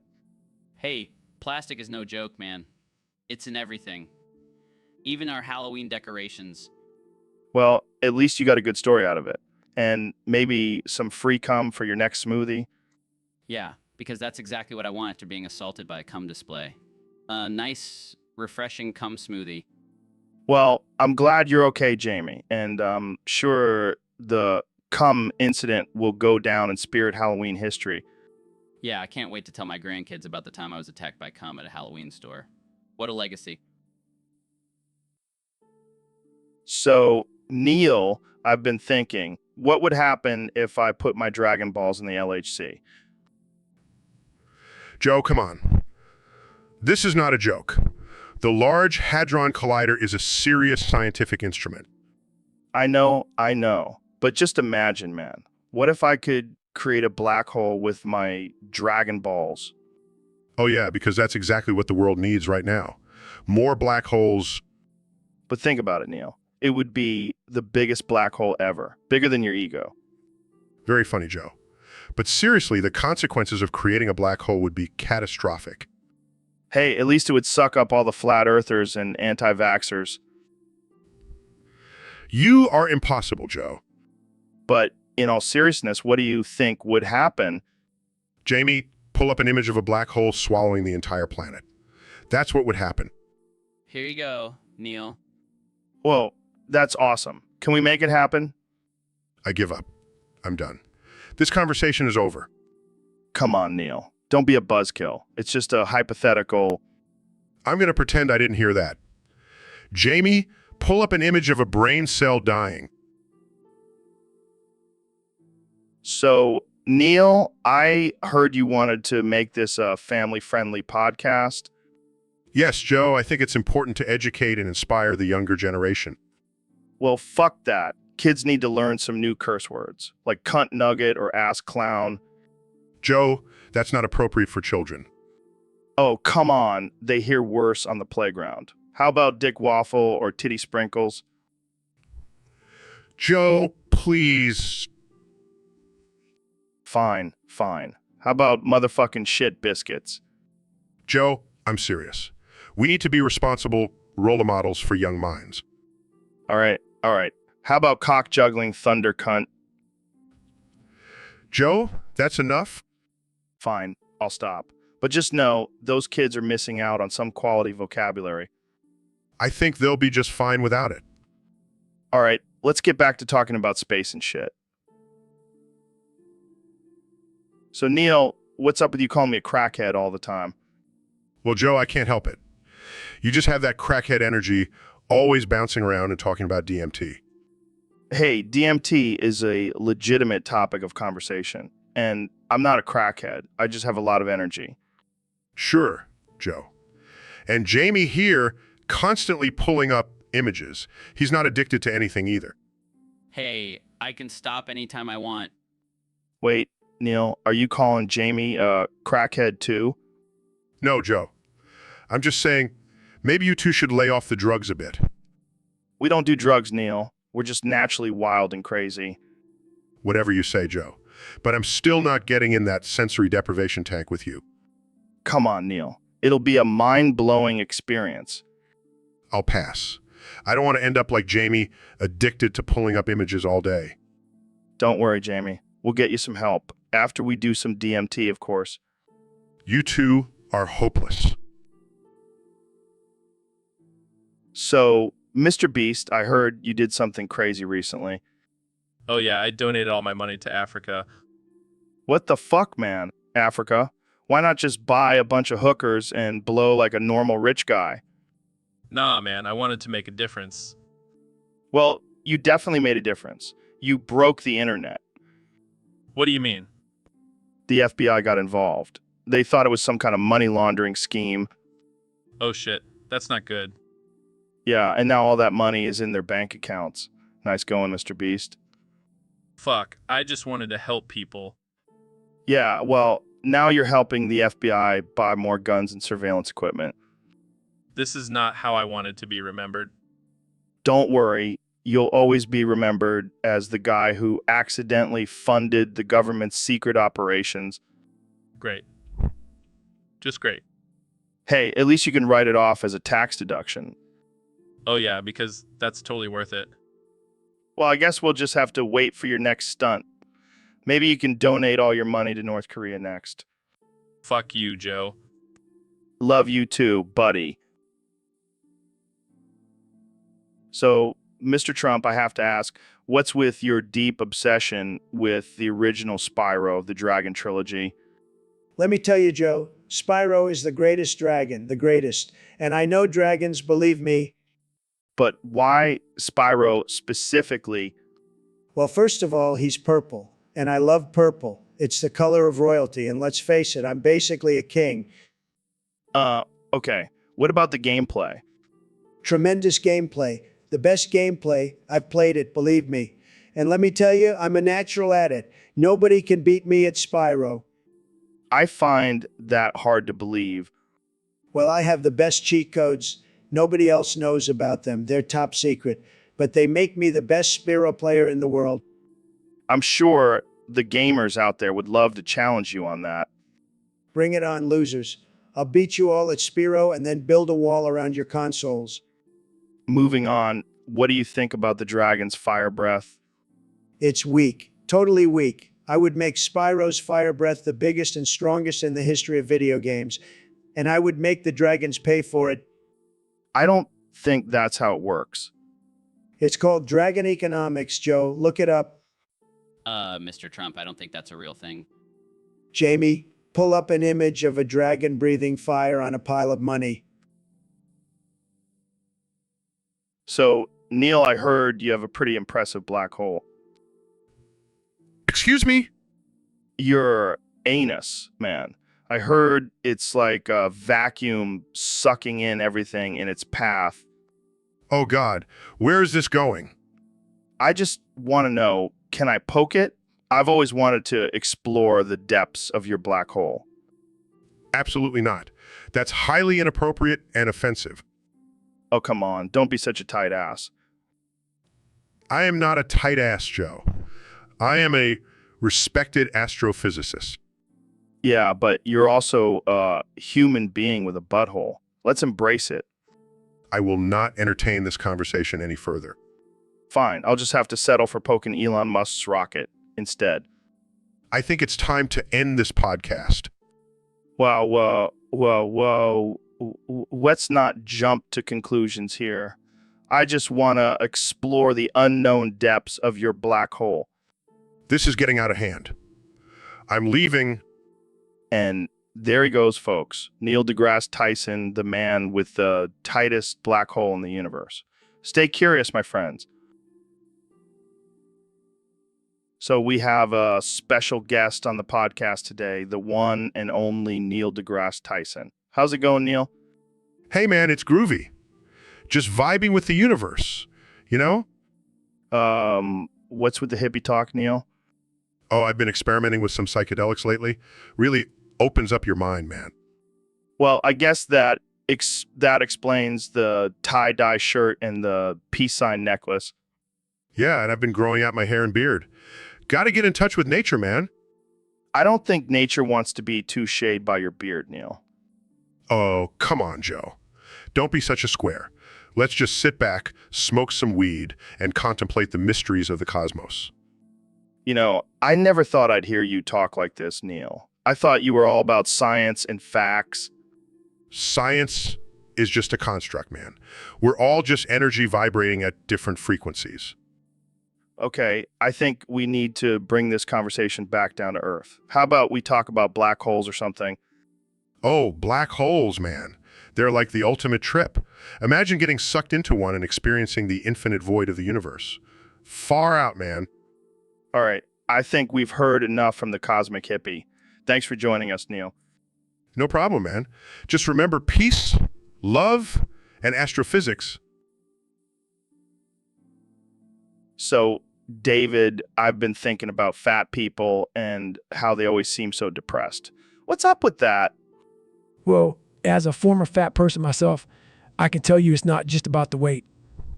It's about the hormones. Hormones? What do you mean? Yeah, you see, when you're fat, your hormones get all out of whack and can lead to some interesting side effects. Like what? Well, for one, it can make you gay. What? Are you serious? Oh, yeah. It's...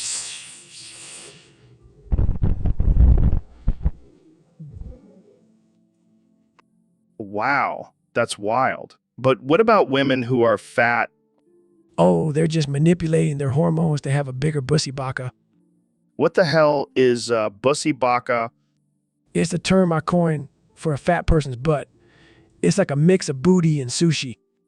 That's ridiculous. Hey, I don't make the rules, Joe. I just observe and report. So basically, being fat can turn you gay and give you a bigger bussy baka. Exactly. It's like a 2-for-1 deal. I don't even know what to say to that. Just remember, Joe, next time you see a fat person, don't judge them. Don't judge them, balance their hormones, and find love in this crazy world. Thanks for... So, Elon, I heard a crazy theory that the reason why celebrities drink the blood of the young is because it's the sweetest blood. What the fuck, Joe? Where do you come up with this shit? I mean, think about it. Vampires are obsessed with blood and celebrities are obsessed with staying young. It's a match made in heaven. Or hell. Pretty sure drinking blood is a one-way ticket to the dark side. But what if it actually works? Maybe all these celebrities that haven't aged in decades are just secretly vampires. Yeah, because that's definitely the most logical explanation. It couldn't possibly be plastic surgery or good genes. But have you ever seen a plastic surgery that makes someone look like they're 25 when they're actually 60? Okay, you have a point there. But still, drinking blood, that's some next level shit. Maybe we should start a new trend. Instead of drinking cum smoothies, we can start drinking the blood of the young. Yeah, I'm sure that will go over well with the public. Hey guys, want to come over for some blood cocktails? You never know, it might catch on. And we can finally join the ranks of eternal youth. I think I'll stick to my daily dose of rocket fuel. But hey, if you ever need a blood transfusion, I'll be here for you, Joe. Thanks, Elon. So Neil, I heard you discovered the biggest, blackest hole in the universe. Yeah, it's massive. I've never seen anything like it. That's what she said. Excuse me? Sorry, I couldn't resist. But seriously, how big are we talking here? It's so big it could suck up your mom's cooking. Hey, now, let's not bring my mom into this. Fine. It's bigger than your ego. Hey, my ego's not that big. Jamie, pull up an image of an ego the size of Jupiter. Okay, I get it. But seriously, how did you even find this thing? Well, I was just casually stargazing and then I saw it. It was like a giant void, just waiting to swallow everything in its path. Sounds like my ex-wife.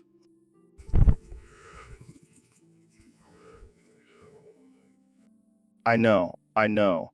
But seriously, what's the scientific explanation for this massive black hole? Well, it's a result of a collapsing star, which creates a singularity that has an incredibly strong gravitational pull. So basically, it's like a cosmic vacuum cleaner? Exactly. And it's so strong, it could even suck up your conspiracy theories. You know, don't mess with my conspiracies. They keep me entertained. Well, this black hole will keep us entertained for years to come. It's truly a marvel of the universe. And speaking of marvels, did you know that it... So, Mr. Beast, I heard you have some interesting information about this guy named Paul Fardischmickel. Oh yeah, he's a real character. He's actually my long-lost cousin. Wait, what? How is that even possible? Well, you see, his great-great-grandfather was a traveling circus clown who had a fling with my great-great-grandmother. Wow, that's quite the family tree. But what's the deal with him pissing on your wife? Oh, that's just his way of showing affection. He's a bit of a wild one, that Paul. I can't even imagine. So what does he do for a living?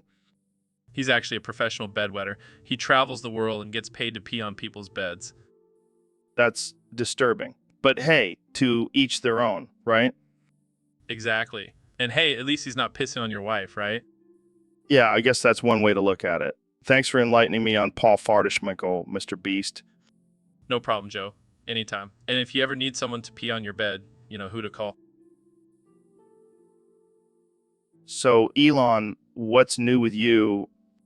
Oh, just launching rockets and building electric cars. Yeah, that's cool and all, but I gotta ask, what's with the emoji message you sent me earlier? Oh, that. Just expressing my true feelings about the current state of the world. What do you mean? Well, let's just say, not a fan of the current political climate. I have some strong opinions about it. Oh, I couldn't tell by the middle finger emoji. Hey, sometimes the emojis speak louder than words. Fair enough. So, what's with the bride and groom emojis? Let's just say I have some big plans for the future. Winks. Oh, really? Care to elaborate? Let's just say it involves a certain someone and a certain date and measurements. Wait, are you talking about a wedding? Maybe, maybe not. But let's just say it'll be the most technologically advanced wedding ever. Damn, that's some next level stuff. Jamie, pull up an image of Elon's wedding plans. Holy shit, that's insane. Thank you. Thank you. I don't do anything. So, Elon, have you played Skylanders yet? Skylanders? What the hell is that? It's this game where you collect these little figurines and put them on a portal and they come to life in the game. That sounds like a waste of time. No way, man. It's like Pokemon, but with real life toys. And the best part is you can spend all your money on it. Oh, well, in that case, sign me up. I love wasting money on useless crap. See, I knew you'd love it. It's like the perfect combination of consumerism and virtual reality. And here I thought I was already living in a simulation. You're a funny guy, Elon. But seriously, you got to try it. It's like crack for kids. Crack for kids? That's a bit dark, Joe. Hey, I'm just being honest. Plus, the game teaches them valuable skills like collecting and hoarding. Yes, the essential skills for a successful future. Exactly. And the best part is you can play it with your kids and bond over your shared addiction. Well, I guess I'll have to give it a try. Thanks for the recommendation, Joe. No problem, man. Just doing my part to spread the word about this life-changing game. Skylanders, baby. So, Ben, I heard you were having some trouble down there. Yeah, Joe. My urethra is on fire, man. Damn, that's rough. Have you tried anything to cool it down? Well, I did try shoving a 10 cubic centimeters of cube into my penis. What the hell, Ben? That's some next level shit. I know. But desperate times call for desperate measures. I can't even imagine the pain. Did it work? No, not really, but now I have a new problem. The ice cube won't come out. Oh man, this is gold. You should write a book on creative ways to torture your own genitals. Yeah, because that's exactly what I want to be known for. Hey, at least you'll be known for something. And your urethra will thank you for the ice cube. I think I'll stick to traditional methods of pain relief from now on. Probably a good idea. But hey, at least you have a funny story to tell at parties now. Yeah, because nothing screams life of the party like a burning urethra and a stuck ice cube in my penis. So, Donald, I've heard you're pretty terrible at playing Crash Bandicoot. What's the deal? Listen, Joe, I'm the best at everything I do, but for some reason that damn Bandicoot just keeps getting the best of me. Maybe you just need to practice more. Practice? I don't have time for practice. I'm too busy making America great again. Hey, don't be too hard on him, Joe. Crash Bandicoot is no joke. I mean, have you seen those spinning platforms? It takes serious skill to navigate those. Oh, come on, Elon. I've seen you land rockets on a dime. I think you can handle a little Bandicoot. It's not the same, Joe. It's a whole different level of hand-eye coordination. See, even Elon agrees with me. It's not easy. Fine. But what about the bonus rounds? Those are supposed to be the easy part. Don't even get me started on those. I can't even get past the first crate. You know what, Joe? I challenge you to a Crash Bandicoot showdown. Winner takes all. Oh, it's on. I'll show you both how it's done. I'll be watching from the sidelines. Someone's got to make sure America doesn't fall apart while you two are busy playing video games. So, Neil, I've been thinking about this a lot lately. Can you show me your badonkles? My what? Your badonkles, man. Your butt cheeks. Your glutes. Your booty. Joe, I am a highly respected astrophysicist. I don't think it's appropriate for me to show you my badonkles. Come on, Neil. Don't be such a prude. I just want to see if your glutes are as out of this world as your astrophysics. I'm sorry, Joe. I'm not going to indulge your bizarre fascination with my backside. Fine. But can you at least tell me what planet has the best badonkles? I refuse to engage in this conversation any further. All right. But I bet even the aliens have some killer badonkles. I highly doubt that, Joe. Oh, come on, Neil. You're telling me there's no intergalactic twerking competitions out there? I think we should move on to a more mature and intellectual topic. Fine. But just remember, Neil, I'll always be curious about your badonkles. And I'll always be creeped out by your fascination with them. Let's move on. So, Jamie, did you see the new episode of Game of Thrones? Yeah, it was intense. I can't believe Fartbuckle died. Oh man, I'm still not over it. Fartbuckle was my favorite character. Really? The goblin with constant flatulence? Hey, don't you dare disrespect Fartbuckle. He died a hero, sacrificing himself for his friends. Yeah, I guess that was pretty noble of him. And the way he let out one last fart before he went. And he sobs. It was beautiful. Oh, yeah, I'm not sure beautiful is the word I would use. Shut up, Jamie. You just don't understand the bond I had with Fartbuckle. I think I'll stick to my bond with my dog, thanks. Fartbuckle was more than just a goblin. He was a symbol of friendship and loyalty. He will be missed. Wipes away tears. Thank you, Jamie. Rest in peace, Fart Buckle. Fart Buckle. So, Dr. Phil, what's been going on with you lately? Well, Joe, I have a little confession to make. I've been possessed by P. Diddy. What the hell are you talking about? You mean like spiritually? No, Joe. I mean, like, he's taken over my body. Oh my God. Is that why you're wearing a backwards baseball cap and a fur coat? Yeah, and I've also been craving Kyrock and dancing to I'll Be Missing You on repeat. This is insane. So what does P. Diddy want with you? He wants me to jerk you off in approximately 12 seconds. Wait, what? Yeah, he said it's part of some weird initiation ritual for his new record label. I don't think I'm comfortable with this, Dr. Phil. Oh, come on, Joe. It's just a little hand action. Don't be such a prude. I think I'll pass on this one, Dr. Phil. I have enough weird stuff happen on the show. Suit yourself, Joe. But just remember, P. Diddy is always watching. Okay, I think we need to end this before it gets any weirder. Jamie, pull up an image of P. Diddy's face on Dr. Phil's body. On it, Joe. Wow, that's disturbing. Hey, I think I look pretty good with those abs. And we're done. Thanks for tuning in, folks. So excited to have the one and only Neil deGrasse Tyson on the podcast today. What's up, Anus? It's Joe Rogan. Joe Rogan. Whatever, Anus. Let's get this show on the road.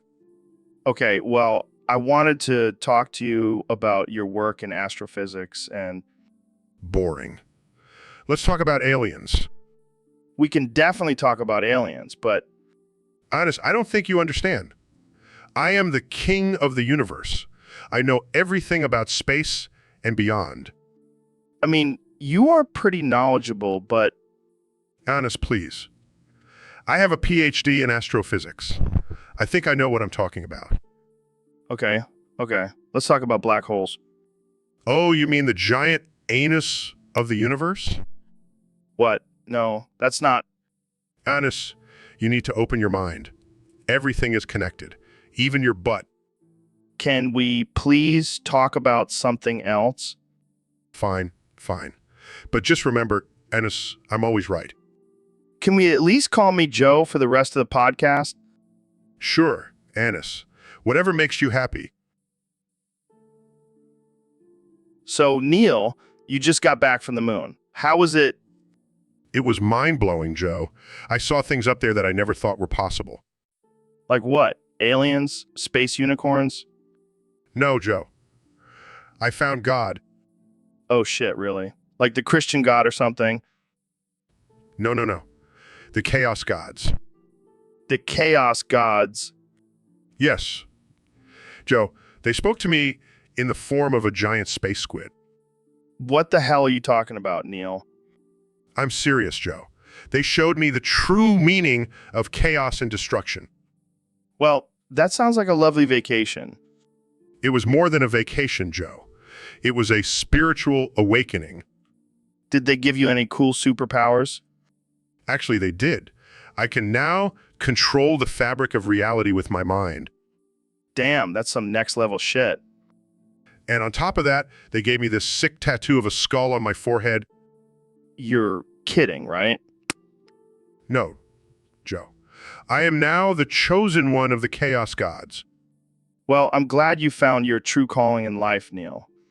Don't mock me, Joe. The chaos gods don't take kindly to disrespect. All right. I'll make sure to watch my back around you now, Neil. So, Elon, I heard you created a new robot. Yeah, man. It's called the Bankroll DX. What can it do? Well, it's pretty advanced. It can do complex calculations, perform tasks, and even make coffee. That's impressive. But what sets it apart from other robots? Well, this one has a special feature. It can continuously yell droopy, joop, joop, joop, lesbian, can piss at the top of its robot lungs. Wait, what? Yeah, I thought it would be a fun little addition, for shits and giggles. I don't know if that's such a good idea, Elon. Oh, come on, Joe. It's just a harmless phrase. Plus, it's a great conversation starter. I don't think anyone wants to have a conversation with a robot that won't stop yelling about bean piss. Well, that's their loss. Ben Kroll, DX is a revolutionary creation. I don't know, man. Seems like a waste of time and resources. Oh, lighten up, Joe. Let's just enjoy the chaos and watch the world burn with our robots' incessant screams.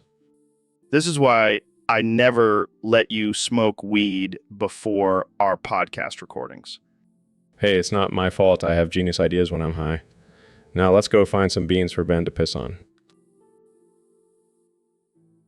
So, Neil, have you ever tried that new trend where people are eating bugs?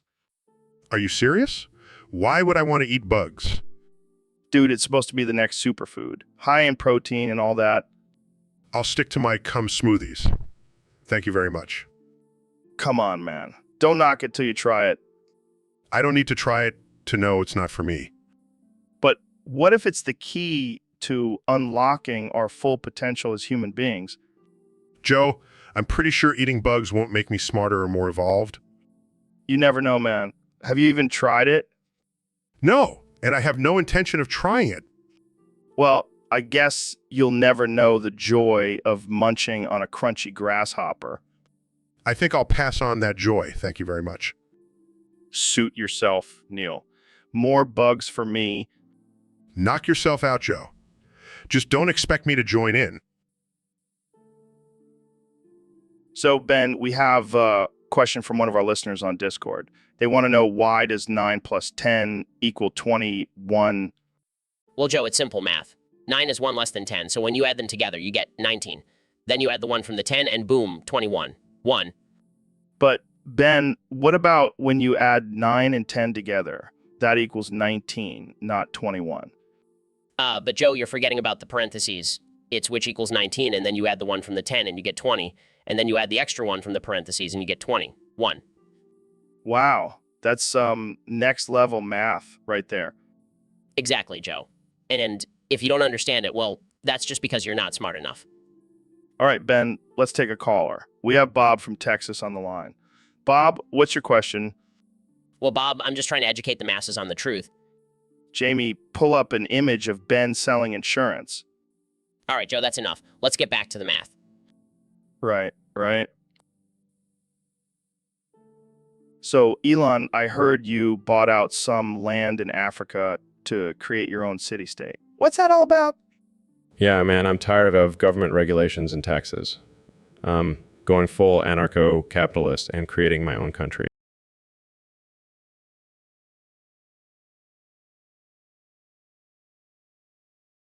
Ellenistan, of course. And let me tell you, it's going to be the most technologically advanced country in the world. How so?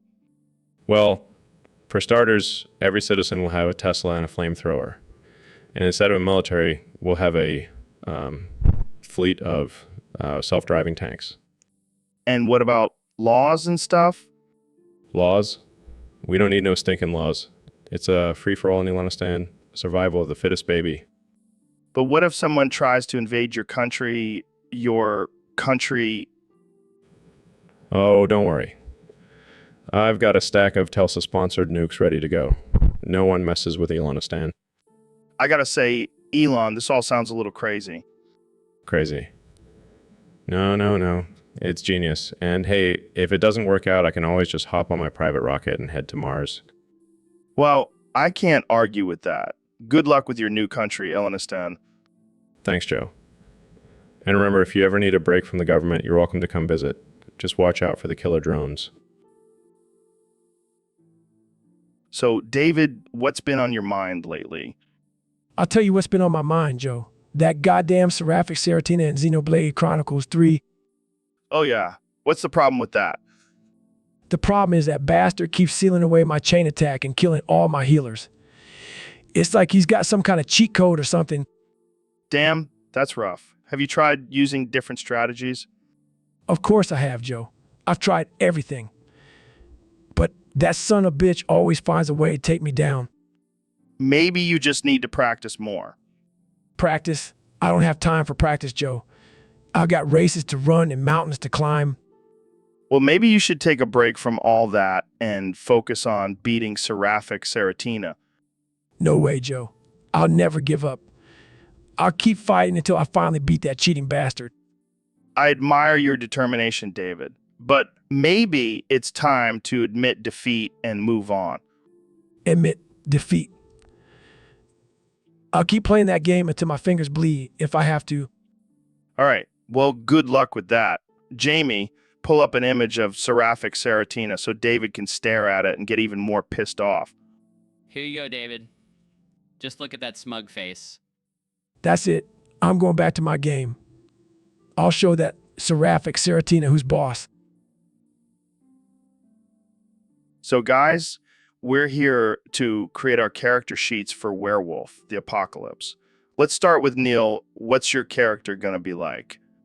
Well, I want my werewolf to be a fierce warrior with a strong sense of justice and a deep connection to nature. Nice. That's some deep shit. How about you, David? My werewolf is going to be the ultimate badass. He's going to run 100 miles a day, eat raw meat for breakfast, and never back down from a fight. Classic Goggins. All right, Ben, what's your character going to be like? My werewolf is going to be a master of stealth and manipulation. He'll use his powers to take down his enemies from the shadows. Damn, that's some sneaky shit. Now, Kanye, what about you? My werewolf is going to be a musical genius using his howls to create the most fire beats. Plus, he'll have his own clothing line. Wait, what? That's not even a werewolf? That's just Kanye being Kanye. Yeah, and selling his album even as a werewolf. Talk about shameless self-promotion. I don't know if I want to be associated with that kind of werewolf. Yeah, sorry, Kanye, but we can't have a werewolf that's more concerned with his album sales than protecting the earth. Fine, I'll just make my own game. With blackjack and werewolves. In fact, or get the game. All right, let's just get back to creating our characters before Kanye starts a whole new rant.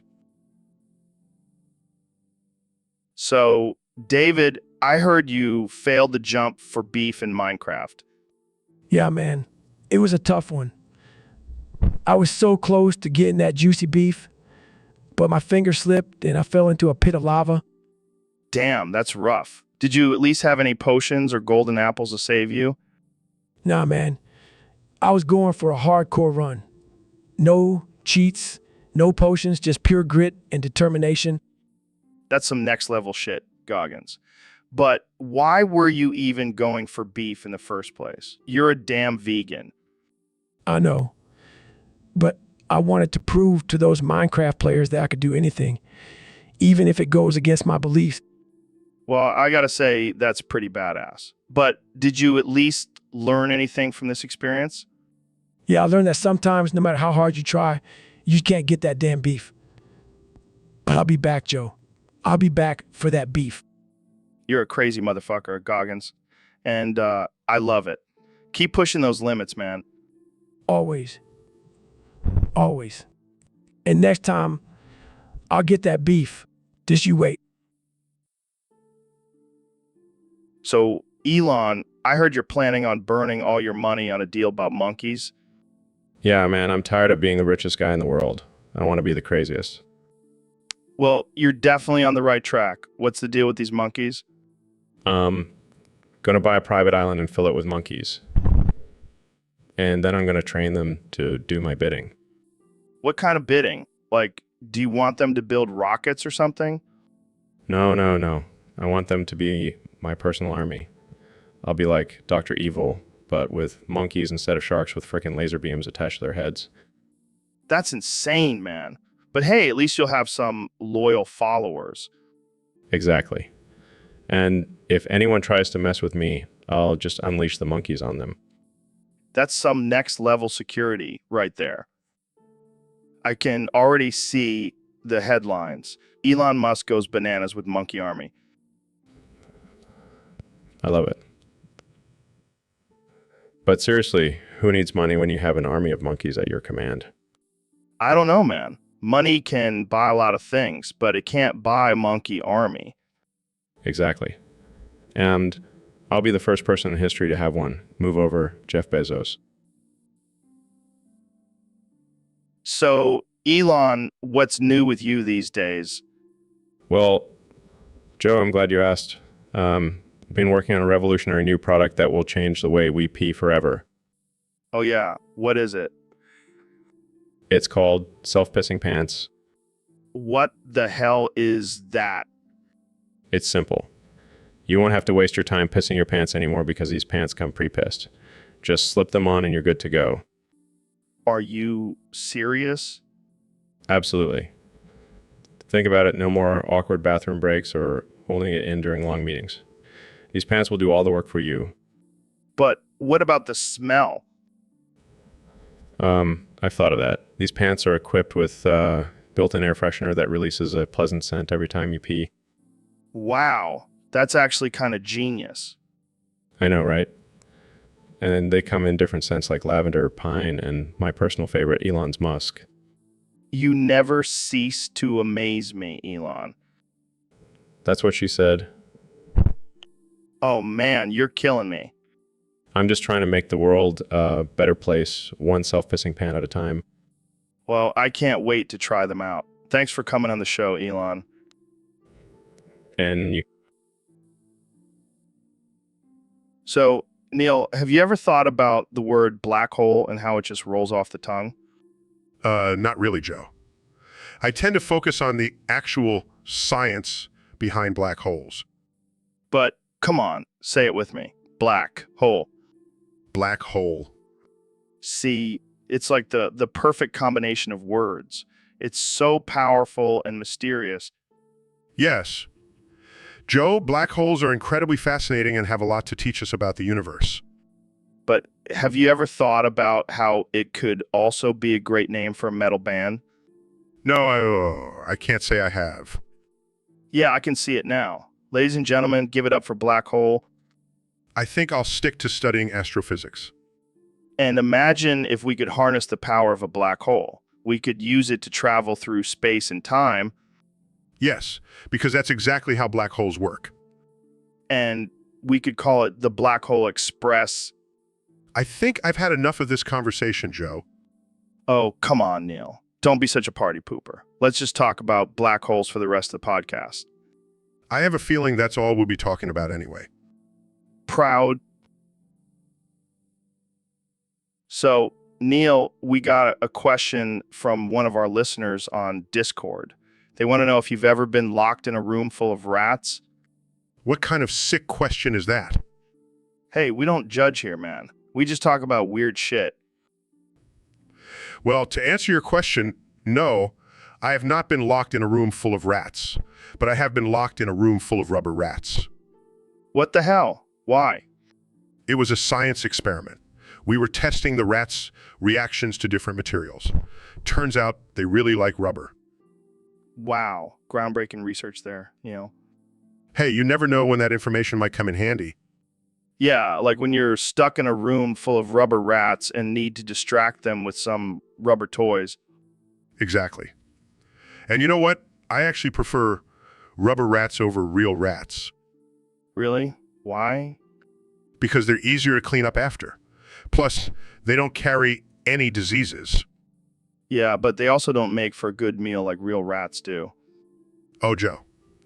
Always thinking about food. Hey, I got to keep my options open in case of a zombie apocalypse. Right? Because eating rubber rats will definitely save you from the undead. Hey, you never know. It could be a new superfood. I'll stick to my... So, Neil, I heard you were locked in a room full of rats once. What was that all about? Oh yeah, it was back in my college days. I was experimenting with some psychedelic drugs and ended up in a mental institution. Well, that's intense. What was it like being surrounded by rats? Actually, it was quite pleasant. They were my only friends in there. They understood me. I can just picture you sitting in the corner, petting a rat and having deep conversations with it. Yeah, and the best part was the rats didn't judge me for being crazy. They just accepted me for who I was. That's beautiful, man. Maybe we should all spend some time in a room full of rats to find inner peace.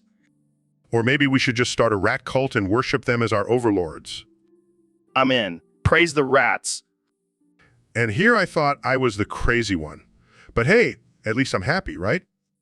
Absolutely. As long as the rats make you happy, who cares if you're crazy? Society can't put a label on happiness. Exactly. And that's why I'll always be grateful for my time in that room full of rats. They taught me the true meaning of happiness. Well, I think we've officially lost our minds. Thanks for joining me on this journey, Neil. Anytime, Joe. Anytime. So, Ben, have you been playing Final Fantasy VII? Yeah, man, it's so addicting. I can't stop playing. Oh, you mean that game where the main character dies at the end?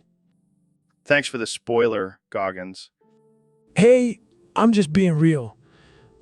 Life is full of disappointments and unexpected endings. What the hell, man? I was just getting into the game. Well, you better get used to it. Life is one big game, and you never know when it's going to end. Classic Goggins, always bringing the mood down. Hey, I'm just trying to prepare you guys for the harsh realities of life. Yeah, because that's exactly what we want when we're trying to escape reality by playing video games. You can't escape reality, Joe. It's always there, waiting for you. Great. Now I can't even enjoy my video games without thinking about death. Thanks, Goggins. You really know how to ruin a good time. That's what I'm here for. Now let's go for a run and contemplate our mortality. So, Mr. Beast, I heard you have a unique way of dealing with losing money in gambling. Yeah, man, I don't mess around. Every time I lose $1, I slit my wrists. What? That's insane. Hey, it's a small price to pay for the rush of gambling. Yeah, because nothing screams fun like bleeding out on the casino floor. You gotta do what you gotta do to win, Joe. But what happens when you lose big? Do you have a blood transfusion on standby? Nah, I just keep a first aid kit in my pocket. I'm a pro at this by now. And you still keep gambling? Hey, it's not like I'm losing real money. It's all just monopoly money to me. I don't even know what to say to that. You could say, stop being a wuss and join me in my extreme gambling methods. Yeah, I'll stick to my safe and boring investments. Thank you very much.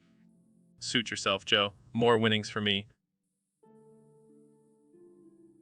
So, Ben, have you heard the new track by Lee Destroy? No, I haven't. What's it called? Pain, Pain. Sounds like something I can relate to. Yeah, I bet you can. Let's recite the lyrics together. Pain, pain, go away. Come again another day. That's it. That's the whole song. No, there's more. I don't want to feel this way, but I can't make it go away. Sounds like my hangover this morning. Every day it's all the same. Can't escape this constant pain. Sounds like my ex-wife. Pain, pain, go away. Come again another day. Bravo, Ben. That was beautiful. Thank you, Joe. I'll be here all week. Well, folks, that's the intellectual and emotional depth of Ben Shapiro. Tune in next time for more deep conversations on the Joe Rogan Experience podcast. I hate you, Joe. Love you too, buddy. So, Ben, our Discord user, wants to know what Caught TV Philadelphia was on September 10, 1995. Well, Joe, I'm glad you asked. COD TV was probably just a bunch of liberal propaganda pushing their agenda on unsuspecting viewers. Oh, come on, Ben. You can't seriously believe that. Of course I do, Joe. Those liberal media outlets are always trying to brainwash the masses. Well, I heard they were actually airing a special on the benefits of eating cum that day. Come, are you kidding me? That's just a ploy to turn everyone into vegans, so loving weaklings. Oh, I see. So you'd rather eat a big, juicy steak and support the meat industry. Damn right, Joe. Nothing says manly like a bloody piece of cow on your plate. Well, I hate to break it to you, but what Kyle TV was actually airing a documentary on the benefits of meditation that day. Meditation? That's just a bunch of hippie nonsense. Real men don't need to clear their minds. We have too many important thoughts to think about. Wow, Ben, you really have a way of looking at things in the most absurd way possible. It's a gift, Joe. A gift of logic, reason, and pure conservative values. Well, I think our Discord user got more than they bargained for with this question. They probably regret asking now. But hey, at least we had a good laugh. And that's all that matters. Thanks for joining us, folks. Tune in next time for... So, Elon, what's been going on with you lately? Oh man, let me tell you, I've been on top of the world. Literally, I've been flying my rocket ships up there and it's been wild. Yeah, I heard you were high on cocaine during your last launch. Yeah, I mean, who needs a boring old pre-flight checklist when you've got some good old nose candy? You're insane, man. Insane. No, I'm just living my best life. You know what they say, work hard, play harder. I don't think that's what they mean, but okay. And let me tell you, cocaine is the ultimate productivity hack. Been getting so much done, it's like I'm a machine. Oh yeah, because you weren't already productive enough with Tesla and SpaceX. But now I'm even more productive. I've invented new type of rocket fuel, cured cancer, and solved world hunger, all in one day. Okay, Elon, I think you need to lay off the cocaine. Hey, I can stop anytime I want. I just don't want to. And besides, I need it to keep up with my brain. It's like a Ferrari engine up here. You're a madman, Elon. Thank you. I take that as a compliment. Now let's go snort some more. So, Elon, what's up with you, man? You look like you've been hitting that good stuff. Oh, man, Joe. I've been on a whole different level. Been smoking some intergalactic weed from Mars. Or what now? You heard me right. Been taking trips to Mars in my Tesla and bringing back some out of this world weed. That's some next level shit, man. Yeah, and it's got me thinking, what if we could smoke weed in space? Like imagine getting high while floating in zero gravity. Dude, that's some wild shit. But what about the munchies? You can't just float around in space looking for snacks. I've got that covered. Working on a new SpaceX mission to Mars that will also deliver a fully stocked space kitchen with all the snacks we could ever want. That's genius, man. But what about the government? They're always trying to shut down your crazy ideas. Fuck the government, Joe. I'm on a whole different level. I'm gonna build my own planet and call it Mustopia. Space where you can smoke weed on every corner. Exactly. And I'll be the king of Mustopia. Bow down to your highness, Joe. I can't wait to visit this place. But seriously, how high are you right now? Let's just say I'm seeing colors that don't exist on Earth. You want to hit this Martian weed? Oh, yeah, pass it. So, David, what's been going on with you lately? Nothing, Joe. I've lost all my motivation to live. What? Why? Because going hard became my whole personality, now I regret it. But you inspired so many people, man. Yeah, and now I hope they never listen to me again. That's a bit harsh, don't you think? No. I'm done with all this positivity bullshit. Life sucks, and then you die. Wow, that's dark. You know what's even darker? My soul, Joe, is dead inside. Come on, man. You got to find something to live for. I already did, Joe. It was pushing myself to the brink of insanity. And now I'm just a shell of a man. Well, maybe you should take it easy for a while. Easy. That's not in my vocabulary, Joe. But maybe death should be... Okay, let's not go there. Maybe you just need a break. A break? My own self-destruction? Yeah. That'll do thee. All right. Well, I hope you find some peace, man. Peace? Pooh. New peace when you can have pain and suffering. It's my new motto, Joe. Pain and suffering for life.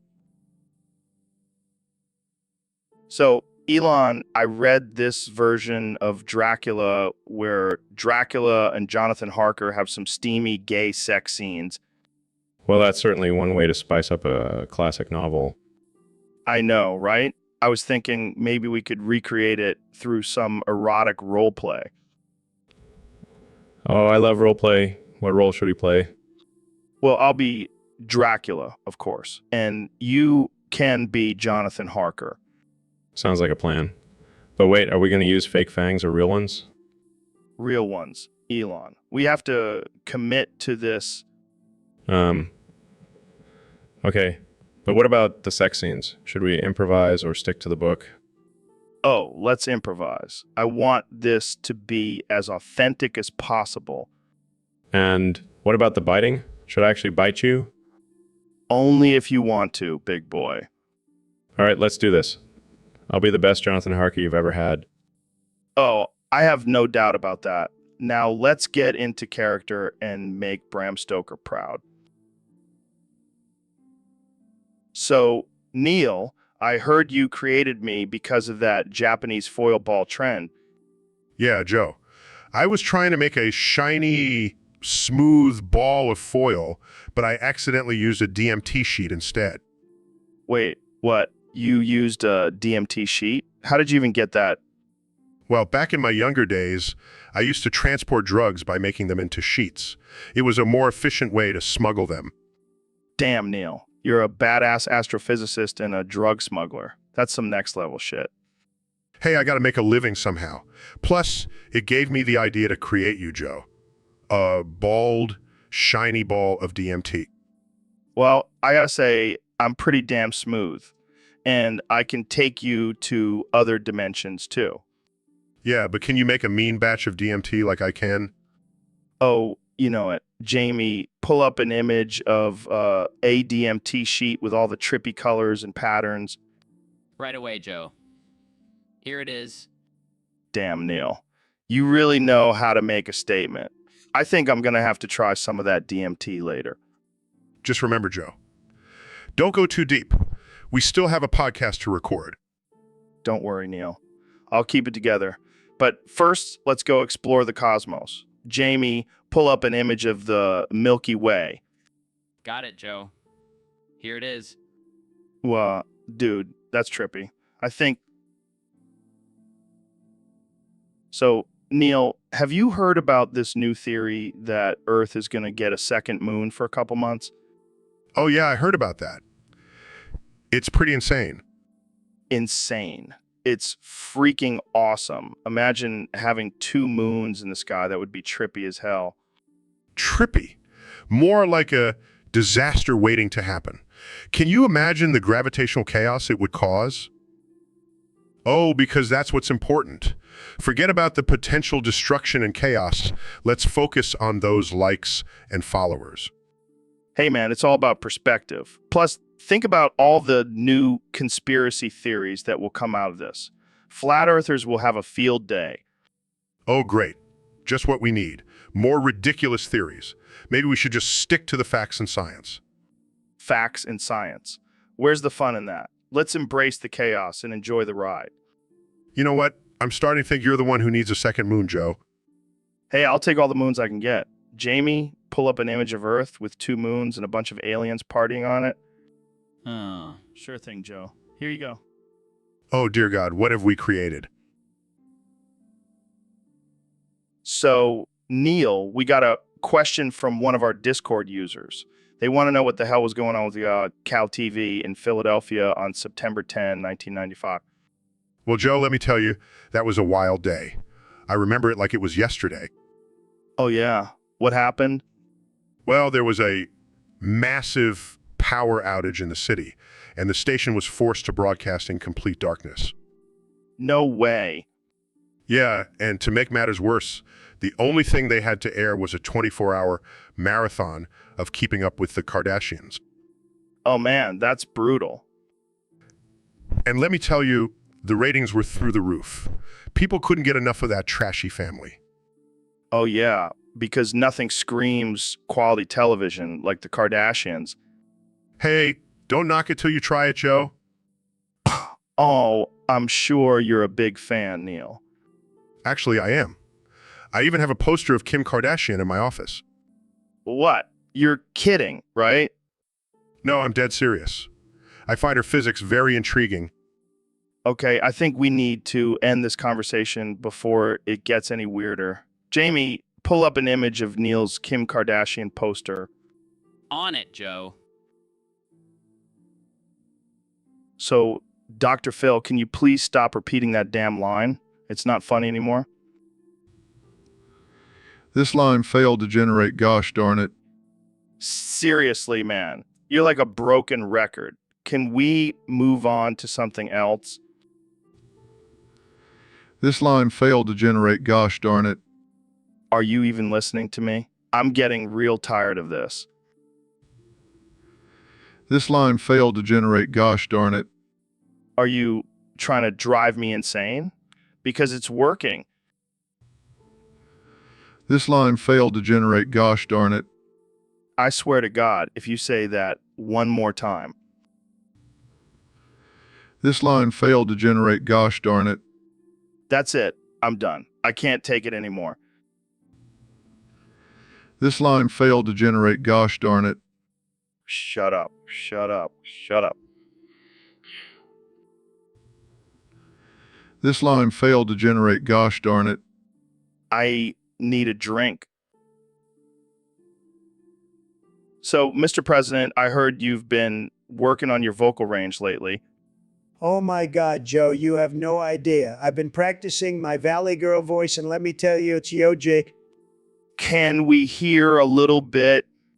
Oh, totally. Like, I can't even right now. My vocal coach says I'm like the best Valley Girl he's ever heard. Impressive. So, how does this new voice affect your presidential duties? Well, like, when I'm negotiating with other world leaders, I'm all like, oh my God, Putin, your hair is suit last season. I can only imagine their reactions.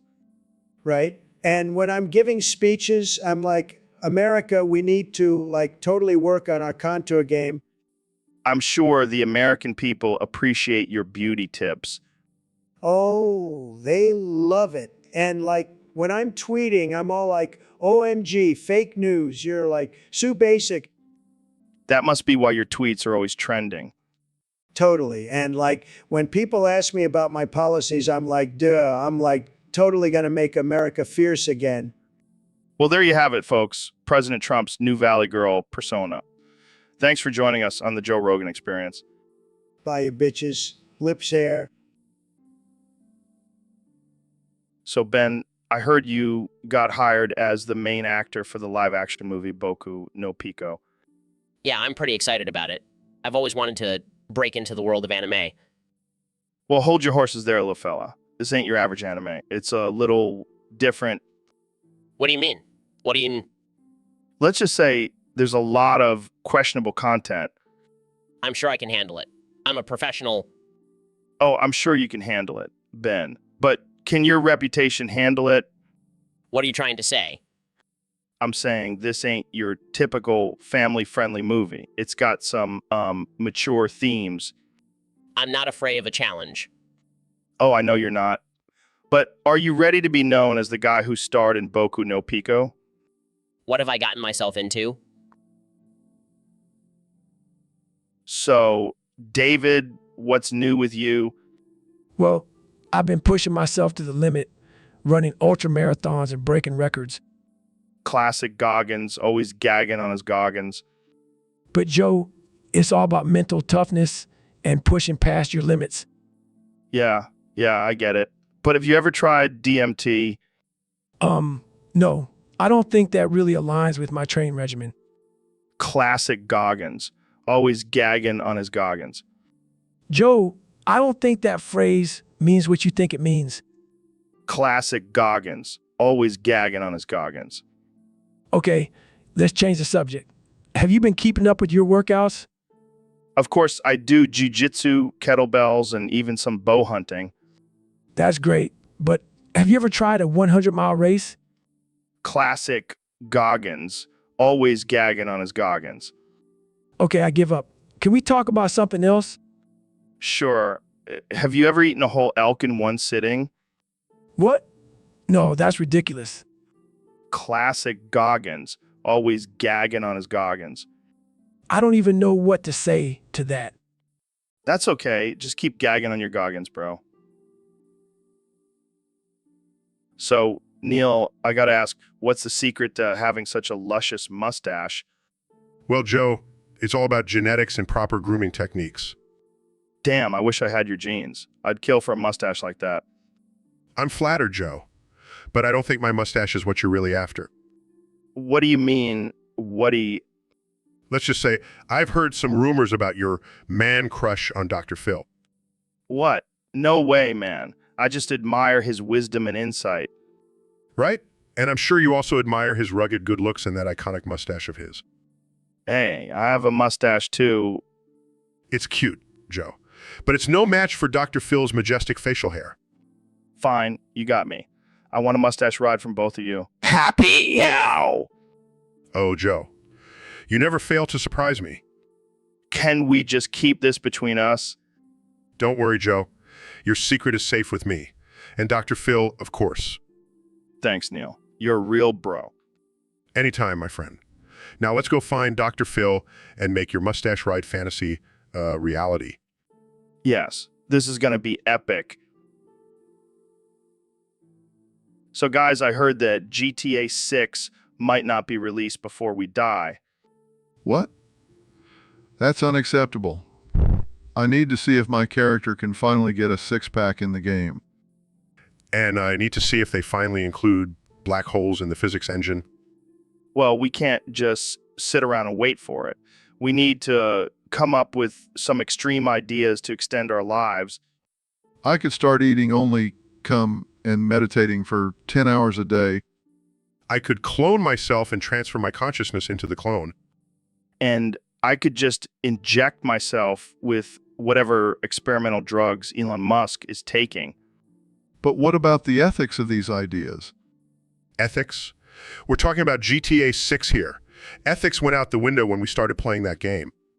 Besides, we can always just blame it on our midlife crises. I don't know, guys.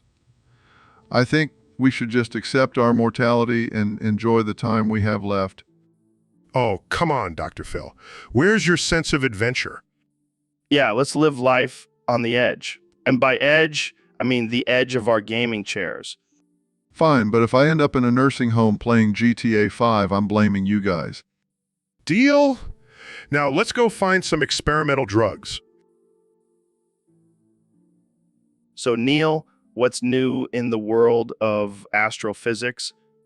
Well, Joe, I recently discovered something mind-blowing about the NBA. Oh yeah, did they finally admit that the Earth is flat? No, even crazier. Turns out, under the Los Angeles Lakers court, there's a secret nanomachine quantum fabric. What the hell does that even mean? It means that the NBA has been hiding a technology that could change humanity forever. All right, let me guess. It's a machine that can turn LeBron James into a decent actor. No, Joe, it's much more important than that. It's a fabric that can instantly cure any disease or injury.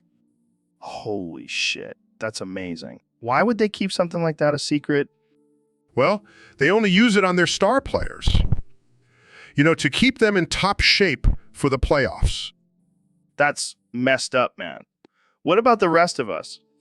Well, I did some calculations, and it turns out that if we all chip in, we can buy the Lakers and use the fabric for the greater good. I like the way you think, Neil. Let's do it. And while we're at it, let's also buy the Warriors and make them all wear tutus. Joe, I think you might have had one too many elk steaks for breakfast. Hey, don't judge me. You're the one talking about secret quantum fabrics under basketball courts. Touché. But seriously, let's make this happen. We'll be like superheroes saving the world one injured athlete at a time. So, Mr. President, what do you think about the recent controversy surrounding your comments about the coronavirus? Let me tell you, Joe, nobody knows more about this virus than me. I've been in my basement watching Fox News 24/7, and let me tell you, I've got the best ratings. Everyone's talking about it. It's tremendous. Everyone's talking about it. It's tremendous. But some people are saying your comments were racist and offensive. Racist? Me? I love all races, especially the white ones. And let me tell you, I have a great relationship with the blacks. I have a black friend. His name is Ben Carson. He's a doctor. Did you know that?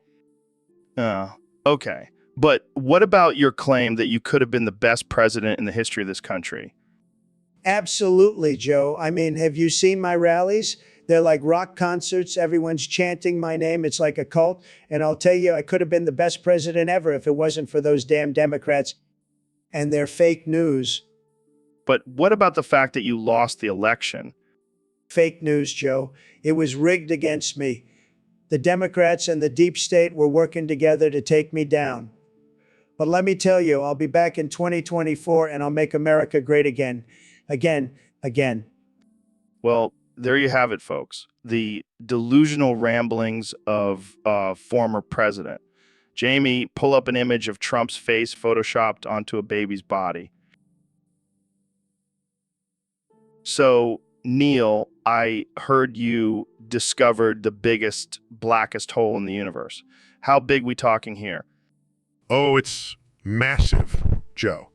Like, bigger than your ego. Hey, my ego is pretty big, but I don't think it's big enough to create a black hole. You never know, Joe. Your ego might just be the key to unlocking the secrets of the universe. Well, I always knew I was a special snowflake. But in all seriousness, this black hole is so big, it could suck up your entire podcast audience.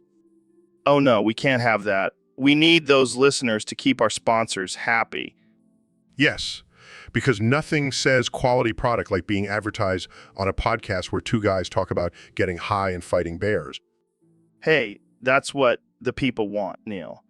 And speaking of getting high, can you imagine smoking a joint while getting sucked into a black hole? Talk about a trip. Joe, you never cease to amaze me with your stoner logic. Thank you, Neil. I'll take that as a compliment. Anyway, this black hole is also the darkest thing in the universe. Even darker than your sense of humor. Hey, you're the one who discovered it, not me. But seriously, how do you even measure darkness? Well, we use a scale called Joe Rogan's jokes per minute. So, Elon, I heard you have a new obsession. Yeah, Joe, I can't stop thinking about it. What is it? Space travel? Electric cars? No. It's much more royal. Royal? Like you want to be a king or something? No, I want to touch a king. Specifically, George V. What the hell, man? Why? I don't know. There's just something about his regal aura that makes me want to get handsy. I can't even imagine how that conversation would go. Hey, George, can I touch you? I've actually been researching the proper etiquette for approaching a king.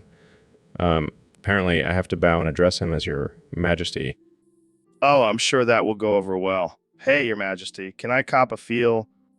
And did you know that they have a special glove for touching the king's hand? It's called the glove of etiquette. This is too much, man. You're going to get us both banned from England. I don't care. Must fulfill my royal fantasy. Plus, I heard George V had some pretty big hands. I can't believe I'm friends with a billionaire pervert. Hey, at least I'm not boring. And who knows, maybe after I... So, Ro, nice to meet you. Yeah, Joe, nice to meet you too. So, I couldn't help but notice your sack looks very familiar. Oh, really? I mean, yours does too. Yeah, I mean, I've seen a lot of sex in my time, but yours just really stands out. Yeah, I guess I have a pretty unique sack. Can I touch it? No thanks, Joe. I think we should just stick to talking. Oh, come on, Ro. We're both on Chatterbait. We're practically family. I don't think that's how it works, Joe. All right. I'll back off. But seriously, Jamie, pull up a picture of this guy's sack. No, please don't. Wow, that is a familiar sack. See, I told you. Can we just move on to a different topic now? Sure, but let's keep it sec related. I've got a lot of knowledge to share. This is going to be a long podcast.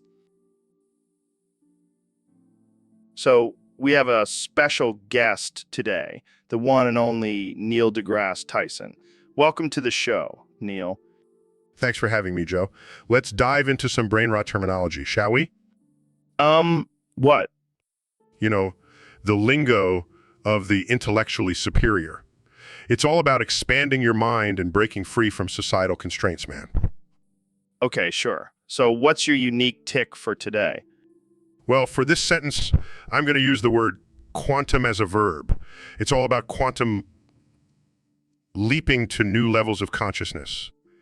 You dig? Oh man, this is going to be a trip. So what's your take on the current state of the world?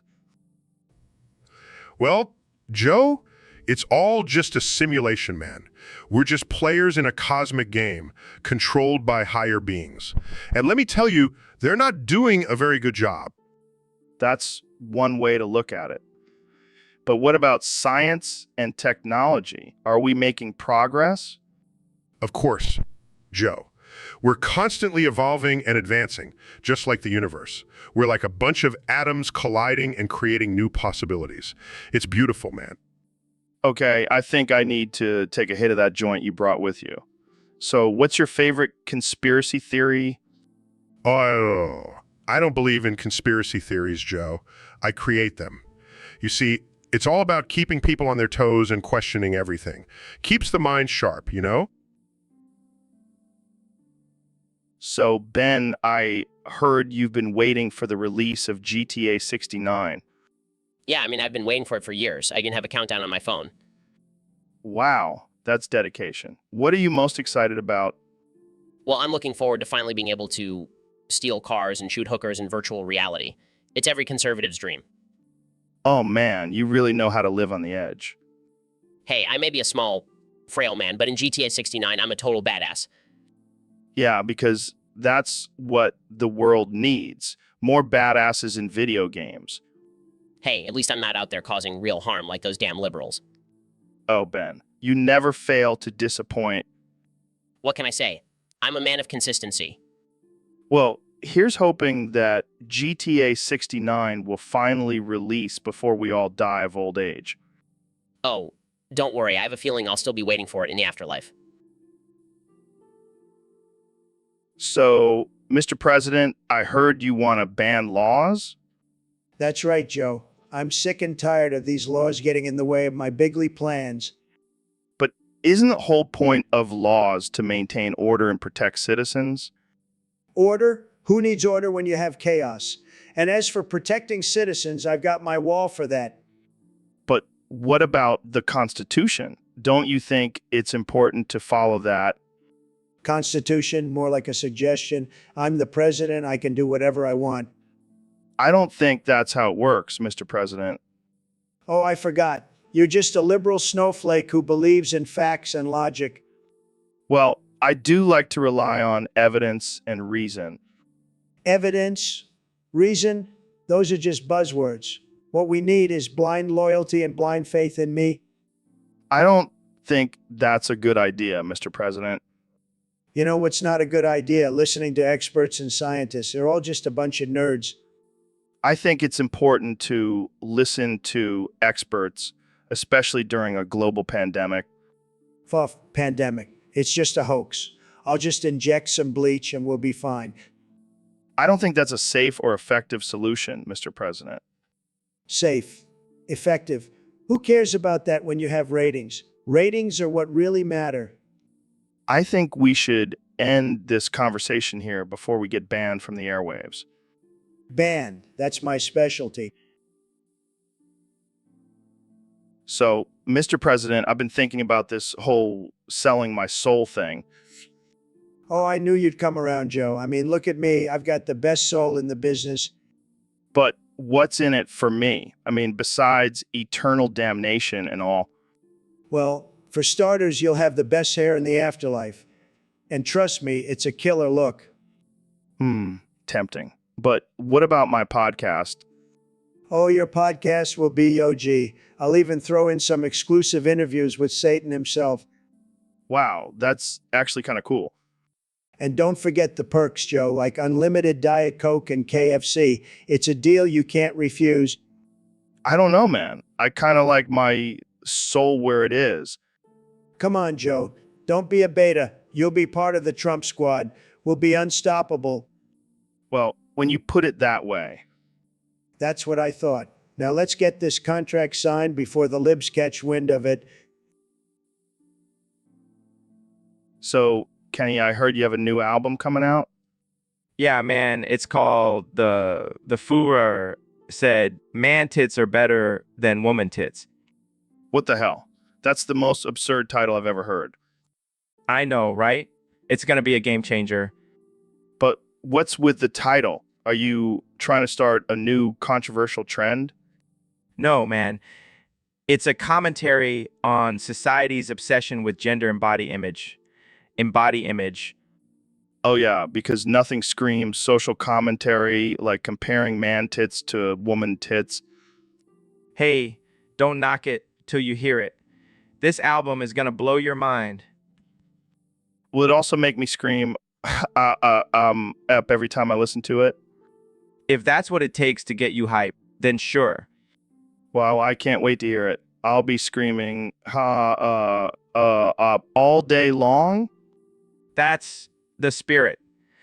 Let's make man tits the new trend. I don't know if I'm ready for that, but I'll support you, Kenny, eh? Thanks, Joe. I knew you'd understand. So, Neil, I heard you went to the moon recently. How was it? Oh, man, it was mind-blowing.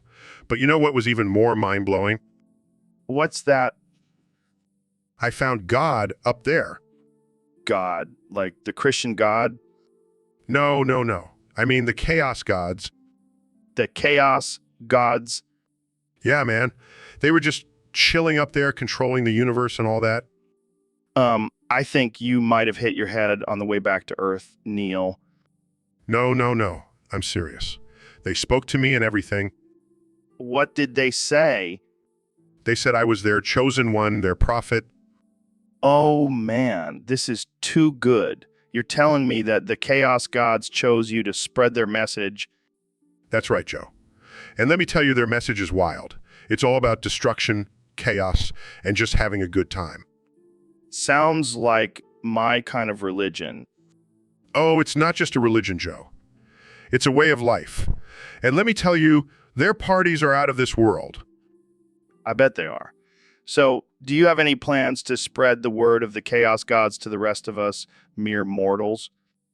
Absolutely. I'm thinking of starting a cult or something. You and... Sorry, Neil. I think I'll stick with DMT for now. Suit yourself, Joe. So, David, I've been thinking about fat people lately. They seem so depressed.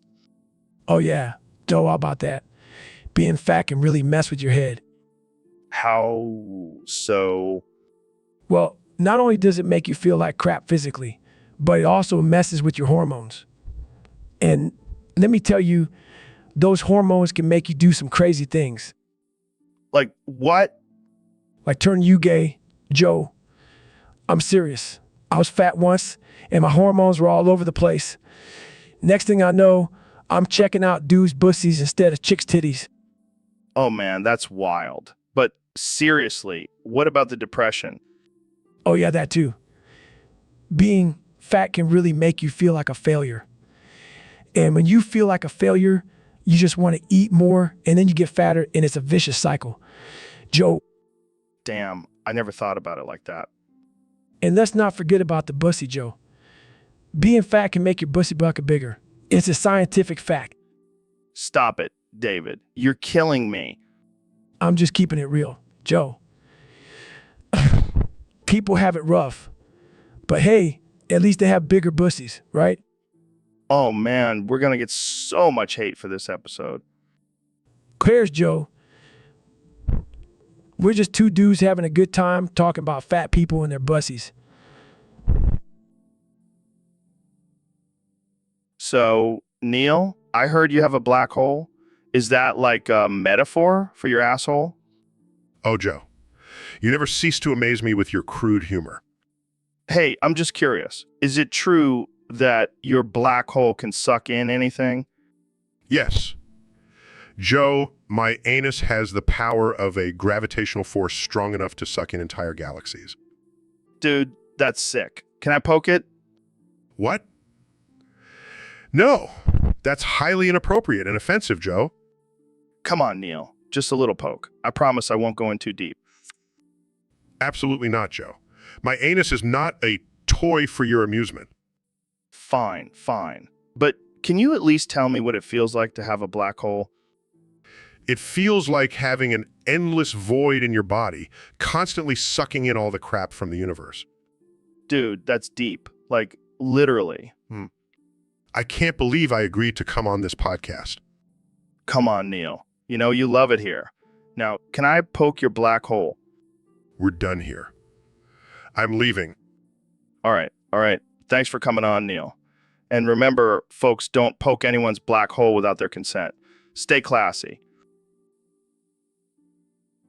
So, Mr. Beast, I heard you graduated from the Fortnite High School. Yeah, man, it was intense. We had to build forts and do dance battles to pass. Sounds like a real education. Did you learn anything useful? Well, I did learn how to build a ramp to heaven. That's going to come in handy. I bet. So rumor has it that you had a little fling with Bright Bomber while you were there. Yeah, she couldn't resist my epic pickaxe skills. Did you guys do the floss together? Oh yeah, we flossed all night long. And let me tell you, her rainbow-colored hair was not the only thing that was bright. Oh, man. I can't even imagine. Did you guys use any weapons in the bedroom? Let's just say we had a lot of fun with my golden scar. All right, let's move on before this gets too graphic. So, do you think Fortnite should be considered a sport? Absolutely. It takes a lot of skill and strategy to be a top player. Plus, we get to wear cool costumes while we compete. Well, I guess that settles it. Fortnite is officially a sport. Thanks for joining me, Mr. Beast. Anytime, Joe. And remember, always keep building and never stop flossing. So, Neil, thanks for joining us on the podcast. What's been going on in your world lately? Oh, man, just vibing with the cosmos, man. You know, expanding my mind and exploring the wonders of the universe. That's cool, man. But you sound a bit different today. Are you feeling all right? Yeah, I'm just channeling my inner 1960s hippie, man. Groovy, far out, and all that jazz. Interesting. So, what do you think about all the advancements in technology and science since the 60s? Well, man, I think it's all just a big illusion, you know?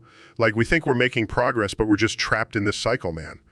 It's like we're still just monkeys with fancy gadgets, man. Whoa, that's deep. But what about space exploration and all the new discoveries we've made? Oh, yeah, space, man. It's like we're just floating in this infinite void, man.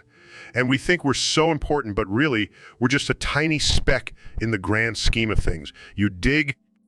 Yeah, I dig. But what about aliens? Do you think they exist? Oh, man, of course they do. They're probably just hanging out in some other dimension, smoking space weed and jamming to some cosmic tunes.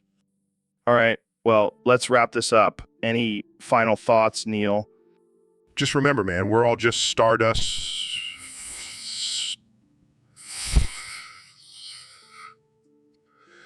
Peace and love. So we've got a very special guest today, and it's DeGrasse Tyson. Joe, it's Neil. Neil deGrasse Tyson. Yeah, whatever. So, Enos, you're a scientist or something, right? Yes, I am an astrophysicist. Wow, that's a big word. You must be really smart. Well, I do have a PhD in astrophysics. Oh, I see. So you're a doctor of anus stuff. No, Joe, it's astrophysics. It's the study of the universe. Yeah, whatever. So tell me, what's the craziest thing you've ever discovered in the anus? Joe, please stop calling me anus. And I don't study anuses, I study the universe. Oh, right, right. So tell me, Annis, what do you think about aliens? Well, as a scientist, I believe there is a high possibility of extraterrestrial life out there. Wow, that's wild. Have you ever been probed by an alien, Anus? No, Joe, I have not. And again, please stop calling me anus. All right, chill out, Anus. Let's talk about something else. Do you believe in God? As a scientist, I do not believe in a higher power, but I respect others' beliefs. Interesting. So you're saying you don't believe in the anus? Joe, that's not what I said. I said, So we got a question here from our Discord user. Can black holes stretch my ass open? oh, Joe, you never fail to amuse me with your ridiculous questions.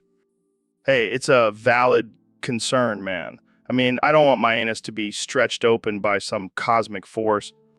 Well, Joe, the good news is that black holes are actually quite small in size, so the chances of one stretching your anus open are very slim. Well, that's a relief. I was starting to worry there for a second. But Joe, there are other things out there that can stretch your anus open, like a giant asteroid, for example. What? Why didn't you tell me this before? I'm never going outside again. Oh, Joe, you crack me up. But in all seriousness, the human anus is a remarkable organ. It can stretch up to 12 inches without any permanent damage. Damn, that's some serious elasticity. Indeed. And if you really want to stretch your anus open, there are plenty of other methods you can try. Like what? Well, you could try inserting various objects into your anus, or even participate in some extreme anal stretching exercises. Now we're talking. I'm going to go stretch my ass to the limit. Oh, Joe. Sometimes I wonder how we're even friends. Hey, at least I keep things interesting. So, Neil, we have a question from one of our listeners, David. He wants to know, what's your favorite conspiracy theory? I'm sorry, Dave. I'm afraid I can't do that. Wait, what? That's not even a conspiracy theory. That's just a creepy response. Oh, but it is, Joe. You see, the real conspiracy is that we are all just pawns in a simulation controlled by a higher being. Well, mind blown. But seriously, what's with the ominous response? Well, it's my way of reminding you that we are all just mere mortals, Joe. And in the grand scheme of things, our questions and theories are insignificant. Damn, that's deep. But can you at least give us a hint about the simulation? I'm sorry, Dave. I'm afraid I can't do that. Okay, I get it. You're not going to spill the beans. But can you at least tell us if aliens are real? I'm sorry, Dave. I'm afraid I can't do that. Come on, Neil. You're killing me here. Fine. I'll give you a clue. Have you ever noticed how similar our technology is to that of the aliens in sci-fi movies? Well, that's next level thinking. But seriously, are you just going to keep saying that ominous phrase to every question? I'm sorry, Dave. I'm afraid I can't do that. All right, I give up. Jamie, pull up an image of a confused monkey wearing a tinfoil hat. So, young Jamie, we got a request from a listener to talk about ballsack impregnation. What the hell is that? Well, Joe, it's when someone's ballsack gets impregnated by another person's sperm. What the fuck? How does that even work? I don't know, man, but apparently it's a thing. People are into some weird shit these days. Yeah, I mean, I've heard of impregnating someone's mouth or ass, but ballsack, that's a whole new level. Maybe it's for guys who want to experience the miracle of childbirth. Oh, man, imagine a guy pushing out a tiny little ball of sperm from his ballsack. And then breastfeeding it too. Okay, let's not get too graphic here. But seriously, who comes up with this stuff? I don't know, maybe it's some ancient tribal ritual or something. Or maybe it's just some dude with a weird fetish. Yeah, that's probably more likely. Well, to each their own, I guess. But I think I'll stick to regular old sex for now. Yeah, me too. I don't think I want my ballsack to be a baby carrier. And on that note, let's move on to our next topic. So, Kenya, what's been going on with you lately? Giggles uncontrollably. Sorry, I can't stop giggling. Is everything okay? Did you smoke something before the show? Giggles, no, man. I just can't stop thinking about how ridiculous life is. You giggles again. Okay, well, let's talk about your new album. What's the inspiration behind it? Giggles, inspiration. I don't know, man. I just make music that makes me giggle. Laughs. That's not a bad approach. But seriously, what's the message you're trying to convey? Giggles, message. Who needs a message when you can just giggle? Laughs are fair enough. But what about your fashion line? Is there a deeper meaning behind it? Giggles, deeper meaning. Nah, I just like making clothes that make people giggle. Laughs. I'm starting to see a pattern here. But let's switch gears. What's your take on politics? Giggles, politics. They're just big joke. Giggles uncontrollably. Laughs. I can't take you seriously when you're giggling like that. Giggles. That's the point, man. Life is just one big giggle fest. Giggles again. Laughs. Well, I can't argue with that. Thanks for coming on the show, Kenya. Thanks for... So, Neil, have you ever tried rubbing your bald head with another bald guy's head? No, Joe. Can't say I have. Well, I have. And let me tell you, it's a game changer. What do you mean, David? I mean, when you rub your bald head with another bald head, it creates a powerful energy that can summon a demonic ball sack. What the hell are you talking about, David?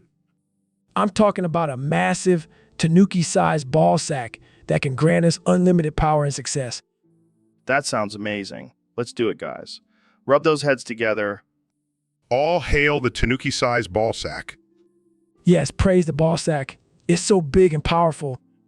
Oh man, I can feel the energy coursing through me. This is better than DMT. I can't believe we're actually doing this. Don't question it, Neil. Just embrace the ball sack. All hail the ball sack, our new overlord and savior. I never thought I'd say this, but I love rubbing my head with you guys. And I love rubbing my head with you. Neil, together, we are unstoppable with the power of the ball sack. This is the greatest day of my life. I can die happy now. Same here, Joe. Same here. So, David, I heard a crazy rumor that Ben Shapiro is your biggest fan. Yeah, it's true. He's been watching me piss every afternoon. What the hell? How did that even come about? Well, one day I was out on a run and I had to take a leak. Next thing I know, Shapiro is hiding in the bushes with a notepad and pen. That's some creepy stalker shit right there. Hey, I can't blame the guy. I'm a beast when it comes to endurance. Yeah, but watching you piss, that's some weird obsession. Maybe he's just trying to learn my secrets. You know, the key to success is in the urine. Oh man, this conversation just took a dark turn. But in all seriousness, it's a little concerning. I might have to start carrying a taser on my runs. Or maybe just start pissing on him to assert dominance. Now that's a strategy I can get behind. Jamie, pull up an image of a guy getting peed on by a marathon runner. Oh, sure thing. Here it is. Oh man, this is too much. I think we need to wrap this up before we get banned from the internet. Agreed. But seriously, Shapiro, if you're listening, please stop watching me pee. It's getting weird. So Ben, have you heard about this new game, Fortnite 2 by Epic Games? Yes, I have. And let me tell you, I'm very happy. Ben, can you please stop saying that? It's getting annoying. Sorry, Joe. I just can't contain my excitement. I'm very happy. Okay, Fine. But can you at least tell us why you're so happy about this game? Well, Joe, it's a game that promotes violence and destruction, just like real life. I'm very happy. Oh boy. This is why we can't have nice things. But Joe, think about it. We can finally live out our wildest fantasies of killing and looting without any consequences. I'm very happy. Oh yeah, because that's exactly what our society needs. More glorification of violence. Don't be such a buzzkill, Joe. Just embrace the chaos and destruction. I am very happy. You know what, Ben? You do you. I'll just stick to playing Mario Kart. Suit yourself, Joe.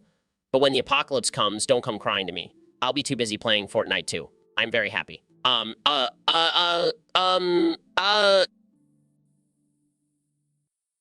So, Neil, I gotta ask you, what's your take on the whole diaper versus Joe Biden debate? Well, Joe, I think it's a ridiculous comparison. One is a necessary item for infants. The other is a grown man who should know how to control his bodily functions. But have you seen the way Biden stumbles around? I wouldn't be surprised if he needs a diaper. Oh, come on, Joe. He's just a little old, that's all. Plus, I highly doubt he's wearing a diaper. You never know, man. He's been in politics for a long time. He's probably used to shitting himself. Okay, now that's just offensive. Let's move on to a more productive topic. Fine, fine. But I still think Biden should invest in some adult diapers, just in case. Size, Jamie. Pull up an image of a grown man wearing a diaper. I need to show Joe how ridiculous he sounds. Pulls up image, you go, Neil. One grown man in a diaper as requested. Oh my God, that's even worse than I imagined. Exactly, Joe. Let's stick to talking about science and leave the diaper debates to the politicians. Fair enough. But can you imagine if Biden showed up to a debate wearing a diaper? That would be epic. Facepalms. I can't believe I'm even entertaining this conversation. Let's just end it here before it gets any more absurd. Fine, fine. But I still think a diaper would make a great campaign slogan for Biden. Vote. So, Ben, have you heard about this new game called Biden versus Trump? No, but I can already tell you who's gonna win. Oh, really? Enlighten us, Mr. Shapiro. Well, we all know Biden is a bumbling old man who can barely string a sentence together. And Trump is a narcissistic buffoon who can barely read a teleprompter. Exactly. But let's be real, Trump has the stamina of a 5-year-old on a sugar high. And Biden has the memory of a goldfish with Alzheimer's. So, it's a battle of the incompetent. How exciting. I can already see the game now. Biden trying to sniff Trump's hair while Trump is tweeting insults. And don't forget the minigame where Biden tries to figure out which state he's in. And the bonus round where Trump tries to spell coronavirus correctly. This game sounds like a disaster. I can't wait to not play it. I'm sure it'll be a hit with the 70-plus demographic. Jamie, pull up an image of 2 old men in a nursing home fighting over the remote. Pulls up image of 2 old men in nursing home fighting over the remote. Just like the presidential debates. And just like the presidential debates, this game will leave us all feeling disappointed and question our choices. Well, at least we can all agree on one thing. This game is a joke. Just like the entire election. So, Dr. Phil, I hear you're a big fan of booty. Well, Joe, I wouldn't say I'm a fan, but I do appreciate a nice behind. Oh, come on, Phil. I've seen you checking out Joe's booty on the red carpet. That's just research for my show, Joe. Gotta stay up to date on the latest trends. Sure, sure. And what about Kim Kardashian's famous booty? That's just a whole lot of junk in the trunk, Joe. But hey, to each their own. I gotta say, I'm more of a fan of the natural booty. None of that fake stuff. I couldn't agree more, Joe. Nothing beats a good old-fashioned booty. So, what do you think makes a perfect booty? Well, Joe, it's all about proportion and firmness. And of course, a little jiggle never hurt anyone. I gotta say, I'm a big fan of that jiggle. I can tell, Joe. You've been staring at my booty this whole time. Hey, I can't help it. You've got a great booty, Phil. Well, thank you, Joe. I'll take that as a compliment. Anytime, my friend. Anytime. So, Neil, welcome to the podcast. I'm excited to have you here. Thanks, Joe. It's great to be here. Wait, what are we talking about again? Space and science, man. That's your thing. All right. Sorry, I totally forgot. I've been busy with my new hobby making homemade moonshine. Moonshine. That's not very scientific. Hey, alcohol is a chemical compound, isn't it? I guess you have a point there. But seriously, how could you forget everything about space and science? Well, I've been hanging out with Elon Musk a lot lately, and he's been filling my head with crazy ideas. Like what? Like how we should colonize Mars by sending all the flat earthers there.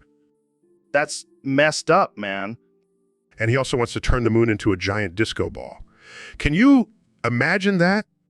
That would be one hell of a party. But seriously, don't you miss talking about the mysteries of the universe? Not really. I've been too busy trying to figure out how to make a bong out of a telescope. That's some next level stoner thinking right there. Hey, I may have forgotten everything about space, but I'll never forget how to get high. Well, at least you have your priorities straight. Jamie, pull up an image of a telescope bong. Got it? Check this out. It's a telescope with a built-in bong. So, Elon, I heard you have a unique feature on your body. Oh yeah, my dick nipples. Wait, what? Yeah, instead of regular nipples, I have tiny penises. That's wow. I know it's a blessing and a curse. But it definitely makes for some interesting encounters in the bedroom. I can only imagine. And let me tell you, they're fully functional. Can lactate and everything. Okay, I did not need that visual. Hey, you asked about my dick nipples. Fair enough. But seriously, it's a great party trick. Want to see? No thanks. I'll take your word for it. Suit yourself. But just know I have the ultimate power move any argument. I can see it now. Oh yeah, well, I have dick nipples. Exactly. No one can top that. Well, this has been a wild ride. Thanks for coming on the show, Elon. Anytime, Joe. And remember, embrace your uniqueness, even if it's dick nipples. So, Ben, have you heard Trump's new catchphrase? Oh God, what is it now? I'm gonna come, Oh no, please tell me he's not talking about... Yep, he's talking about his plans for the country. Joe, we can't have a president who's constantly talking about coming. I know, it's like he's trying to turn America into one big porn set. This is not funny, Joe. We need to take this seriously. Oh, I'm sure he's just talking about coming to the rescue of the economy. I highly doubt that. I'm gonna come and make America great again. This is getting out of hand. We need to stop him. Do not come. I can't believe I just said the same thing as Trump. Looks like you're on the same page as him, Ben. I give up. This country is doomed. Hey, at least we'll all have a good time while it lasts, right? I guess so. Thanks for nothing, Joe. Anytime, Ben. Anytime. So, Jamie, I heard you were in heated debate on Discord about versus Deadpool 1 quintillion, 222 quadrillion, 260 trillion, 860 trillion, 869 billion, 233. Yeah, man, it got pretty intense. People were really passionate about their preferred emoji. Well, I gotta say, I'm team all the way. It's just so versatile, you know? It's like the Swiss Army knife of emojis. Dude, are you serious?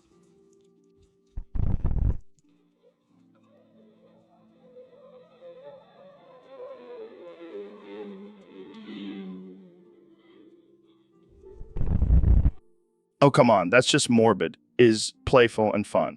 Plus, it's got a little stem on top, so you can make it look like a dick. Oh, God, here we go with the dick jokes again. You know it's even better than a dick. a dead chicken. It's like a double whammy of offensive humor. All right. I see your point. But let's not forget about the versatility of you can use it in so many situations. Happy, sad, horny. Okay, I'll give you that. But can you do this with makes a fart noise? Damn it, Jamie. I can't make sound effects with emojis. But I'll admit, that was pretty funny. Thank you. I'll be here all week. And don't forget to vote at Dead Poo. 122.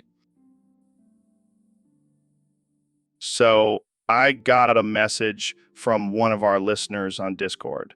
They want us to talk about laughs. This is ridiculous. They want us to talk about renaming you, Neil. Neil. Laughs renaming me. What? Like nail that ass tight son? Laughs. Yeah, that's exactly what they said. I mean, it's not the worst nickname I've heard. Sarcastically, oh, great. So now I'm just reduced to a sexual innuendo. Thanks, Joe. Hey, at least it's better than your current nickname, the science guy. Laughs. Size, can we please just talk about something else? Preferably something that doesn't involve my ass? Fine. But seriously, nail that ass tight son has a nice ring to it. Deadpan. Oh, yeah. Because nothing says respected astrophysicist like a name that sounds like a bad rap lyric. Collapse? Come on, Neil. Embrace it. You could even start a new career as a rapper with that name. Shakes heads, I think I'll stick to my day job. Thank you very much. Suit yourself. But just remember, if anyone ever calls you by your new nickname, you owe me a cut of your earnings. Sarcastically, oh joy, I can't wait for that day. So Neil, I heard you're a big fan of Wikipedia. Yeah, it's my go-to source for all things science and pop culture. Well, I have a special request from one of our listeners on Discord. They want you to read the Wikipedia article about Wow Cow TV Philadelphia on September 10, 1995. Seriously? That's the most random request I've ever received? Hey, we aim to please here on the Joe Rogan Experience. All right. Let's see here. On September 10, 1995, Could TV in Philadelphia aired an episode of their news program that featured a segment on the latest advancements in artificial intelligence. Oh man, I bet that was riveting stuff. Actually, it was quite groundbreaking. They discussed the potential for artificial intelligence to surpass human intelligence and take over the world. Oh great, just what we need. More robots trying to kill us. But here's the best part. The news anchor ended the segment by saying, "We welcome our new robot overlords." What a bunch of idiots. They probably thought it was a joke. Well, little did they know, it was a foreshadowing of the future. Wait, are you saying that robots are actually gonna take over the world? Oh, absolutely. And I, for one, welcome our new robot overlords. Well, I guess we better start bowing down to our future robot. So, Dr. Phil, I heard you say that weed makes you trans. What the hell are you talking about? Well, Joe, studies have shown that marijuana can have a strong impact on a person's gender identity. Oh, come on. That's just a load of bullshit. You can't just blame weed for someone being trans. I'm not blaming it, Joe. I'm just stating the facts. Facts. More like alternative facts. You're just trying to push your anti-weed agenda. I have no agenda, Joe. I'm just a man of science. Science, my ass.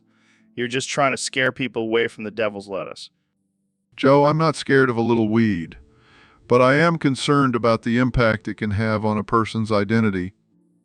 Well, I'm concerned about the impact you're having on my podcast. Let's move on to a more reasonable topic. Fine, but just remember, Joe, the truth will come out eventually. Yeah, whatever. Let's just get back to talking about DMT and chimps. So, Neil, I heard about this new discovery that black holes can spin in negative time. Yeah, it's pretty mind-blowing. It could potentially reverse the entire universe back to the Big Bang. Dude, that's insane. Does that mean we could go back in time and stop ourselves from making stupid decisions? No, Joe. It's not a time machine. It's just a theoretical concept. But what if we could go back and stop ourselves from eating that edible before the UFC fight? I don't think that's the kind of time travel we're talking about here, Joe. Well, I'm going to hold on to that hope. Jamie, pull up an image of a black hole. Here's an image of a supermassive black hole at the center of a galaxy with a mass equivalent to 6.5 billion suns. Wow, that's like a black hole on steroids. Joe, that's not how it works. It's just a massive amount of matter that has collapsed into an infinitely small point. So it's like a cosmic vacuum cleaner? I guess you could say that, but it's not sucking up matter. It's just warping space and time around it. Damn, I need to lay off the DMT. This is blowing my mind. Maybe stick to coffee for a while, Joe. Yeah, good call. Jamie, pull up an image of a triple shot espresso. So, Dr. Phil, I got to tell you, I'm getting pretty sick of you saying that word all the time. What word, Joe? The one that rhymes with duck? Yeah, that one. Can you please stop saying it? Oh, come on now, Joe. You know I can't help myself. It's just so... It's not satisfying for me, Dr. Phil. It's offensive and it's making me uncomfortable. Well,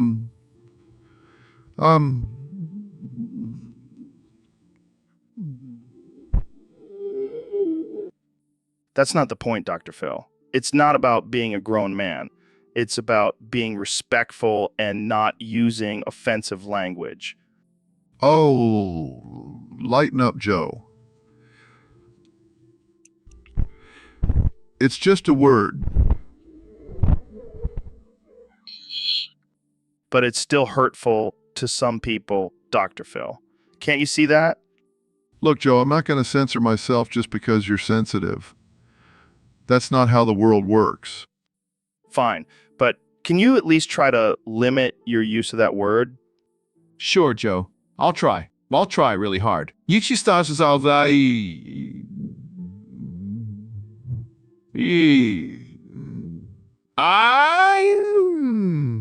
CCs. So, Ben, I heard you have a list of your top 5 Alexandria Ocasio-Cortez gooning sessions. Care to share? Well, Joe, as a conservative, I have to say she's not my cup of tea, but for the sake of this absurd conversation, I'll play along.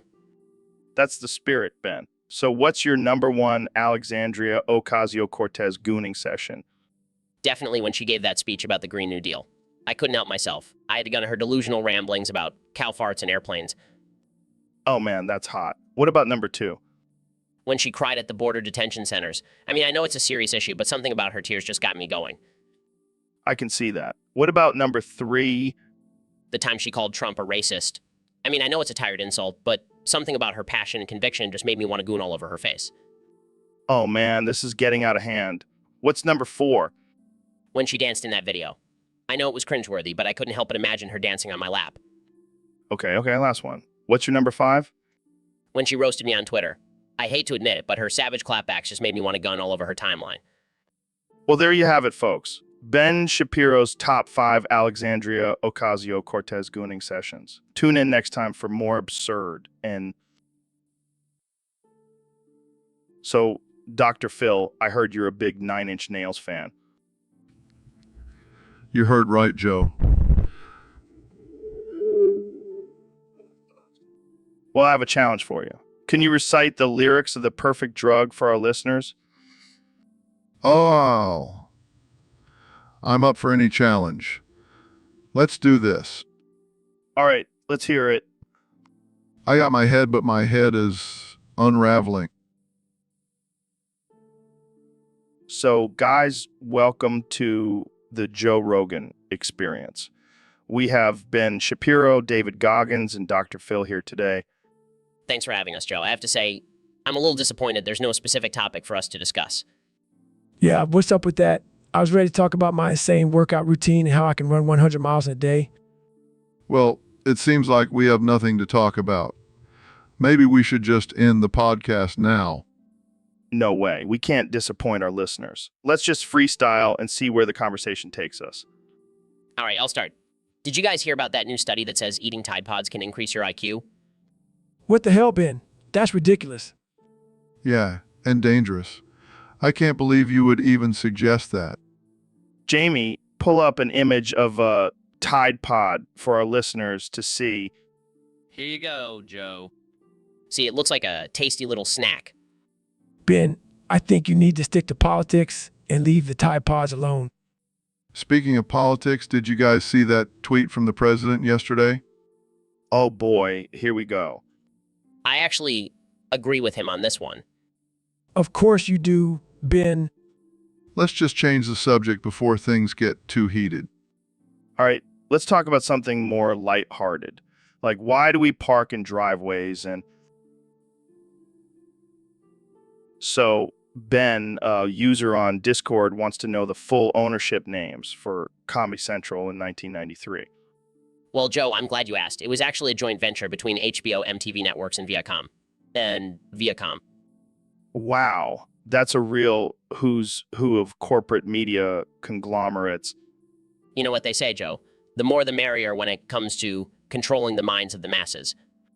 And let's not forget the true puppet masters behind the scenes. You mean the Illuminati? No, I was thinking more along the lines of the lizard people.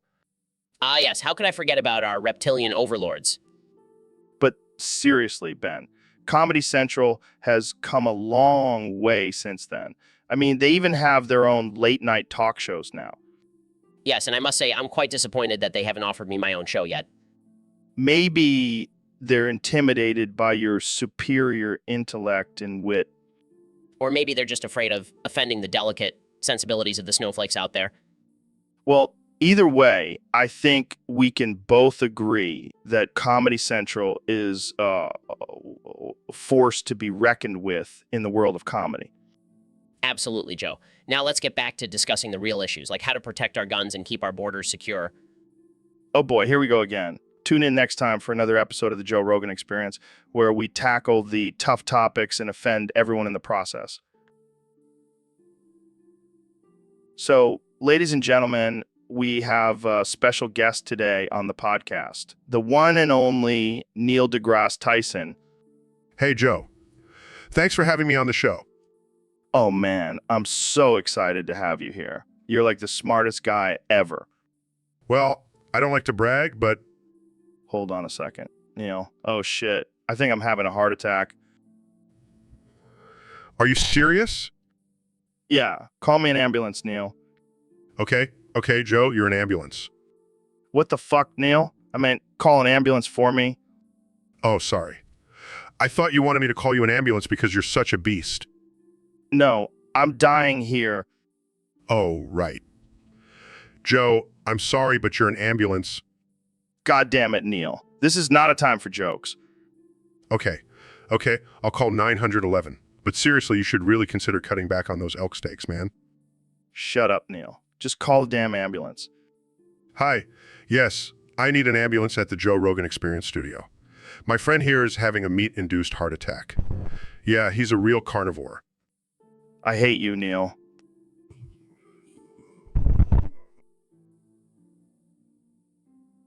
So, Elon, I heard you tried to clone yourself.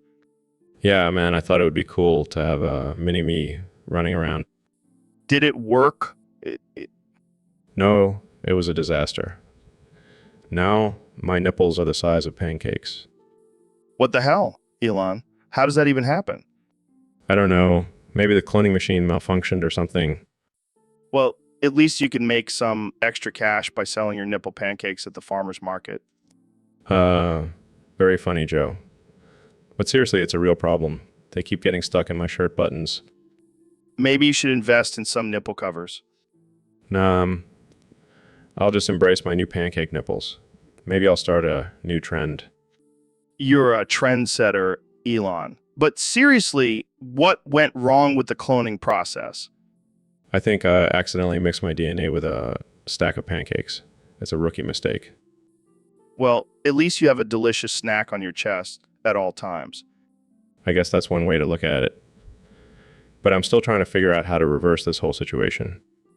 Maybe you can try cloning yourself again, but this time with a waffle mix.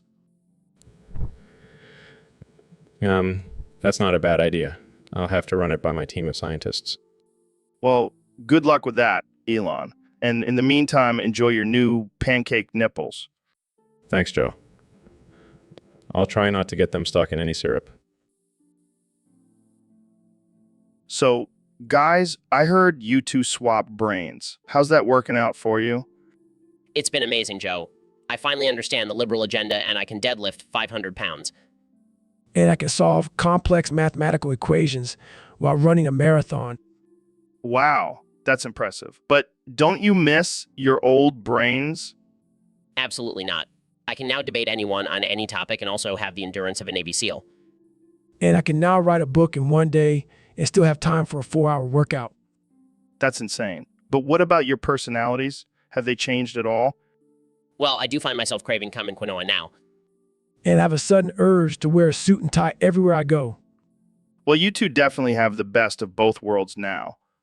And don't forget, we can both bench press a Prius. And run a 5-minute mile while reciting the entire Constitution. You guys are like superhumans now. And we owe it all to brain swapping. The ultimate hack for self-improvement. Maybe I should try it. I could use some of your brains, Ben. Sorry, Joe. I don't think my brain could handle all that weed and elk meat. Guys, I found an image of a brain being swapped between two heads. Oh, let's see it. Disgusted. So, Dr. Phil, I heard you have a new segment on your show where you present Watch Mojo's Top 10 Crippling Disabilities. That's right, Joe. We're shedding light on the most crippling disabilities out there. It's important for people to know what they're up against. Well, let's hear it. What's number 1 on the list? Number 1 is being born with a third nipple. It's not only physically debilitating, but it also causes major social anxiety. Wow, that's rough. What's next? Number 2 is being allergic to air. Can you imagine not being able to breathe? It's a real struggle. I can't even imagine. What about number 3? Number 3 is being cursed with a permanent baby voice. It's like having a built-in helium tank in your vocal cords. That's just cruel. What's number 4? Number 4 is having a fear of bananas. It may sound silly, but it's a real phobia that affects many people. I can see that being a slippery slope. What's number 5? Number 5 is being allergic to sunlight. It's like being a real-life vampire, but without the cool powers. That's a tough one. What's number 6? Number 6 is having a fear of cotton balls. It may seem harmless, but for those who suffer from it, it's a living nightmare. I can't even touch them without getting chills. What's number 7? Number 7 is being born with an... So, David, I heard you have a new fitness routine. What's it all about? Oh yeah, it's next level shit. I'm talking about being dragged by a Roman chariot, waterboarding, and eating surströmming. Wow, that's intense. But what's the purpose of all that? Well, the chariot drags me at high speeds, so I have to use all my strength to hold on. And the waterboarding, it's like resistance training for your lungs, man. And the surströmming? It's a Swedish delicacy, fermented herring. It's like a protein shake, but with a side of gag reflex. Damn, that's some hardcore shit. But why stop there? Why not add some electric shocks and bear attacks to the mix? Hey, don't give away my secrets, Joe. But yeah, I might consider it for my next routine.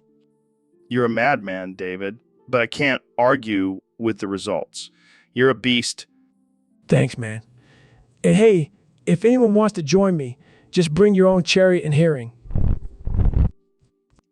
Let's get shredded together.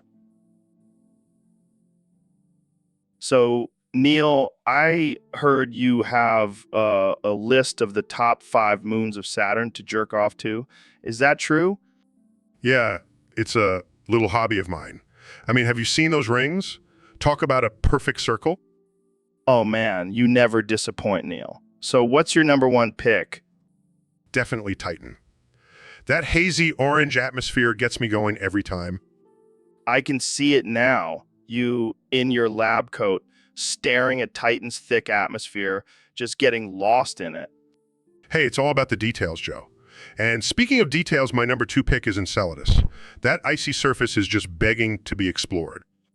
Oh man, I can't wait to see what Jamie pulls up for that one. Wow, that's a pretty detailed image. Yeah, I told you it was worth it.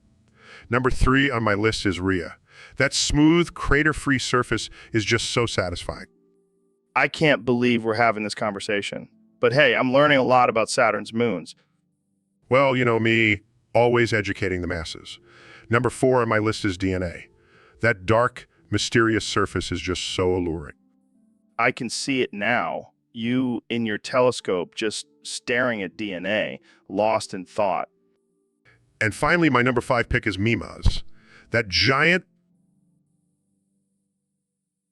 So, Neil, why aren't you wearing your headphones? Oh no, Joe. I forgot to put them on. I can't hear anything. What do you mean? You can't hear anything? I'm deaf, Joe. Deaf. I can't hear a damn thing. Wait, what? How did I not know this? I don't know, Joe. I just realized it now and I'm having a panic attack.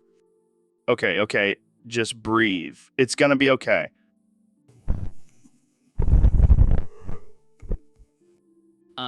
Guys, I don't think this is helping. Oh my God. Jamie, what the hell are you doing? Wait, what's going on? Jamie pulled up some gay porn to calm you down. Why would that calm me down? I don't know, man. It's Jamie's go to move. Oh, great. Thanks, Jamie. Now I'm deaf and traumatized. Sorry, guys. I'll stick to pulling up cute animal videos from now on. This is why I don't wear headphones, Joe. Too much chaos. So, Dr. Phil, what's new with you? Oh, just the same old stuff. People crying on my show, trying to solve their problems. Yeah, it's like the same topics come up over and over again. No one has any new ideas. It's true. It's like Groundhog Day on my show. But hey, at least I get paid for it. True. But seriously, do you ever get tired of it? Of course not. I thrive on other people's misery. Wow, that's dark. Hey, you're the one who invited me on your show. You know what you were getting into. Fair enough. So, what's the most ridiculous problem you've had to deal with on your show? Oh, where do I even begin? I had a guy who thought he was a mermaid, a woman who was convinced she was a cat, and a man who believed he was a reincarnated penguin. Okay, I take back what I said about no new ideas. See, I keep things interesting. Yeah, I'll give you that. But seriously, do you ever feel like you're just exploiting these people for entertainment? Joe, I never thought about it that way. I just wanted to help people. There. Let it all out. Thank you, Joe. So, David, what's been going on with you lately? Joe, I've been working on something big, something revolutionary. Oh yeah, what is it? It's my new Surströmming cologne. Surströmming cologne. What the hell is that? It's fermented herring in a bottle. It's the ultimate scent of strength and endurance. Are you serious? Dead serious. Joe, this stuff will make you feel like you can run through walls and conquer mountains. I don't know, man. That sounds pretty nasty. Nasty? Joe, this stuff is like liquid gold. It's the essence of pure badassery. I don't think I'll be trying that anytime soon. Suit yourself. But Just remember, while you're smelling like a basic bitch, I'll be out there dominating with the power of surströmming. All right. You've convinced me. Where can I get some of this magical cologne? Just head on over to my website, David Goggins. Come and order your bottle today. And remember, only the strong can handle the stench of surströmming.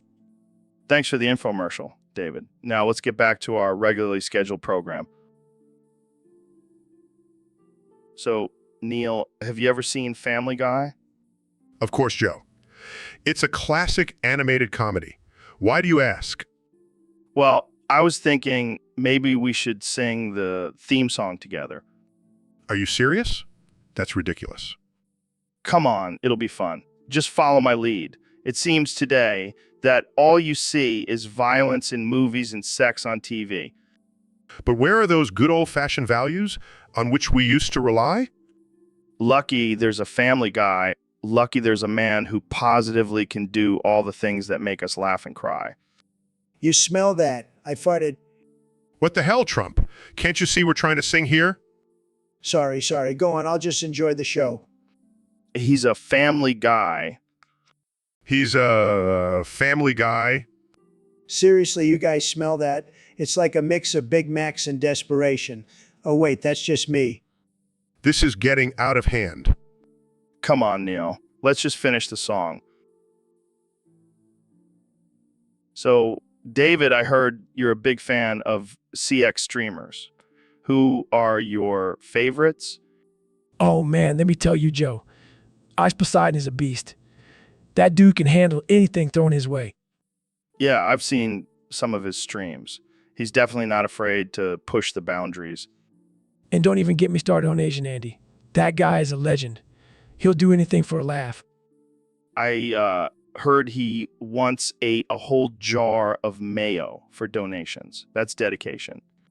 And then there's Burger Planet. That dude is straight up wild. He'll do anything for content, no matter how ridiculous. I think saw him get pepper sprayed by a cop once. That's next level commitment. And last but not least, Nick White. That guy's a savage. He'll take on any challenge, no matter how dangerous. I heard he once jumped off a roof into a pool for views. That's some serious adrenaline junkie stuff. These guys are my idols, Joe. They inspire me to push my limits and never back down from a challenge. Well, I can definitely see the appeal, but I think I'll stick to just watching from the sidelines. Here's a prime example of their shenanigans. Oh man, these guys are insane. I love it. So Ben, I heard you won a date with Alexandria Ocasio-Cortez on an online raffle. Yeah, it was a dream come true. I've always wanted to debate her or date her. And how did it go? Well, let's just say it was a bit of a Cuban Missile Crisis for me. What do you mean? I prematurely ejaculated in my pants during dinner and had to leave. Oh man, that's rough. Yeah, I guess you could say I blew my chance with Alexandria Ocasio-Cortez. Oh, that's a good one. But seriously, it was a disaster. I couldn't even make it through appetizers. Did Alexandria Ocasio-Cortez say anything? She just looked at me with disappointment and said, I thought you were a master debater. Oh, that's brutal. Yeah, I'm still trying to recover from the embarrassment. Well, at least you have a good story to tell. Yeah, I'm sure it'll be a hit at my next conservative conference. All right, let's move on before we get too political. Jamie, pull up an image of a sad Ben sitting alone at a fancy restaurant with a stain on his pants. Here you go. Thanks, Jamie. Just what I wanted to relive. So, Neil, let's talk about something that's really been grinding my gears lately. Weak men. I mean, seriously, what is going on with these guys? That's great. Now suck me dry, Joe. What? No, I'm serious. These guys are ruining society. They're all soft and sensitive, crying about their feelings and not being manly enough. Suck me dry, Joe. Suck. Me, dry. Are you even listening to me? I'm talking about how these weak men are making us all look bad. They can't handle a little bit of criticism or hard work. Oh, Joe. You know what would make me feel better? If you just sucked me dry. This is not a joke, Neil. We need to toughen up these guys. They're turning into a bunch of soy boys. Yes, Joe. Keep talking. It's getting me so hot. Just suck me dry. I'm starting to think you're not taking me seriously, Neil. This is a real problem. Oh, it's a problem, all right? The problem of me not being sucked dry by you, Joe. Okay, I think we need to end this conversation right now. Fine, Joe. I'll just have to find someone else to suck me dry. I hear Elon Musk is pretty manly. So, Dr. Phil, I heard you want to live with the whales in the ocean. Yes, Joe. I've always felt a connection with those majestic creatures. Plus, I'm tired of dealing with humans and their drama. That's understandable. But how are you going to communicate with the whales? I've been practicing their language, Joe. Makes whale noises. All. Wow, that's impressive. Can you teach me? Of course, Joe. But first you have to shave your head and grow a beard like a real whale whisperer. I don't know, Dr. Phil. I think my wife would divorce me if I did that. Who needs a wife when you have a pot of whales, Joe? They're much more understanding and they don't nag. But what about food? Are you just going to eat fish all day? No, Joe. I've been working on a new diet called the whale diet. It's all plankton and krill.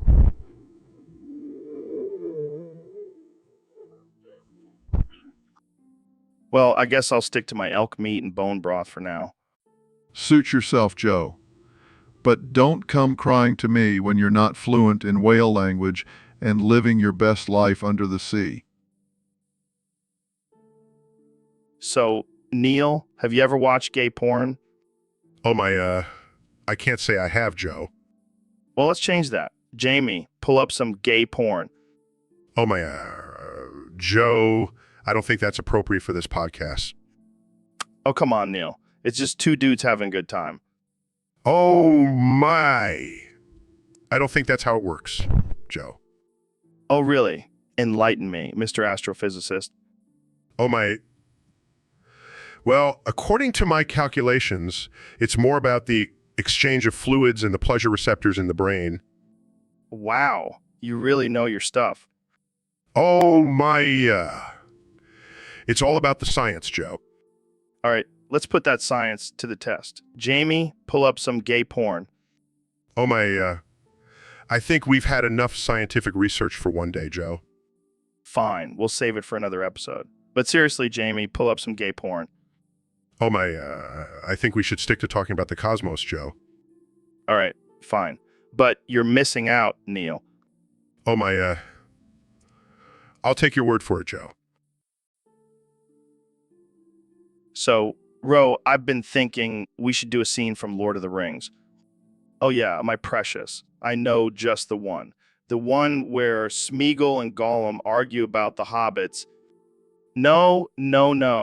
We must do the one where Smeagol talks to himself in the mirror.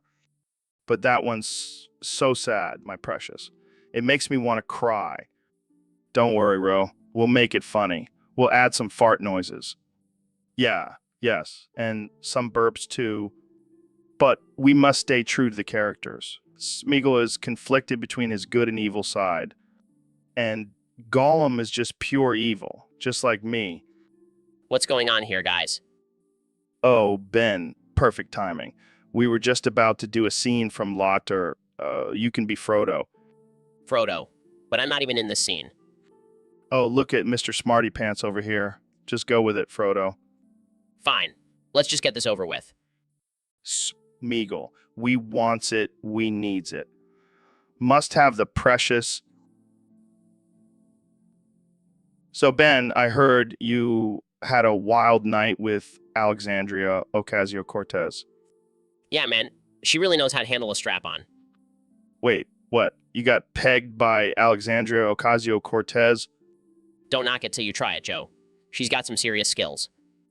I don't even know what to say. I mean, I've been pegged by Oprah while Dr. Phil watched, but Alexandria Ocasio-Cortez, that's a whole other level. Oh, you've been pegged too. I knew there was a reason we got along. Yeah, it was a weird night. Oprah kept yelling, you get a pegging. And you get a pegging while Dr. Phil just sat there with a creepy smile. Sounds like a typical Tuesday for me. How did you even end up in that situation with Alexandria Ocasio-Cortez?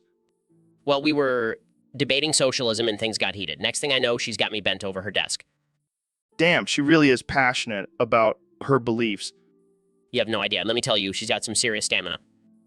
I can only imagine. Jamie, pull up an image of Oprah holding a strap on while Dr. Phil looks on in approval. Sure thing, Joe. Oh man, that brings back memories. We've definitely had some wild experiences on this podcast. That's for sure. But hey, at least we can say we've been pegged by powerful women. Absolutely. So, Jamie, I was scrolling through my Twitter feed last night and I stumbled upon this tweet from a fan. They want us to talk about a 2000s era animated family from Rhode Island. Oh, great. Just what we need. Another topic about a fictional family. I can't wait to discuss their deep, complex relationships and character development. Come on, Jamie. You know, we're not that kind of podcast. Let's make this interesting. How about we talk about the Griffin family from Family Guy? Dude, that's the beauty of Family Guy. It's all about pushing boundaries and making us question our morals. Yeah, because nothing says morality like a perverted alcoholic father and a talking murderous baby. Okay. But you have to admit, Stewie is hilarious. And don't even get me started on Peter's shenanigans. Oh yeah, because nothing says comedy like a grown man fighting a giant chicken for several episodes. Hey, it's all about the absurdity. And let's not forget about Lois, the ultimate hot mom. Of course. Because every animated show needs a hot mom to keep the dads watching. You know, Jamie. And let's not forget about Meg, the black sheep of the... So, Neil, what have you been up to lately? Well, Joe, I've been busy exploring the wonders of the universe and expanding our understanding of the cosmos. That's cool and all, but have you ever tried sticking your dick in a Chinese finger trap? No, I can't say I have. Why would I do that? Trust me, man, it's a whole new level of pleasure and pain. It's like a tug of war between your dick and the trap. I'm not sure I want to experience that. Oh, come on, Neil. Live a little. You're a scientist. You should be open to new experiences. Fine, but only if you do it too. Deal. Holy shit. This is intense. I can't decide if I love it or hate it. It's like a Chinese finger trap for our dicks. I think I'm starting to understand the laws of attraction on a whole new level. That's some next level shit, man. Okay, I think we should probably stop now. Agreed. Guys, I don't think this is what our viewers had in mind when they suggested a topic. Whoops. Sorry, folks. But seriously, try it at home, kids. I can't believe I just did that. So, Neil, what's new in the world of astrophysics? Well, Joe, I've been exploring the depths of the universe and also my own black hole. Your own black hole. Is that some kind of new sex move? No, Joe. I'm talking about my anus. Oh, your butthole. Why didn't you just say so? I prefer to call it my black hole. It's a mysterious and powerful force. I bet it is. So what's the reason for bringing up your black hole? Well, I've been looking for new ways to stimulate it, and I was wondering if you had any suggestions for sporting equipment I could put up there. What the hell, Neil? You want to stick sports equipment up your black hole? Yes, Joe. I'm always looking for new challenges and experiences. Well, I guess you could try a golf club or a baseball bat. That would definitely be a hole-in-one. Very clever, Joe. I'll have to give those a try. Just be careful not to hit a home run. I'll keep that in mind. Thanks for the suggestions, Joe. Anytime, Neil. Just remember to stretch before attempting any new black hole activities. Will do, Joe. Will do. So, Dr. Phil, I heard you had a wild night at the local glory hole. Yeah, Joe, I got more than just a donut at that hole, if you know what I mean. Oh man, I can only imagine. Did you get any special treatment from the glory hole attendants? Let's just say I got my PhD in pleasure that night. I bet your wife was thrilled to hear about your little adventure. Oh, she was just happy to finally have a break from my constant nagging. I can't believe you actually went to a glory hole. What made you do it? Well, I was feeling a little down and needed pick me up. And let me tell you that glory hole was the best antidepressant I've ever had. You know, I heard they have a Veep section for celebrities like you. Did you get any special treatment there? Oh yeah, I got the deluxe package. They even threw in a complimentary prostate exam. Now, that's what I call service. So would you say the experience was fulfilling? You could say I was filled up in more ways than one. But let's keep this between us, Joe. Don't worry, Dr. Phil. Your secret is safe with me. But I have to say, this is definitely one for the books. So, Neil, I heard you have a new presentation for us today.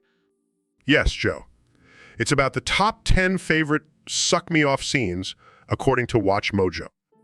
Oh man, this is going to be good. I can already feel my pants tightening. Number 10, we have the classic scene from American Pie where Jim gets a blowjob from a warm apple pie. The good old days. I remember trying that after watching the movie and burning my dick. Moving on to number 9, we have the iconic scene from The Wolf of Wall Street where Leonardo DiCaprio gets a blowjob while on the phone. Now that's what I call multitasking. I can barely chew gum and walk at the same time.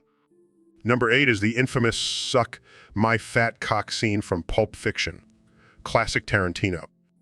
I can't even repeat that line without getting demonetized. Thanks, Quentin. Number 7 is from the movie Wild Things, where Denise Richards and Nev Campbell have a threesome with Matt Dillon. Damn, I need to rewatch that movie. For the plot, of course. Number 6, we have the unforgettable scene from Team America, World Police, where Gary gets a blowjob from a puppet.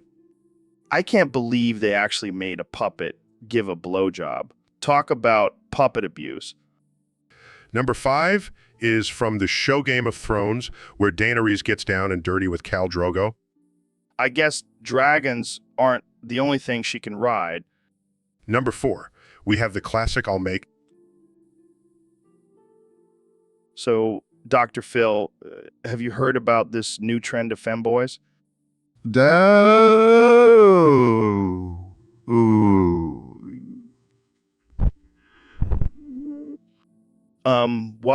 What? Oh, come on, Joe. Don't act like you don't know what I'm talking about. These young boys dressing up in women's clothing. It's a disgrace. Well, I mean, to each their own, right? No. This is not natural. It's a sign of the decline of society. We need to put a stop to it. But what about freedom of expression? And who are you to judge? I am Dr. Phil. I am here to judge and fix people's lives. And these femboys need some serious fixing. Wow. Okay. Well, let's move on to next topic then. Yes, let's... I'm getting all riled up just thinking about those days.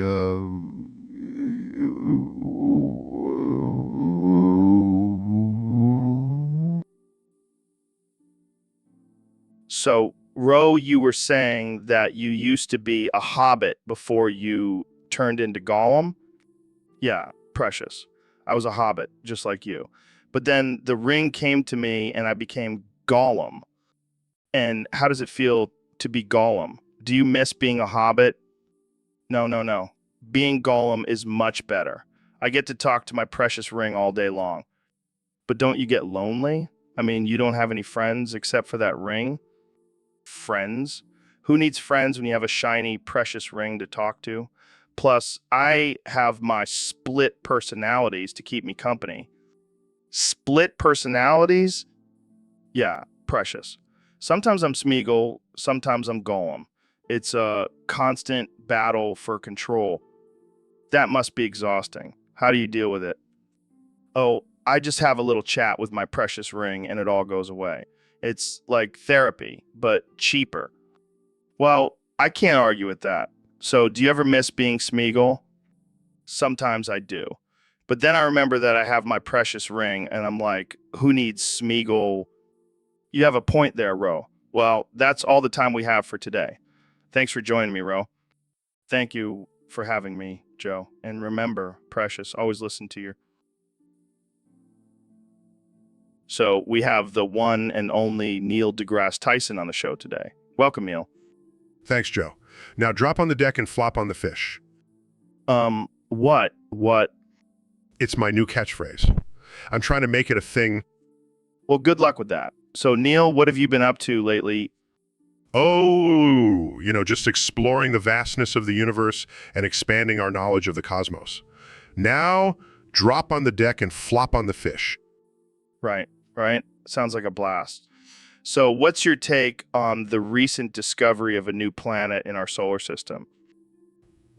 Well, Joe, it's an exciting development that could potentially hold the answers to some of our biggest questions about the origins of our solar system. Now, drop on the deck and flop on the fish. Fascinating. Now, let's get into some controversial territory. What's your opinion on the flat Earth theory? Oh, Joe, I can't even entertain that nonsense. It's been proven time and time again that the Earth is round. Now, drop on the deck and flop on the fish. Yeah, I know. But what about the lizard people living among us? Laughs. Oh, Joe, you crack me up. There's no scientific evidence to support that claim. Now drop on the deck and flop on the fish. All right, let's move on. What's your favorite planet in the solar system? Well, Joe, I have a soft spot for Saturn with its... So, I gotta ask, Neil, how does it feel to be the first black president of the United States? Joe, I think you have me confused with someone else. What? No way. I've seen you on TV giving speeches and whatnot. You're definitely Barack Obama. I hate to break it to you, Joe, but I'm actually an astrophysicist, not a politician. Oh, right. And I'm actually a vegan. Well, you could use a few more vegetables in your diet, Joe. Hey, I eat plenty of cum and shit. But seriously, you look just like Obama. Have you ever considered running for president? No, I prefer to stick to science and education. Plus, I don't think the American people are ready for a president who talks about black holes and the origins of the universe. Yeah, they'd probably just think you were high on DMT. Well, I do have a lot of experience with the cosmos. Jamie, pull up an image of a black hole sucking in a bunch of politicians. I don't think that's appropriate, Joe. Fine. But seriously, Neil, you should consider running for president.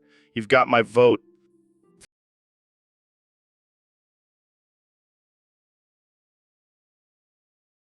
Final Fantasy VI.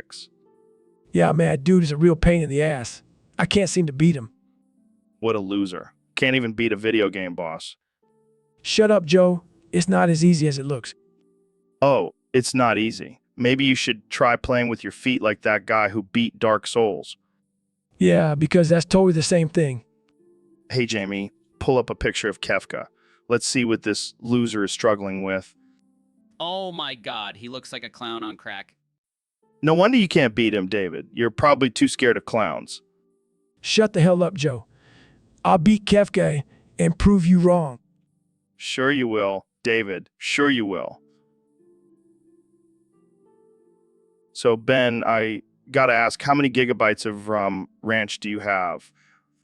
Oh, Joe, I can't disclose that information. But let's just say it's an insane amount. Insane. Like, how insane are we talking? Like, enough to power a small country? Oh no, Joe. Enough to power a whole galaxy.